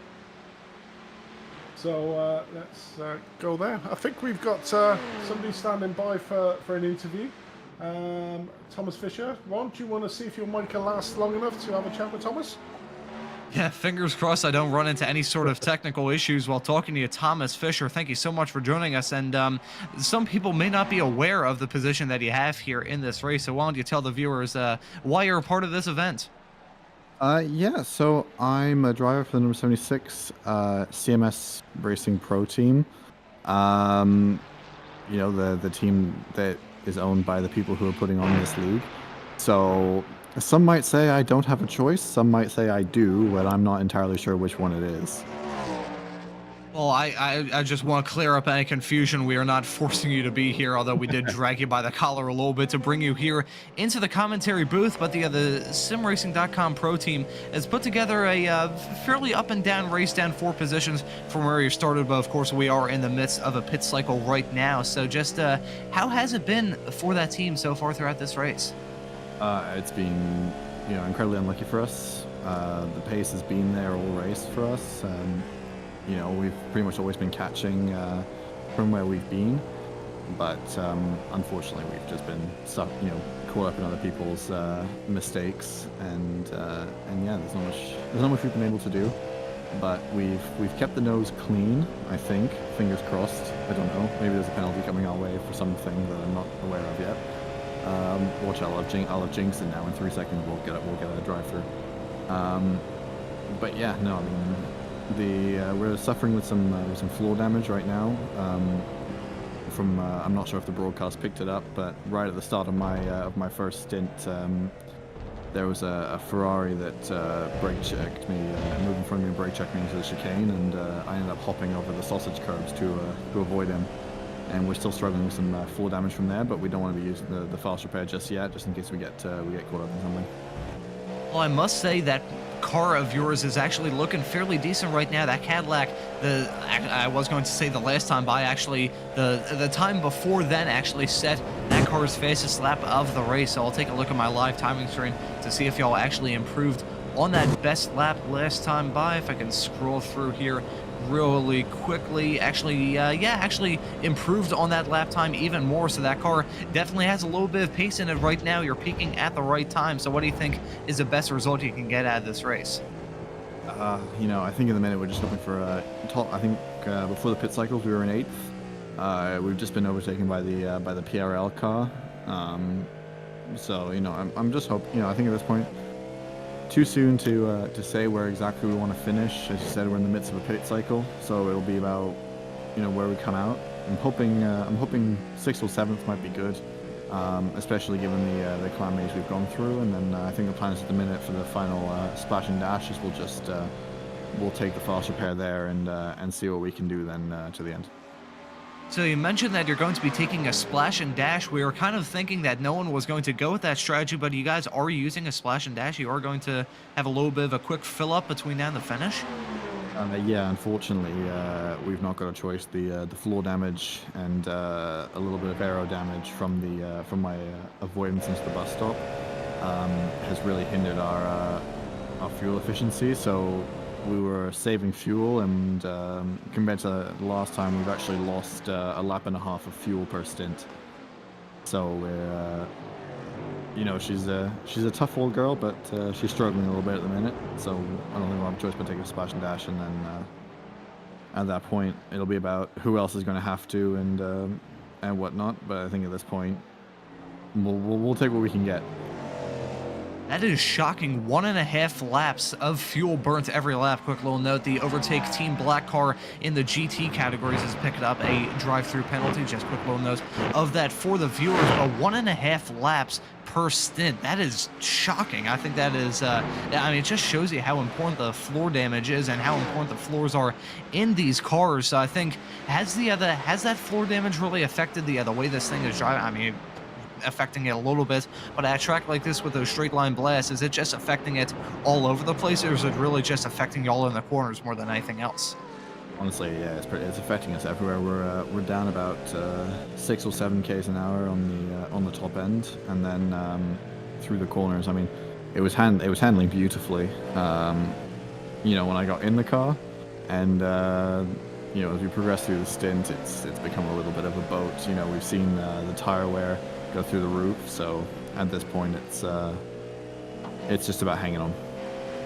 Well, I think a P6 or P7 result would be really impressive, considering y'all have to take that faster pair and that splash and dash between now and the checkered flag. We're about to hit the final 45 minutes of this race, so just taking this event into the whole, the amount of turnout that we've had, the good broadcast minus the technical issues that we've had thus far.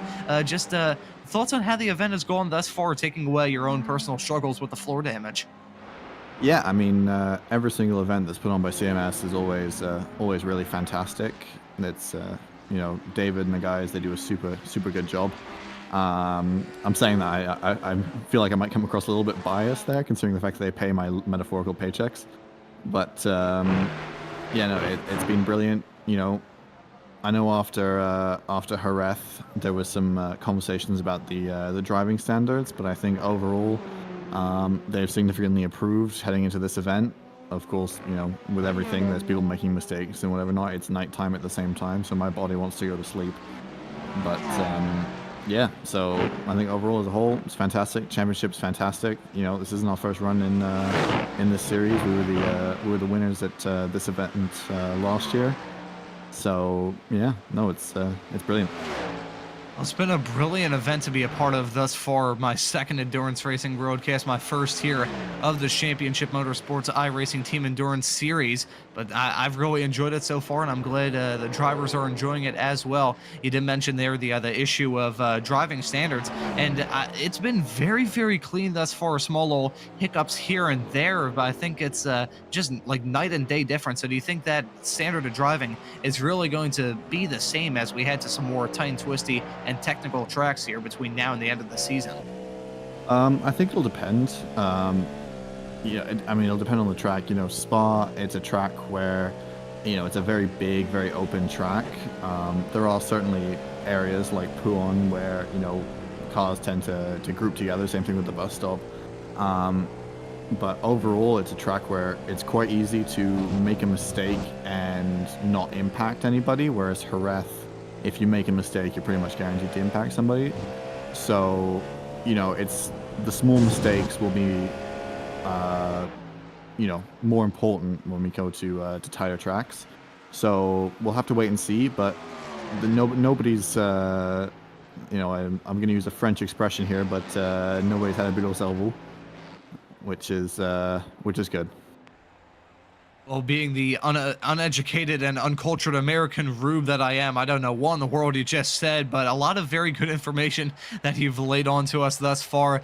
It's a shame that your race hasn't gone the best in the world. Still very good recovery drive based off all the incidents that you've had thus far, picking up that floor damage and having to deal with that terrible straight line disadvantage, difficulty through the corners, and also that really bad fuel mileage. But the fact y'all are still running firmly in that top 8 is quite impressive. So thank you so much for joining us. I think I'll pass this off to Andy now. I don't think I've got anything more to add on that. I mean, with the floor damage that you have got in your car, you're doing exceptionally well. You're still in the top 10. You know, you said you have the pace, so you've certainly got the pace going forward into the rounds. I mean, we can't expect, like, every team. I mean, we can see it in the championship, apart from the alien team of the Satellite Racing Teal team. I mean, there's been a mixed bag of results on there. I think, like you mentioned, Jerez was one of them tight tracks. I think that was going to be the donkey in the mix of the 6-round regatta, because that was an extremely tight circuit with not a lot of overtaking pace. But I mean, look what we got to look forward to. We got Hockenheim, we got Le Mans, we got Silverstone as a pass 3. I mean, they're wide, expansive tracks, apart from obviously the inner circuit of the Hockenheim ring. But it's looking good for the last 3 rounds, certainly for the LMDH class, isn't it? Yeah, no, you know, all 3 of those tracks do tend pretty well for the LMDH racing. I am a little bit more nervous about Hockenheim personally, just because of you know, especially what comes to mind immediately is turn 2 and then the hairpin of turn 4, I think 4, 5, whatever it is. You know, well, those are areas where it's very easy to miss your braking mark. But other than that, I think you know, the guys have done a great job at picking out exciting racing tracks. So you know, I'll be honest, I don't know which rounds I'm going to be here for, but whichever one I'm here for, I'm excited for it. Definitely. Well, thanks for joining us, Thomas. And before we let you go, mate, would you like to give a shout out to anyone? Yeah, I mean, big shout out to everyone on the CMS Pro team. So that's Cam, Adam, and Afonso as well. They're the other 3 drivers who I'm sharing the car with. Big thanks to David as well for forcing us all to be here, which is, I mean, I'm including you guys in that.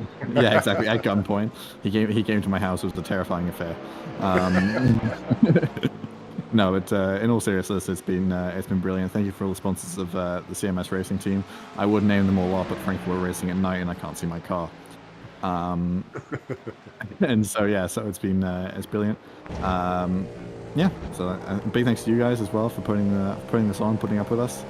And you know, I also got to put out a thank you to some of the other teams. You know, we wouldn't be here if they wouldn't be here.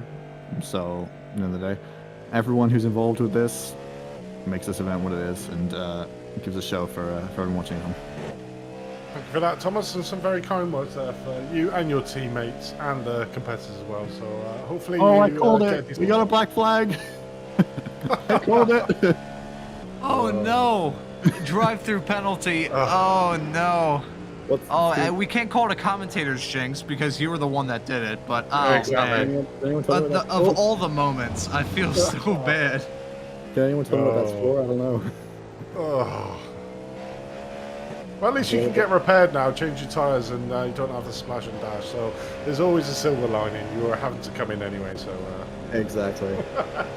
All right, Thomas, thanks for joining us, mate. We'll let you get back to it. Yeah, all right, cheers. Thank you very much.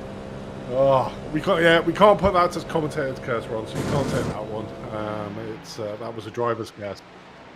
That was a driver's curse. Let's have a look, see if we can see what possible... He had a lot of damage when he came into that pit, so he's certainly had an accident out on track, because while you were having that interview, it was the front end of that car was missing, so there's been an incident. But one of the big things, mate, I know you mentioned it, but I don't know if you digested what that actually meant, but the drive-through penalty for the Overteam Black team in the GT3 category with that drive-through, considering they were out front, they were in the driver's seat, they literally done their last stop with 1 pit stop less than everybody else. Now it's on even footing. You can see them there in 2nd place, getting hounded by Delta Simtech in 3rd. It's game on for them, and coming thick and fast now, these drive-through penalties in the last last 40 minutes of this race. Yeah, I think it goes back to the point I mentioned well earlier on when I was having the technical issues. A brief word that I could get in edgewise. I was mentioning how in the last hour of this race, we might see some of these drivers break out their fisticuffs, start beating and banging and roughing each other up. We've seen that happen already. I think, honestly, from my perspective, I don't really see the Overtake Team Black team recovering from that. I mean, we could see it. I think it's definitely not an easier road that they were going to have if that penalty didn't happen, so it's very unfortunate. That is the CMSRacing.com pro team getting a penalty right as Thomas Fisher was in here. There is nothing more tragic in my time covering races here on Apex Racing TV that I have ever seen. I feel so bad, even though I was not responsible for that. That was, I mean, that will probably be one of our highlights from this broadcast. It's a tragic moment, a funny moment at the same time, just based off the timing. But man, that's such a shame. Very up and down and very challenging race from that team, and it continues on even in the last hour of this race. That's an unfortunate penalty for them, but they have served it now, so they have a clean slate between now and the checkered flag.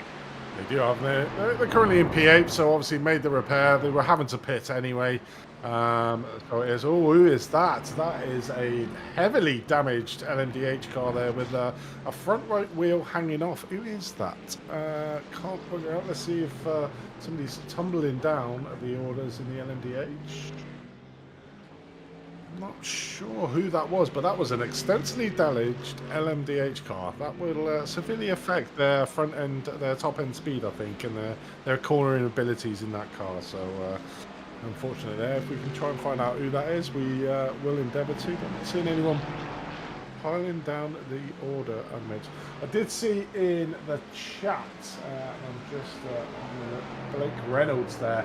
Penguin car is done. Rainbow Porsche killed us. Whoa! Was that Sim Republic? That is our number 4 team in the LMDH AMS, 4th. Having a hot stopping moment there coming at the end of Kemmel Straight, and I think you're exactly right. It's at the end of this race. I mean, it shouldn't be that much of an effect for the MDH, but it's that concentration thing that we talk about with endurance series. He had a momentary lapse of concentration there, it looked like, lost his braking point and realised, locked it up, and luckily there's a big enough runoff at the turn number 7 there, Lacoons, to not have a rather embarrassing trip back to the pits. That was a massive snap there. I'm not even sure what in the world happened there. I don't even think there was contact with another car. I think he just locked up the rears, which is something that plays a big role with driving these LMDH cars at speed around any racetrack, just balancing the rear braking and the energy regeneration. We haven't even touched on the fact that all these cars are hybrids. There's strategies about what mode to be in, of whether you want to recharge your battery and save up some of that power, or whether you want to be an overtake and crank that engine up all the way. We haven't even touched on that. We're already about 4 hours into this broadcast. It just shows you the awesome racing that we've had here from start to finish. But I think the energy regeneration might have been the reason why we saw that big snap. Heading into the corner, he was very lucky to keep it out of the barriers just. But as we were doing that interview, I think the pretty much a vast majority of the LMDH drivers have now come into the pit, so you can see the Satellite Racing Teal team is there at the front. 1 minute and 9 seconds ahead of the next car in class. So very, very dominating position that they're in right now. I don't think they'll be able to take that 1 lap advantage that we were joking about a few moments ago, but still a pretty commanding race from them thus far. But besides that, the next biggest gap is between the GT3 pro drivers of the Bear Pope Enduro team and the Overtake Team Black. They're 23 seconds between each other. LMDH AM is 8.7, is teetering at around the 8-second barrier. I believe that might be a little bit of pit stop strategy being the reason why that gap is still quite small, but still fairly tense stuff here all throughout this field. We're getting a quick replay to see a spin here from the Overtake Team Blue team, going through Lacombe, hitting the wall and breaking that BMW all kinds of ways.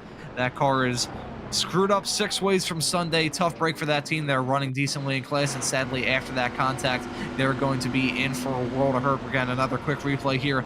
Heading into the corner, they're quite slow entering there. I think they might have been on cold tires. Maybe they were exiting the pits that time by, hit the wall. Yeah, no, I think that was a broken wheel, that, or it might have been a glitch on my end, but either way, extensively damaged BMW, multi-million of dollars, actually probably not multi-millions of damage there. Still quite a lot of money laying there. I'm sure one of the virtual marshalers here at the spot Francorchamps circuit here in iRacing will pick that up and try and sell it on eBay as slightly worn.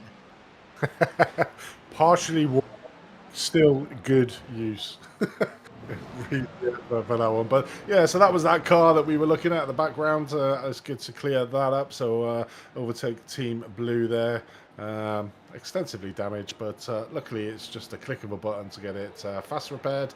You know, when you wish it, going into taking your car into a garage and saying, "Can I have the fast repair option, please?" and then driving it straight out, that'd be so much better.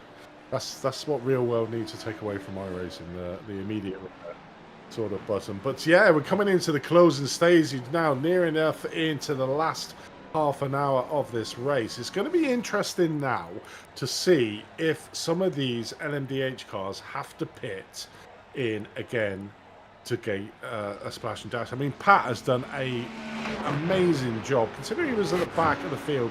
We heard earlier on that basically got caught up with the GT3. That's what plummeted them down the field. But to get himself back up to 6th place is quite an amazing feat compared to where they were. We know they're fast because they were the pole sitters in that LMDH Pro class, so we know Pat has got the speed, so it's going to be interesting to see where they can go. But one of the battles is what we're watching now on screen. So while you were chatting a little bit there, that Mercedes nearly closed the door there on the Pneumatic Motorsport Blue team, they were travelling, 100 Force and Pneumatic Motorsport Blue were travelling through Lecumbe, and I think there was a slight little touch from Miguel onto the back end of the 100 Force, driven by Justin Lomel in 3rd place. I'm sort of rooting for 100 Force now, because I made that prediction that they were going to get into the podium, and I really want to see that come to fruition, and I'll just pat myself on the back and say a job well done if they did that, because they were my dark outsiders early on in this race. So they are at the moment flying the flag. I've got my 100 Force flag behind me, flying it for 100 Force to try and get that last spot. But they're certainly under pressure here from Pneumatic Motorsport Blue team, and they're trying everything they can to close that gap and make that passing opportunity. And I think it's going to come down to maybe a GT3 getting involved in this battle, not by choice, but just by speed differential and where they're going to hit them on track. But at the moment, Justin Lomel is keeping that 100 Force car up 9 places. You can see there in that top 3 space, but is under severe pressure there from Pneumatic Motorsport Blue team, who are themselves up 2 places from where they sort of started. So another probably a shout out is to Accent Racing LMDH, currently 2nd in the LMDH AM category. They're up 14 places from where they started the race, so they've been there or thereabouts, and now they're currently making their move. 9 seconds behind the SimHQ Motorsport Orange team that have pretty much been dominant this race in the LMDH amateur category on there. Then looking further back, GT3 AM, that's still up for grab. Back pain and eye strain currently got a 23-second lead over the Lunatic Racing that our very own Dave Anderson races for, so he'll be certainly rooting them on as well. But those two well out in front, and then Valhalla Motorsports. I'm just having a look to see if they have pitted in, so those two are well out in front of the rest of the Ham field overall. But joining back up to this race for that top the last spot on the podium between 100 Force and Pneumatic Blue here, going down the Camel Straight. But this is a good example of that slipstream effect. See how closely they get. Look, I mean, it's right at the end of the Camel Straight there. It's almost like a ground rush effect, and that gap closes down from, say, half a second to 0.1 of a second. It's just amazing to watch the slipstream effect of these cars. Yeah, it just shows you the many curveballs. Said it again there, the many curveballs of these endurance races with the prototypes, managing the traffic, managing each other, and the slipstream is so important here. It's going to play a big role in this battle. We're still following the 100 Force car, which I think I'm rooting for them just because I think their name is badass. I mean, 100 Force, it sounds like something you'd hear in a Top Gun movie. Maybe when they make, I guess it would be Top Gun 3, maybe we'd have a 100 Force pilot there, but you can see it's not really working out too well for 100 Force. My quick support of their name has cost them that final podium position in class. They've now lost that to the Pneumatic Motorsports Blue team there. So Miguel Colon putting on a pretty good drive right now. He's had some fairly tense moments all throughout this race, but currently running in P3, up 3 spots from where he started. So putting on a fairly nice drive here. And I gotta imagine, as we have a drive-through penalty for the overtake red team failure to lock the brakes, resulting in contact there. So just a quick little spin there, clipped another car, and they're getting a drive-through penalty for it. Such a shame.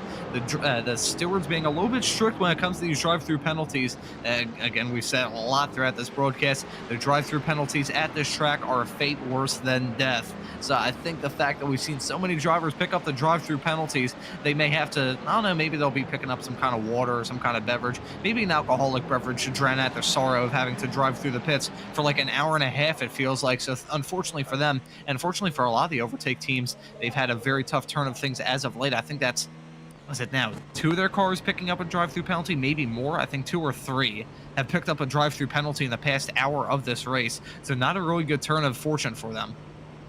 No, definitely is. But you need to stop with rooting for a car there, Ron, because 100 Force now in 4th place, and I'm looking like I'm not going to make my prediction come true. But still there, Justin's on the back of that Pneumatic Motorsport Blue team. So there's a lot of cars up there. So it's how they're going to navigate the cars in this closing stage of the race. And like you mentioned earlier on, this is where the high pressures start to come in, because you're here, and that is not ideal, being tucked behind a GT3 car. So losing a lot of time there on the Pneumatic Motorsport Blue team. You know, this is where the drivers will start to make it. He's going to get caught again here behind that Audi trying to get there, so he's lost a lot of time there.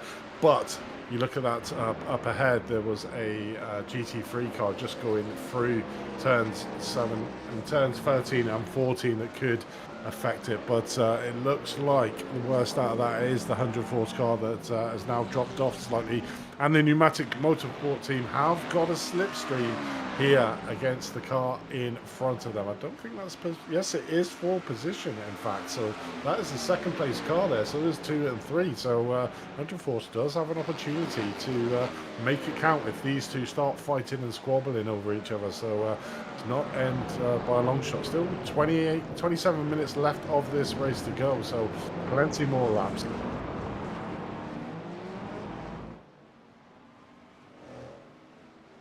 We have some lap time drama here. I think it's we're gonna focus on the lap time last time by for the Satellite Racing Team Blue drivers there, 2:01.1. Let's see what lap time they do this time by. That was a pretty good lap time from them, much quicker than the drivers up the road. The Pneumatic Motorsports Blue team set a 2:02.9, so that's nearly 2 seconds quicker in 1 lap alone. So I think the Satellite Racing Team Blue, after a very up and down race, they've been just topsy-turvy there, running up towards the front, started this race in 3rd, but then dropped back like a rock very early on for unknown reasons, but have just clawed their way through the field, put together a pretty good race, and I think they're peaking at the right time. We'll see how, if they can maintain that decently matched pace. 100 Force last time by a 2:04. That's not a very good lap time for him at all. So I think it won't be too long until Paul Dorling in this Satellite Racing Team Blue car picks up that 4th place runner of 100 Force. It would not shock me in the slightest if he catches up and moves up into that podium spot, make it 2 Satellite Racing Team cars into the podium positions. That would be a great result for them, and I think it's very much in the realm of possibility. What do you think, Andy?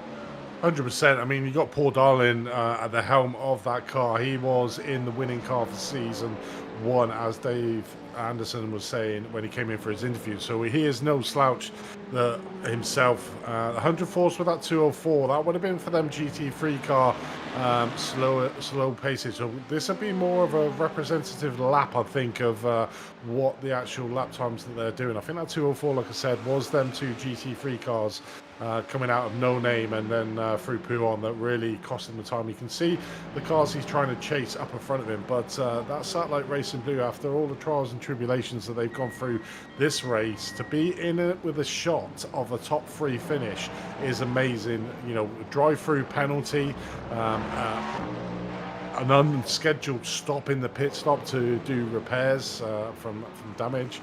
And obviously spinning off the track. You know, they've had pretty much everything, and still be in a run for that top 3 position is going to be amazing. So his last lap was a 2:01. Let's have a look. 100 Force was a 2:05. So 4/10 of a second faster there was the Satellite Racing Blue team on that last lap than the 100 Force car. So it's race on here at the end, certainly for the top the top four positions in that LMDA Pro. First place is well and truly gone out. It's going to take an act of God, I would say, to make Satellite Racing Teal Team not win this one. But certainly second, third, and fourth, and fifth is up for grabs. So he's certainly on a charges, poor darling. You can see where he needs to get to as well. The car in front is has he got the time to be able to close that gap and make the passing moves count? Now, I gotta wonder, on the subject of the front runners in the LMDH Pro category, I wonder if your leader of this race is going to catch up to them and lap them. That may play a little bit of a factor if they start to battle a little bit hard. That may be a factor towards the very end, probably the last lap. You can see lap traffic being involved here. He's going to have to be very brave here. He actually had to back out it a little bit to try and avoid making contact with that Mercedes up the road. We have another drive-through penalty, this time for Delta Sim Tech. So that's going to play a massive role in that GT3 pack. They're running in the podium position for a vast majority of this race. I believe they're still running in the top 5, if I'm not mistaken. So that's going to be a very big detriment to their race. They're on the off strategy that we don't really think is going to work. We'll see if they can manage to do that, those drivers on that different strategy. But I think with that drive-through penalty, that is going to really hurt the Delta Sim Tech team's chances of grabbing a good result here. Still pretty good drive from them. They've been running up towards the front all throughout this race, still running in fourth. They'll probably be pulling in next time by, so they are probably going to be dropping out of the top 5 in the GT3 Pro category, but still great racing from them. As you can see, a massive moment from Paul Darling exiting La Source there, trying to avoid contact with a lap car farther up the road, nearly resulted him spinning and hitting that inside barrier. That could have ended in tears, but I think right now the 100 Force driver of Justin Lomi is really feeling the pain. He is feeling the pressure. You can make a Tag Heuer reference if you want about how they don't crack under pressure. We'll see if the 100 Force team does. You can see he was going for some very bold moves to try and dispatch some of these lapped cars just to make sure he has a good enough gap between himself and Paul in the Satellite Racing Team Blue car. So I think he's feeling the pressure quite a lot at this stage. We may see an unforced error. We may see him try and go for an overly aggressive move here on a lapped car in a few moments' time, but he is definitely feeling the burn. Definitely is, but he's closing. The 100 Force team are closing down on the Pneumatic Blue because they are starting to fight now between the first, second and third positions there. So it's giving the opportunity for the 100 Force. So it's going to be an interesting last sort of 10 minutes of this race. Can Satellite Racing Blue come up and join the fun between themselves, 100 Force, Motorsports, and the Nintendo Delta Simtech 3717 team to take them last 2 podium spots on the thingy? So it's going to be interesting to see what happens here. Who's going to be on that last podium spot between these 3 cars? I thought somebody was up there, but no, it wasn't. It's a lapped car, isn't it? That car in front of us, that 225, is it? I don't think who it is, but he's certainly not getting out of the way of that lap car, that's for sure. 22nd. Who's in 22nd, please? Not sure who that is, but they get him through. They get him through, so that is now back as it should be. And the Pneumatic Motorsport Blue team have got... wait a minute. 100 Force. What has happened to 100 Force? They are in 5th place now, behind Satellite Racing Blue. I think they finally got the move done here. We may get hopefully we get a shot here of a replay in a few moments time to see what in the world happened there, but I think it must have been some fairly textbook stuff there. It's not the most shocking change of position in the world, but what it means now is the Pneumatic Motorsports Team Blue right there, currently running in P3 in class, is now feeling the burn from the other blue team, the Satellite Racing Team Blue car right behind them. You can see the gap is only a couple of car lengths as they go through Lacombe, and we're getting a quick replay to see that pass to move up there. We're following Paul Darling heading into the chicane. I think lap traffic might have been the reason why. Okay, actually, yeah, you can see the driver was pulling in and Paul Darling pulls off a fairly textbook stuff there to pull off the switchback, going on to that Grand Prix start-finish straightaway, and Paul Darling moves up into P4 in class, giving him a fantastic shot at finishing this race on the podium. We don't have much long left to play in this race, only 19 minutes left to go on the clock, but he's definitely forcing the issue here on Miguel Colin in the Pneumatic Motorsports Blue car. He manages to hold it off for now now, but you can see lap traffic farther up the road. That might check him up a little bit. We'll see if Paul Darling might try and size up a move here in a few moments' time. He definitely has a very fast race car under him right now, so I got to imagine it's going to be a matter of when, not if, we see Paul Darling in the Satellite Racing Team Blue car move up into the podium spots. Definitely is. Definitely is. I think he might have some inspirational music playing in his rig here, like maybe the Jaws music, and there you go. writing on the rig for the Pneumatic Motorsports Blue Team. But he is a man on a mission. He's I'm just looking at his lap times. He was 2 seconds faster last lap than the Motorsports 2 team. So I'm just looking at this lap now. So 202.21 for the Motorsports team and 202.0. So 2/10 of a second. Paul Darling was faster than Miguel Colon then. So it's game on. And certainly now he's well within his sights, going up through Radion, El Rouge, and then coming down the Camel Straight. He could get this move done here. Does have a bit of a slipstream, does Pneumatic Blue, from that Porsche car in front, but I just don't think it's enough as we watch here a change of position for possibly third place.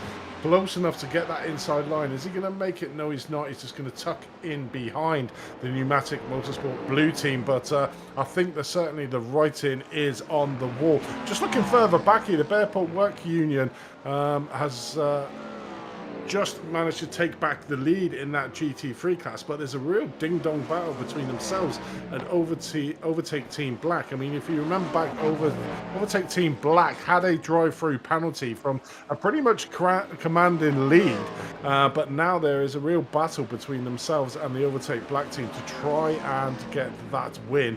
We got Bear Pope and Juro just gone into the pit there. They ran out of fuel, I think. Right? Did they? I think that could have been the reason why. I think they're running low on fuel.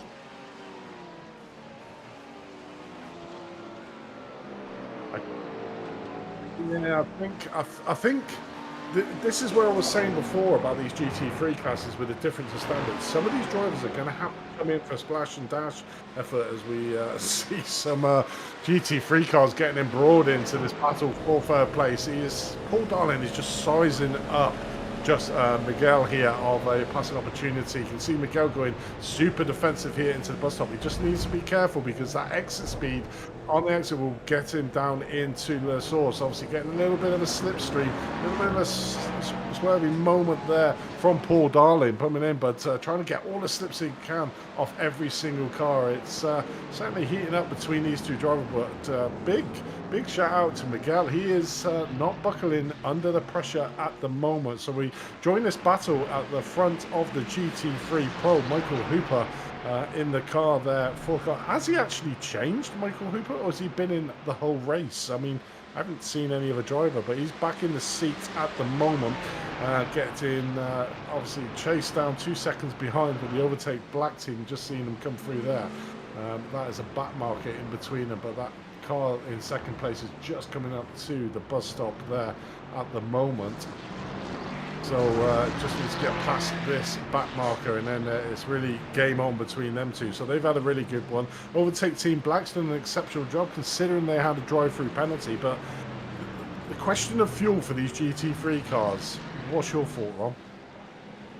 Well, it's a matter of strategy, really. I think the drivers that were trying to stretch it a little bit, pit in the final 45 minutes, are really the ones that I think are going to be I think they're going to pull ahead. I have a feeling that those drivers that are going to short fill in the later stages of this race, that long trundle down pit lane that's over a minute long, not including the pit stop, just going through the pit stop, going through the pit lane itself, just having that long trundle is not only deteriorating on the driver as you're seeing your competitors buzz by on the left-hand side, but it also plays havoc to your race. You're going to drop down like a rock through the field, and really, of all the times to drop back like a rock through the field in the final 15 minutes, that's never when you want to do it. I mean, obviously, you don't want to ever drop back like a rock through the field, but if there was a time, obviously, in the final 15 minutes, you don't want to do that. From my racer's perspective, I would rather just be out there giving it my all and battling as hard as I can. Speaking of battling as hard as I can see there's contact there nearly between Miguel Colon and then Paul Darling in the two blue cars, the Satellite Team Blue and the Pneumatic Motorsports Blue cars. They're still battling hard, dicing for all the positions they can right now. This is going to be a hard-fought battle between now and the checkered flag, but I think with the hard battling that they are doing, it could drag 100 Force back into that fight. They're still fairly close right now, about 2 seconds behind these two cars right now on track. So if these two come to blows, 100 Force is going to be there to pick up the places, pick up the pieces, and grab the podium. Yeah, certainly are. As was a change of position there.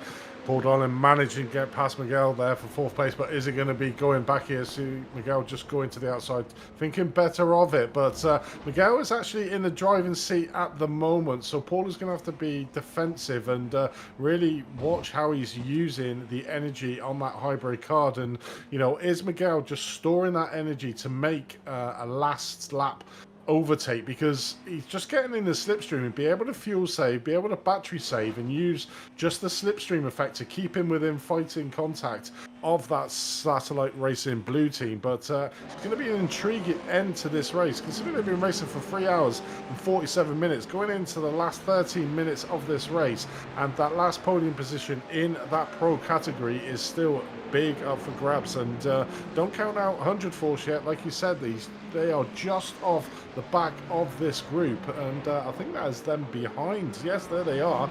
So they are now behind the Pneumatic Motorsport blue team to have the opportunity to make it into the top 4 and then possibly go for the Satellite Racing blue team. But I just think Paul has got that fighting edge. You can see him slightly pulling away, giving a flash of the lights, want to make sure that he stays within contact. He's well within that slipstream effect now of the Pneumatic Motorsport blue team. So are they looking in the rear view mirror instead of looking forward, realizing that Paul Darling is on a mission at the moment, starting to pull away slightly from the Pneumatic Motorsport blue team? And you can see their 100 Force literally just got right onto the rear wing of that Pneumatic Motorsport blue team. So this is going to be interesting, coming down Radion Rouge and going down the Camel Straight to see if they can maybe go side by side here, coming down into Radion Rouge. Oh, that was a bit of a grass contact there for the Pneumatic Motorsport blue team. So I wonder if they've got tyre issues, because that was a very unorthodox line to go. But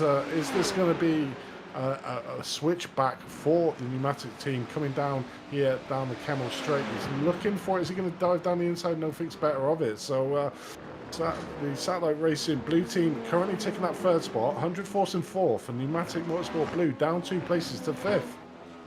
And the Satellite Racing team, Teal team, has actually pulled into the pits for their splash and dash in the final 12 minutes of this race. So I think that gap is going to decrease. It's certainly not going to decrease enough for there to be a battle up towards the front, but it will be a little bit smaller than we see right now, 1 minute 17, separating the two drivers running at the front of the LMDH Pro category. But right now we've got action all throughout the entire field. The LMDH AM fight right now is 7 seconds, separating the two drivers at the front with about 12 minutes, actually 11 minutes now left to go in this race.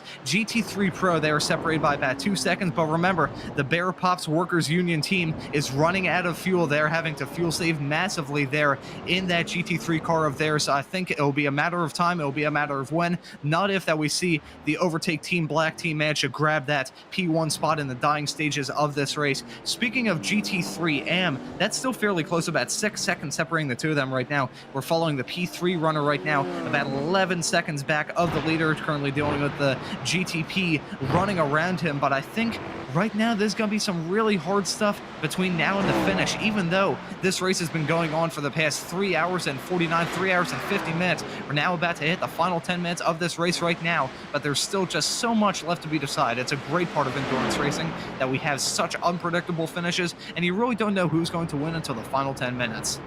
Definitely not. And as you can see there, Satellite Racing Teal just going into the pits to do a splash and dash to make sure they got fuel. Still having an 11-second lead, even with that extremely long pit stop. So well within the rest. So is that going to be an issue for the rest of the teams? I don't know.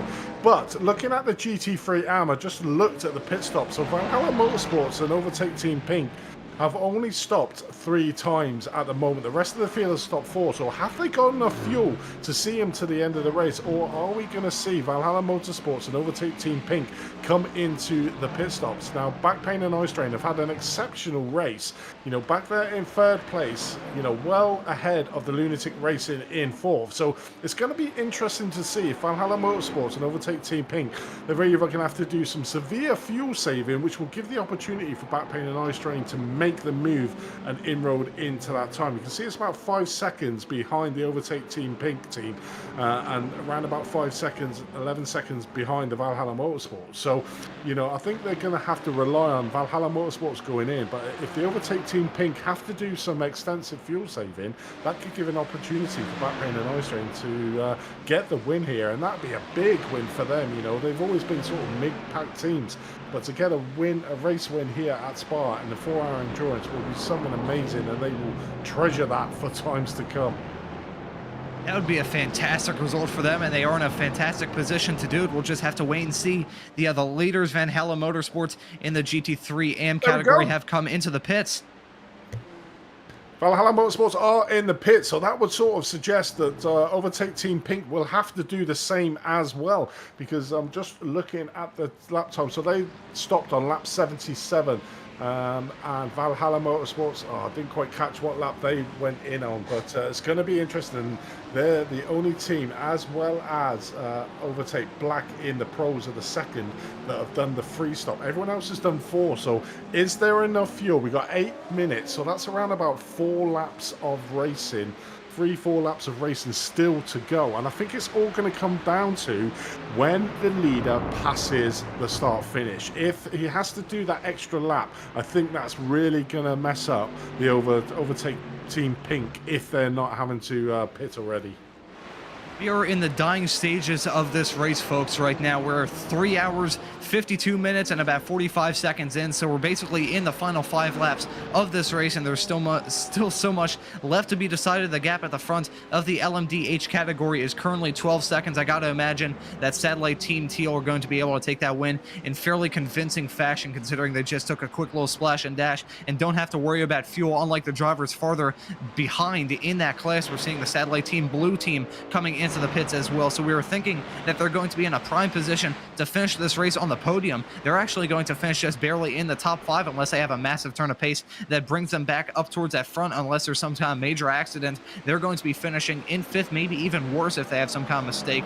But right now, our action is on all the other classes. LMDH, that's fairly cut and dry. GT3 Pro is looking ridiculous. That's going to be a textbook photo finish.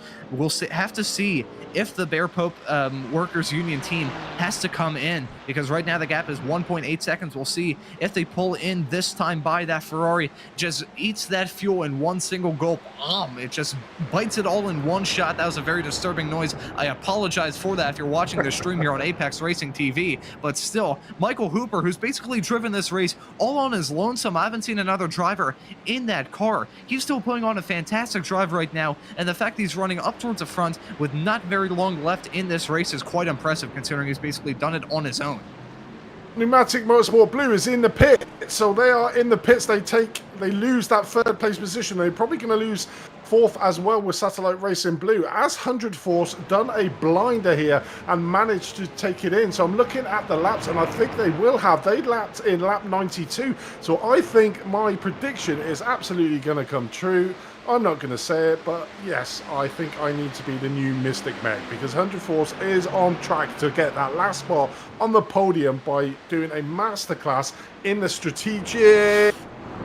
Ooh! Oh my God, that could have nearly ended coming in down. I'm tears. shutting up now. I'm shutting up. Well done. Right, now on to something else. Let's go quickly moving on. No, but I mean, the whole team there has done a fantastic job in making that strategy. You know, it's 1 lap or 2 laps later than the rest of the team. We've got here Paul Darling here, Satellite Racing Blue in the pits, and then we got Pneumatic Motorsport Blue in. Why is Paul Darling coming to the pits again? He's literally just come out, so that could be a grandstand finish. It looks like Pneumatic Motorsport Blue will just lose 1 place. That's a bit of a weird one, because wasn't it the lap before that Paul Darling came in? Yeah, it wasn't very long ago when they pulled in, so not sure why in the world they would come in. I just need to state, even though it might be a nice finish between themselves and the Sim HQ Motorsports Red team, that's going to be pretty close here on pit exit here. I just want to state he was only in for 8 seconds, our producer Josh said, so maybe they took just way too short of fuel. Maybe they only took tire. I don't even know what in the world happened to them. I guess they didn't take enough gas. That is bizarre. That's a very costly mistake that's going to cost them dearly. They've lost out on P5 to Sim HQ Motorsports Red, and I doubt very highly they're going to have the pace to manage to catch up to them between now and the finish. It's still actually fairly close between the two of them, but I don't think it's going to end well for that team. They're actually dropping now down to P8. So this has been a disastrous turn of events as of late. That had to have been some kind of mistake. That could have been a errant strategic call, because that's just a very... I am shocked about that, really. I think they're still within a good shot of doing well here, because you can see the lap traffic is playing a big role. This is probably the most hectic lap traffic situation that we've seen since the very beginning of this race, but it's still really, really tense here towards the top, in the top 10 of this LMD H Pro category as we're negotiating these GT3s that are also battling for position. All these drivers are basically giving it as all as they can. We may see some contact breakout here in at least some of these battles, but still very hard stuff all throughout this field. Getting back to the other action in the GT categories, we're following now Zach, currently running P2 in the, that's a back pain and eye strain racing team. I've had to stand up. I've been commentating for so long. They're currently running P2, about 5.8 seconds behind the Overtake Team Pink leaders in class right now. So unless they have some dramatic turn of pace, I believe they'll probably be taking P2. A very good result, though, all things considered. My attention is on the front of the GT3 Pro category. They're still separated now by 1.2 seconds. The leaders are in that class. Overtake Team Black, maybe we may see some desperation pop up here if they still haven't gotten the move done starting the last lap, but I think both of these drivers have run a very good race, and I have a feeling that Bear Pope Workers has decreased that gap. The gap is decreased between the two of them just because they're saving so much fuel. Maybe they took a preliminary strike and saved a lot of fuel so they can really push in the late stages of this race. This is going to be a grandstand finish, folks. Everyone watching the stream here on Apex Racing TV, stand up, grab a box of popcorn or whatever container of popcorn you prefer. This is going to be some awesome stuff here in the final few minutes of this race. 100%. It's not over now. This is where all the tactics and all the preparation for all the tactics of the pit stops and strategies all start coming into play here. Have Bear Pope Union got enough fuel to see him to the end of the race? We can see there, if we can just move to that fight, Josh, it's come down to 1 second at the moment. So it's super close between the two. You can see the car chasing just there in the background. As Michael Hooper overstretched that amount, that gap is just coming down with every turn. So Overtake Black Team is now within the slipstream as well. So will we get in the added benefit? Be interesting to just stay with this battle, just to see how close the teams get coming down that Camel Straight. But you can see there that the Overtake Black Team, although they had that drive-through penalty, which really looked like it may have hurt them, it has come back and it's been okay. They've got an opportunity still to win this race here today. They are 1 second behind that team, Bear Pope Union, who've been out. The last time that they pitted, I'm just having a look here, is on lap 76. So that is a long time ago. They are currently on lap 100 in the race. So is there going to be that last minute gap where they just don't have enough fuel? Because you've got to look at P3, P4. If they have to pit, then they're going to be behind them teams in the end. So this is the decision I think you've got to make to say, right, am I going to fight to try and get the win and possibly run out of fuel? Or am I going to just let Overtake Team Black? I've got a big enough lead over Bear Pope Endurance to just fuel save to the end. I mean, it's just a minute. It'd be great to be like a fly in that cockpit at the moment, just to see how much fuel they've actually physically got left, because I think it's going to be running on vapors certainly by the end. And I think it's all going to come down to, Ron, where Satellite Racing Teal come over the line. Are they going to go over the line with like 1 or 2 seconds left of the 4-hour race? It has tipped over now, so this should be the last lap. So we have tipped over to the 4-hour. Where are they on track? They Heading into Lake Holm. Lake Holm, so it's another lap, isn't it?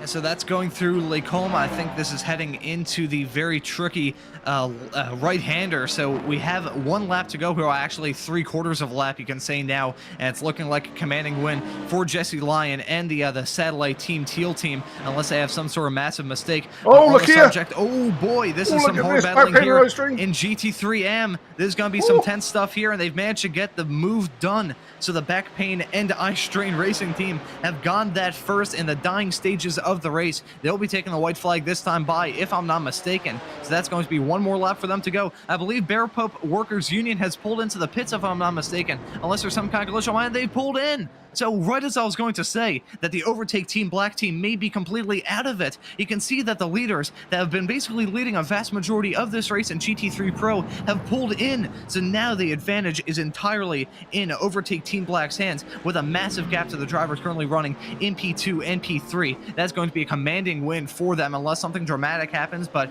with the dramatic series of events we just had over the last 15 seconds, I think it won't be too in the ballpark if we have something strange happen.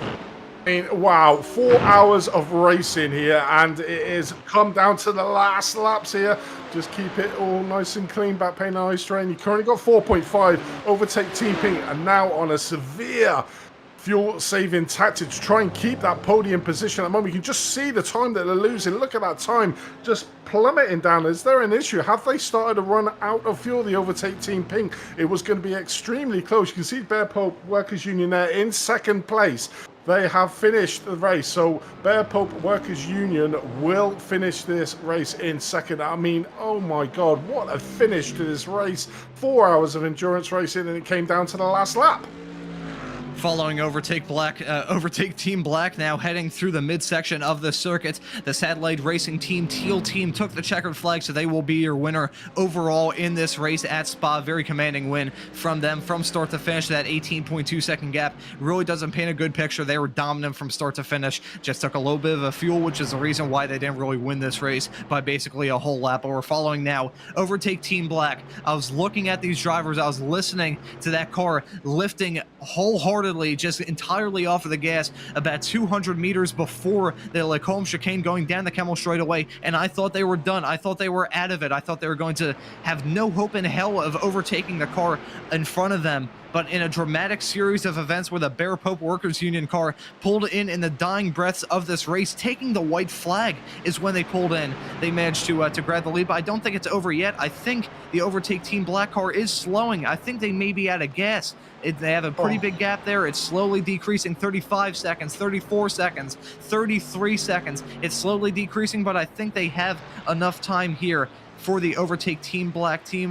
They're gonna be trundling down. I hope. I'm gonna take a look on the screen to see what they can do. Meanwhile, in the GT3 AM category, it is the back pain and eye strain team taking the victory in class there, but my attention is on that GT3 Pro fight. You can see he is trundling his way around the track. The gap is at less than 20 seconds now, so it's cratered. I think he may be coming to a stop. I don't think he's going to make it. We're following now Michael Hooper about to enter the final chicane. He's going hard on the brakes. He is full of fuel in that Ferrari, and he is going to be fully on the gas to try and overtake his adversary in the dying moments of this race. Stop. There's the Overtake Team Black car, and they have stopped, and it's going to be Michael Hooper taking a dramatic win in the GT3 category in the dying breaths with 100 meters left to go.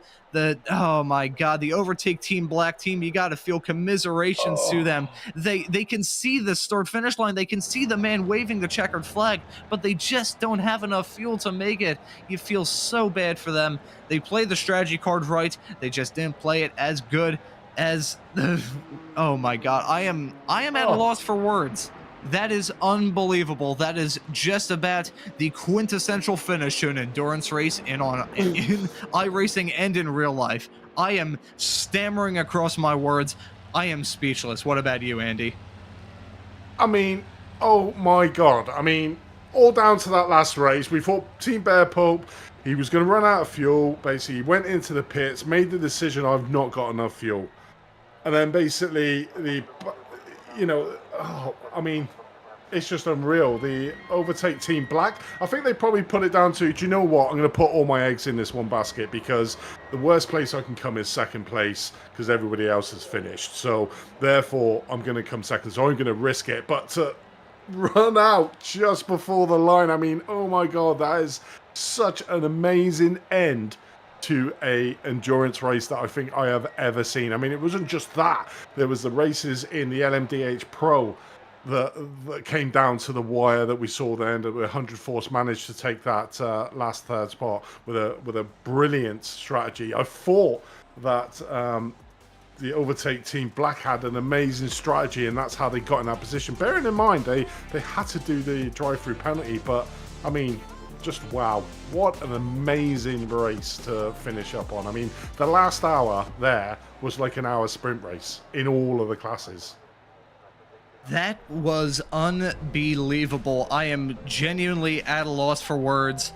Action all throughout the field, whether it be in the top class in the LMDH Pro category, or whether it be in the GT3 Pro category, or whether it be in the AM classes. We had some grandstand finishes, folks. So if you're tuning into this broadcast here on Apex Racing TV and didn't enjoy the action that you just saw, I think you may need to start watching baseball, because that is just about as good as it gets in endurance racing, and it ended in absolutely dramatic fashion. I'm speechless. That was incredible. And if you want to stay up to date of all the racing action here on Apex Racing TV, hit the subscribe button, hit the notification bell. The next time you'll be seeing this series is going to be in March, but it is well worth the wait, my friends. 1 month, I am going to make sure that I am back, because as a rookie, with my rookie stripes still on my race car here in the commentary booth, the race that I just saw has me hooked, and I hope it has you hooked as well. So with all that being said, I think we can now get into some results, Andy.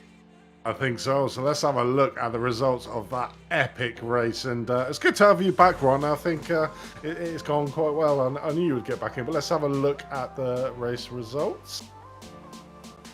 Starting off with the LMDH Pro category. So first place, Racing Teal. Pretty much ran it from a canter. See, they're only 18 seconds ahead, but they just basically went into the pits, just topped up the fuel and carried on going. Tenno Delta Sim Sport 377 come home in second, a solitary second place, really. 104th. I mean, wow, what a race from them guys. Had them picked as a podium and they didn't let me down, so big shout out to them. Coming in third place after what was an amazing race between them, Pneumatic Motorsport Blue, and at the time, Satellite Racing Blue as well. I mean, it was amazing. Pneumatic Motorsport Blue takes fourth. Sim Racing HQ Red in fifth, with Precision Racing Esports 6th, and Obsidian Racing Future in 7th. Satellite Racing Blue ended up in 8th place overall. And we're taking a look now at the LMDHM standings. Sorry to interrupt you there, Andy. So it's going to be the Sim HQ Motorsports Orange team taking the checkered flag there, 1 minute and 12 seconds ahead of their adversary, the Accent Racing LMDH car, finishing there in P2. That's going to be the Pneumatic Motorsports Purple team finishing 1 lap down of the leader, completing her podium in the LMDH category. That was a dominant drive there. I'm stammering. My vocal cords are finally giving out here 4.5 hours into the show here. And then looking at the GT3 Pro category, I'll let you handle this, Andy. I mean, what can we say? An exceptional win from Bearport Workers Union. Called it right at the end to go into the pit to get that last splash and dash, and overtake Team Black just before the line that overtake Team Black ran out of fuel. Team Bearport Enduro, a great result for them in third place overall. Delta Sims Tech 144 in fourth, with Delta Sim Tech sister team in fifth. Overtake Team White in sixth, with D's Porsche Rensvaldo Jug in seventh, We Too Fast Racing in eighth, and Motos M Squad. Ginger Liveries, after their dominant start to the race, finished up in ninth, with D's Porsche Renfal Alt. It rounds out your top 10.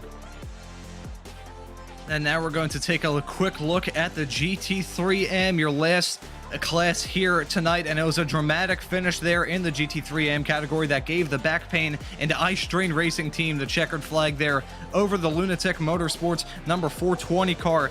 24 seconds separating them at the finish, but that doesn't really discredit the awesome action that we had there from start to finish. That's going to be the Overtake Team Pink car rounding at the field and rounding out the drivers that finished on the lead lap in the GT3AM category. Then looking through, it's a Valhalla Motorsports entry. The number 213 had a very dramatic race from start to finish. They finished in fourth, with a Longhorn Racing team, Longhorn Racing 2, I should say, finishing this race and rounding out your top 5. That's CMSRacing.com Endurance finishing in 6th. Sim HQ Motorsports White finishing in 7th. Valhalla Motorsports finishing again in P number 8. That's Direct Drive Motorsports finishing in 9th, and Longhorn Racing, not the second, the first, rounding out your top 10 in the GT3M category. So you can look at the rest of your results there. A lot of those drivers had some challenging races from start to finish. Challenging is the best way I could describe the results. If I'm a driver just sitting there thinking of the 4-hour race that I just had to endure, but from my perspective here in the commentary booth, It was awesome, but speaking of some drivers' perspectives, I think we'll be bringing in some drivers for some interviews here. So, Andy, who's a driver you'd like to chat to first? I think the driver I need to have a chat to is Michael Hooper from Bear Pup Racing. Michael, welcome to the booth, mate. I mean, wow, what an end to a 4-hour epic race there. How was that for you? And did you realise that he had run out of fuel on the line? Hello, yes. Great to see you, Andy. It was tense, I would say. You can pull up my teammate EJ Bird if you want to. Yeah, we had a few issues. Some my own fault, spinning after GTP surprised me. And yeah, we calculated with 1 lap less than it actually was because we didn't account we were the only 2 cars in front. We had to do another lap. I think the other team speculated we wouldn't make it. So yeah, we knew we had to pull into the pits at like, I think 5 laps ago. So we went with fuel saving strategy and then 1 push lap to get them, and we were in the end pretty lucky to get them. I think they ran out of fuel, so it was really tense. Mixed bag of emotions. I need to process it a bit. So I just want to take you back to the second to last lap when you were looking at, you had to come in for a pit stop, and realizing that you saw the car that was chasing you down quite hard in second place go past you. Did you think at the time, and what was the thinking in the team to come in for that pit stop? Was it like, I know I'm going to have to come in because I haven't got enough fuel? And was it a bit disheartening when you saw the other car go past you? But then, were you looking at the timing tower and seeing that time tumble in like the last closing sections of the race? I mean, actually, just take yes. us through that. Yeah, I was pulling into the pits. I was saying to EJ, man, this sucks. We did so well despite all those things. And yeah, coming out of Stavilo, I saw the time go down. I thought, that's a bit strange. They can't be at the finish line yet. And then coming out of Blanchimont, I saw a slow Mercedes. I didn't actually realize it was them, only just after I overtook them into the bus stop and got over the finish line that EJ said, well, that was them. They ran out of fuel. I was, pretty chuffed, I must say, yeah. EJ, just looking at you being an innocent bystander watching that GT3 Pro unfold in front of you, just take us through your emotions. And obviously when you saw that stricken, we're watching it on screen now, the stricken BMW or Mercedes just before the line. I mean, just take us through your emotions. Yeah, it was really similar to what Michael was saying, where you have to come into the pits, you see that car go by, and you're like, that's it. But we thought we were still in good shape for a podium, which I was jazzed about how our day went. It was a tough day. Michael did an awesome job all day, driven that last stint. And then we come around, you see the slow car, is hard to tell who's just laying off because they've taken the checker. And then we cross the line. I'm like, okay, that's P2. And then I see the black box and Michael's name moves up. And that's, like he said earlier, it's just an incredible feeling, and still gonna have to process this one. A lot happened in 4 hours here today. 100%. I think you went through the whole range of emotions there. I mean, we certainly did in the booth. We couldn't believe it. We could see that the second place car for Overtake Team Black was catching you up, that it was looking like you were not going to have enough fuel. Then we saw you go in, they came past, and we thought, it's a done deal here. And then all of a sudden we sort of seen them slowing down on track, and we say they're running out of fuel here. And then they run out of fuel and you go past them. We were just like, oh my God, what an end to a race there. I can't imagine what you were thinking in the car. And like Michael said, he didn't even realize that you'd take him over and it was him on the floor. I mean, when did you realize that was them and that you were going to get that first place in what was an epic race? About 5 seconds after we crossed the line and turned into one, and the scoring moved. So I don't know how Michael did it. I was exhausted just on the top of the box with my one stint trying to figure out how many laps we had in the tank. But credit to the organizers too. The fuel limit clearly was a great, just really well calibrated and made for a wild ending.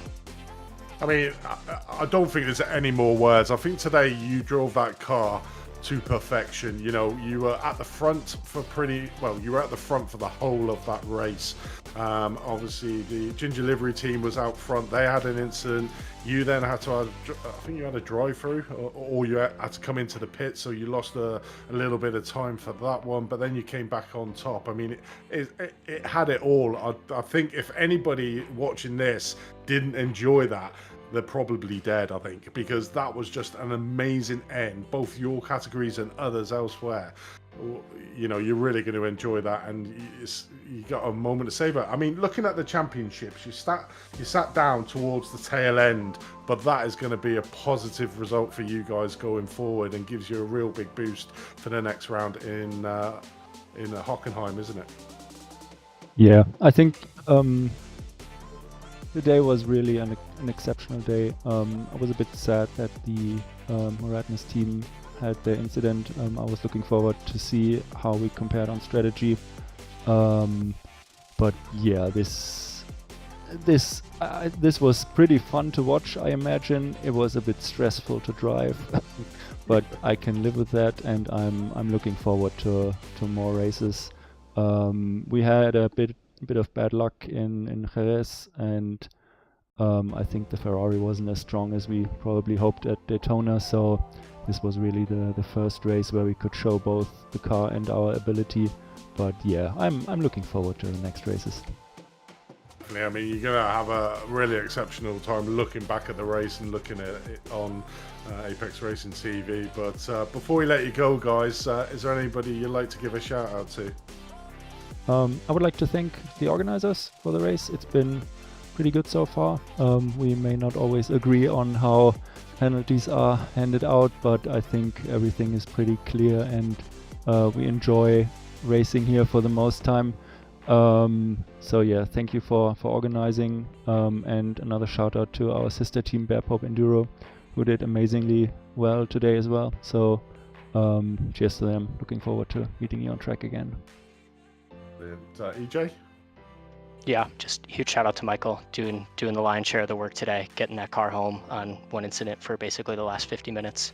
And shout out to the Bear Popes, BPM, the organizers, and thank you, Vando, always the strategist in the sky. Appreciate it, guys. Cheers, guys. I look forward to seeing you out for the next round. Let's see if you can do it again. Cheers, guys. Yep. But there was a Team Bear Pop in what was an epic GT3 battle. But Ron, who have you got stood by for an interview, mate? Well, I think the people I'm going to bring in are the overall winners from tonight, and that is the Satellite Racing Team Teal team of Max Muir and Jesse Lyon. Thank you so much for joining us here in the commentary booth, gentlemen. How was that race? It was a challenge for sure, because we had our strategy a bit wrong. I mean, I think it would have been better to miss the last stop like others did, or like Peter Lowe did and stuff, but we managed to pull it off with our pace as it was. Yeah, we were surprised to see some people doing 23 laps, so I tried to do a 23 lap stint, and I fuel saved harder than I've ever fuel saved, and we were still gaining time, but our other car brought to our attention that the Acura who finished P2 with Peter Lowe and LeBruce, they were doing 24 laps and they were going to cut out their last stint, so we just said there's no fuel saving anymore, we're just going to go. Yeah, I'll direct the... Yeah, sorry about that. No worries. I'll just direct this question to you, Max. You were in the car at the start of the race and were in the car in that massive, just going through the hornet's nest of the GT3 cars when y'all caught up to lap traffic for the first time, so just how was that behind the wheel? It was way less bad than Jerez, so having had that experience last race, it was a lot more comfortable to pass traffic in general. And I felt like people were a lot more predictable overall. We had a few moments with some drivers, but it was good. The battle with Pat was really enjoyable too, just trying to keep up with the Acura since it has a bit of a pace advantage by default this season. But yeah, I eventually got by him, and then he had an unfortunate incident that just made it a lot easier on us. I saw that incident. I can imagine. What was your thoughts just seeing that incident happen in your rearview mirror? I'm friends with the PRE guys, so I was honestly disappointed we didn't get to battle for longer. Part of me was relieved, obviously. I gotta have the other. Oops, sorry. It was a little bit of a disappointment. We were hoping they would stick with us for a little longer. I'm honestly surprised at the other sportsmanship that y'all are showing. If it were me behind the wheel, I would have been like, yes, I would have been celebrating in the car the fact that I had a little bit more easy there. Speaking of, well, I wouldn't say it was easy because y'all were still driving your butts off, but just how was it running up towards the front throughout this field? You pretty much had an open road throughout a vast majority of this race when it came to the interclass battling. Yeah, it was good. It was comfortable for the most part until I had a spin. I don't know if it was on the broadcast, but I had a spin that almost got collected right at the end of my last stint. It was just completely pointless, and I'm still trying to figure out why I spun, but yeah, that almost lost us the whole race. If there was an incident there, we definitely would not have been where we are now. What about you, Jesse? What were your thoughts on this race? Yeah, it's always fun being up in the front.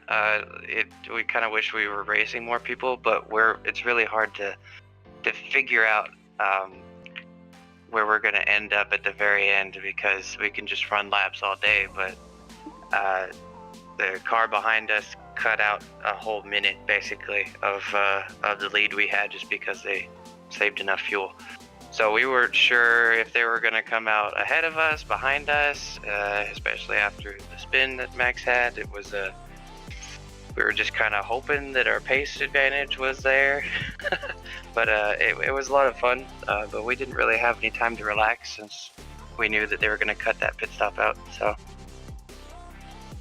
still a very good race from the both of you, and fingers crossed you have another good race next time out at Hockenheim in about a month's time. So thank you, the both of you, for joining us very much in the commentary booth. Anyone would like to give thanks to or shout out? Yeah, so our sponsors, Dr. Dabber, Ellis Engineering, Moradness, and Nemesis Lab, as well as the whole satellite team. Yeah, it was a great race. And the guys over at Precision as well. They're really good friends of ours, so. Gotta get those sponsor plugs in. Thank you very much for joining us, gentlemen, and fingers crossed we'll see you again next time out at Hockenheim. Yes, sir. Thank you. Yes, sir. Thank you. And those were your overall winners, Jesse Lyon and... Nope. Those were your overall winners. I thought I accidentally dragged myself out of the commentary booth there. Those were your overall winners from this race. A very dramatic race, and I'll pass this off to you, Andy. Yeah, we got the winners of the GT3 and Back Pain and Ice Train joining us in the booth. Guys, you must be absolutely ecstatic with that result. Oh, it was a heck of a last 3 laps, because I was watching the OVRTK cars honestly more than I was watching our car as the spotter, and I noticed that the Team Pink car started dropping off the back of their teammate, and I was just like, that doesn't make sense. You'd think they'd want to stick in the draft, and then I noticed that they just started hemorrhaging time, and I went, Zach, get on your horse and go. I think they're running out of gas. I mean, we were calling it in the commentary box and saying they're going to have to do a lot of fuel saving. I think at that time there was probably around about 10 minutes left to go. I think you were 11 seconds behind the leader. Oh, we just seen an incident there where you were extremely lucky to avoid a collision on the screen. But I mean, it's just insane. I mean, I remember chatting to you guys. I think it was last season, and we had a good chat how your name came about, and you know, you're in this to enjoy the racing. You're not expecting a lot.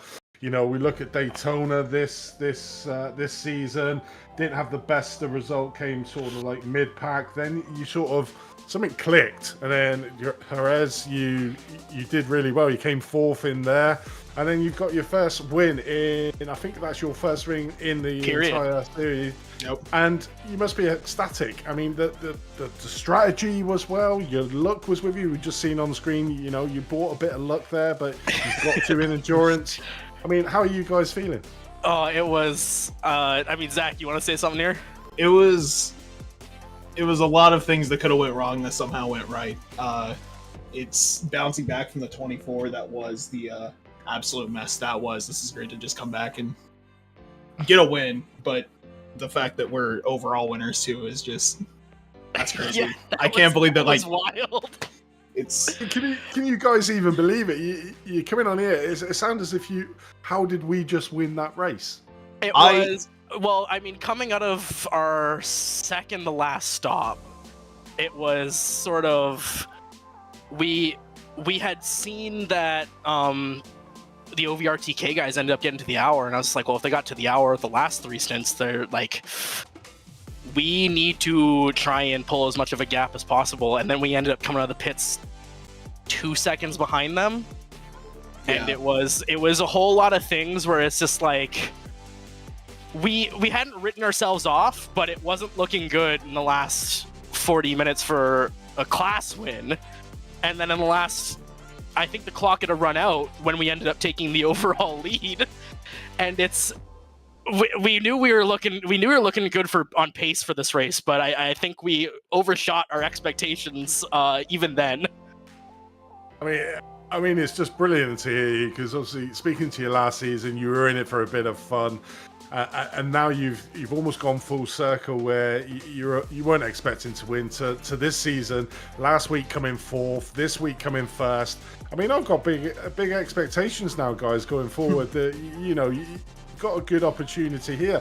You're going to be moving up the leaderboard in the standings and in the championship overall. And I mean, it's just really good and really humbling to see where you come from last season to where you are at the moment, and to hear just the pure excitement and amazement that you won. But guys, you won because you kept in that race. You were at the front of that race from sort of mid pack or sort of mid time onwards, and you were there or thereabouts in the race. And I was looking at the strategies of the other cars, and I was thinking, ooh, it's going to be close whether they've got enough fuel. And then I was looking at yours thinking, well, you've got enough fuel because you pitted a lot later than them guys.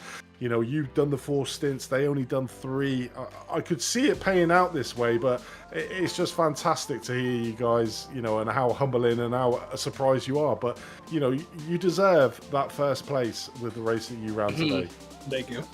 Thank you. I just had 2 things I wanted to say. One, I caught on the broadcast last race. I don't know if this was a misunderstanding or what, but Zach and I are both like, I think in our early 20s. Yeah, it was the other ones. It was the other guys I spoke to. Yeah, they were more my age. And eye strain. It's a little bit of a joke, but I hope at least most of the time we're not actually feeling that. And then the other thing was with the GTM class, it was a really disappointing start at Daytona because we ended up DNFing that race. But with the GTM class, based off our results last year, we knew we had a good shot at making a sort of a championship run. And I don't know about... It would be wrong to say my expectation is to win, but I know sort of after Daytona, we're hunting for, I think, as many podiums as we can get to see how far up the leaderboard we can move. Really. It's my bubble now. I thought you were rolling it for the older guys. Obviously, it's your teammates we're talking about there. But, guys, congratulations on a well-deserved victory. And I'm expecting big things of you in the last 3 rounds. But before we let you go, is there anyone you'd like to give a shout-out to? I want to give a shout. I'll let Zach go after me, but I want to give a shout out to Zach for being an absolute wagon this race and carrying that car to the end. I had no faith.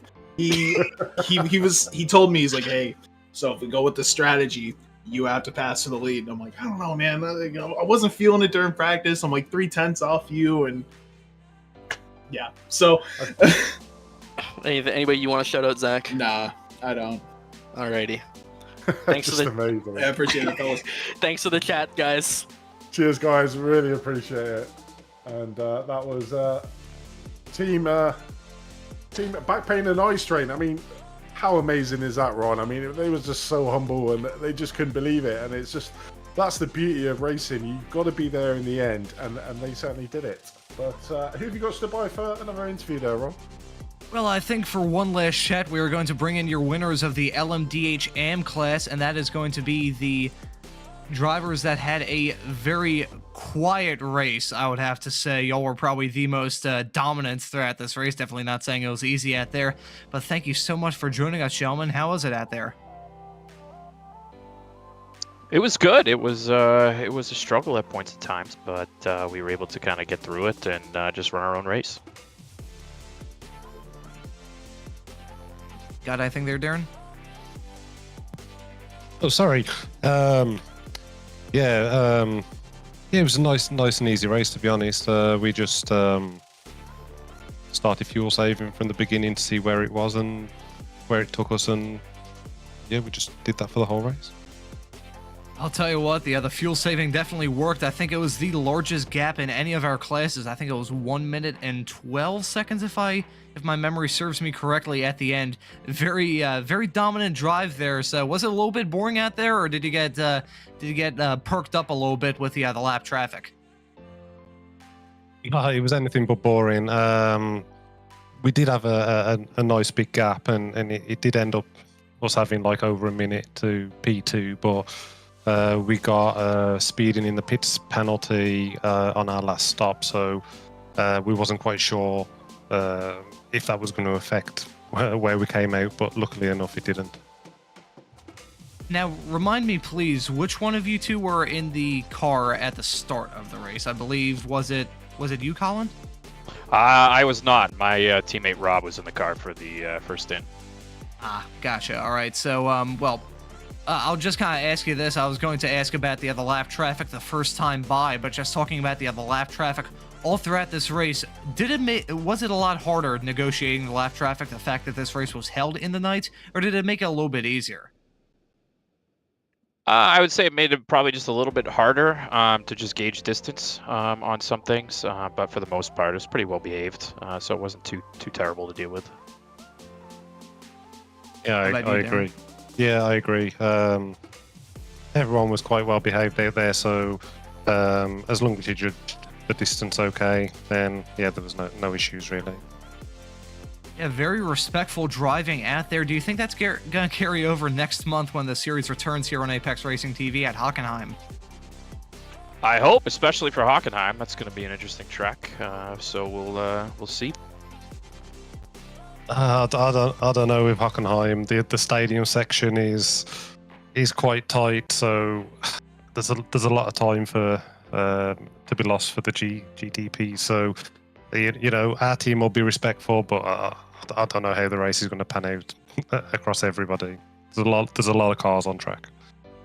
I think that's going to be a bullpen of a race. I think it will be a mix of Jerez and the track and the race that we just saw here at Spa. A little bit of a mixture of elements of both of those tracks. So thank you very much for joining us, gentlemen, here in the commentary booth. Anyone would like to give thanks to or shout out? Thanks to CMS for putting this on. Thanks to you guys for casting it. Thanks to our team Lunatic for putting us on for it. Darren? Yeah, second that. Thanks to everybody who puts this on.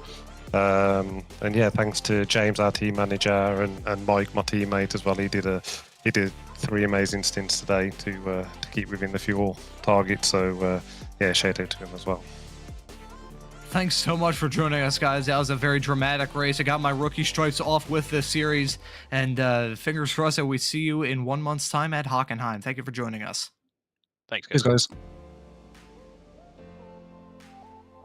And those were your winners in the LMDHM category. We've now talked to all of the winners, and we're running a little bit, we're running out of time here, but man, I think of all the races to run a little bit along with these broadcasts, I think that is the one to choose, because that was action-packed, full of storylines from start to finish, never mind my technical issues all throughout it. But Andy, that was one hell of a race. Just what are your final thoughts leaving this race?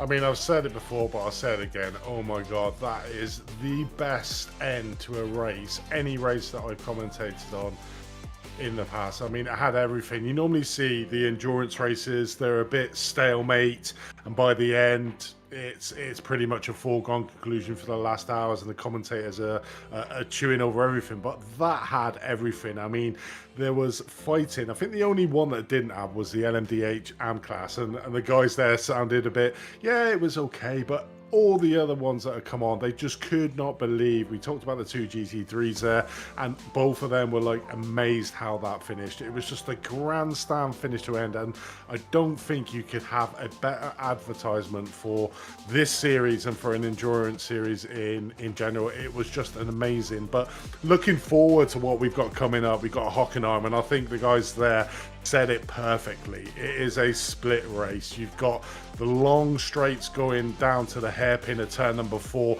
then you've got that tight stadium section. So it's all going to be about traffic management for the spotters, you know, losing a little bit of time on the straights to make sure you clear the majority cars. So you can either take them on the start finish straight or going around turn number 1, but you really don't want to be hitting the GT3 cars in that stadium section of Hockenheim. It's going to be an amazing, and all I can say, Ron, is going to be great to have you back in the booth. I'm so glad that you really enjoyed this race. I know it's an excellent series, and I am just stoked for the remaining 3 rounds of the series. If they're anything like this, mate, just tune in and watch out, because it is gonna be amazing. Yeah, it's going to be fantastic. We've got a great selection of races between now and the end of the season. On April 28th, we've got Hockenheim coming up on March the 3rd, Le Mans coming up on April the 7th, and then we're going to be going to Silverstone to round this season off, the 6th round of the season on April the 28th. That's going to be a great season, a great schedule that we have here from the CMS iRTES series, and wow, as you said, I will very much be looking forward to sticking my hand out to commentate this series when it comes back here to Apex Racing TV in about a month's time. I wouldn't say I'd be ready to cut my arms off to be here, but I'll tell you what, I will do everything in my book to try and come back here, because it was awesome. Awesome stuff, as you said, fantastic from start to finish. Had a sample of everything that you come to expect from racing, and I'll tell you what, it was a pleasure to join you here, Andy, in the commentary booth. We've only done one broadcast before, and that was the Weekend Warriors, which is actually I can't even say coming up. I believe it's already happened here on Super Sunday here on Apex Racing TV, but it was a pleasure to join you here in the commentary booth. Technical issues from my end notwithstanding, it was still awesome. Fantastic racing from start to finish, and just, wow, I am really speechless with the action that we just saw. I think it really speaks for itself.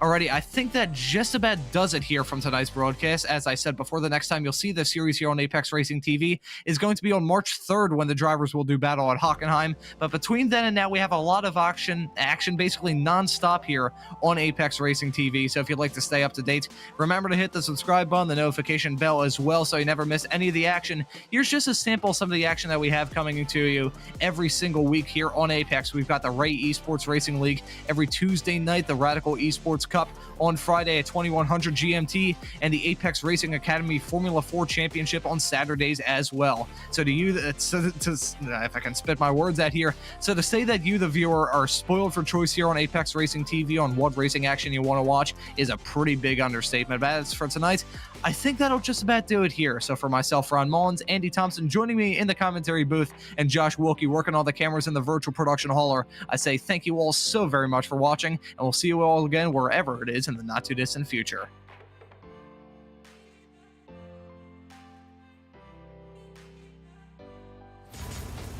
Are you struggling for consistency in your sim racing? Does your iRating look like a roller coaster? If so, we have good news for you. The way to get more consistent is to first understand what you're doing differently than the professionals. And VRS is the answer. With our competitive subscription, you will have the telemetry, setups, tutorials, and everything else you need to fully analyze your driving. Our data packs and the ability to compare your driving with the best in the world will show you exactly where to adjust your inputs, change your driving line, and shave seconds off of your lap times. And our powerful and precise Direct Force Pro wheelbase and precision pedals are being used by some of the world's best drivers. All these champions agree that VRS hardware is not just the best on the market, it's also priced well below the competition. So if you're looking to upgrade to direct drive and the best pedals in sim racing, VRS is your answer. If you want to get better, get faster, and make it happen sooner rather than later, you owe it to yourself to find out why so many people are switching to VRS. You'll be so glad that you did. Visit www.virtualracingschool.com and learn why the best use VRS.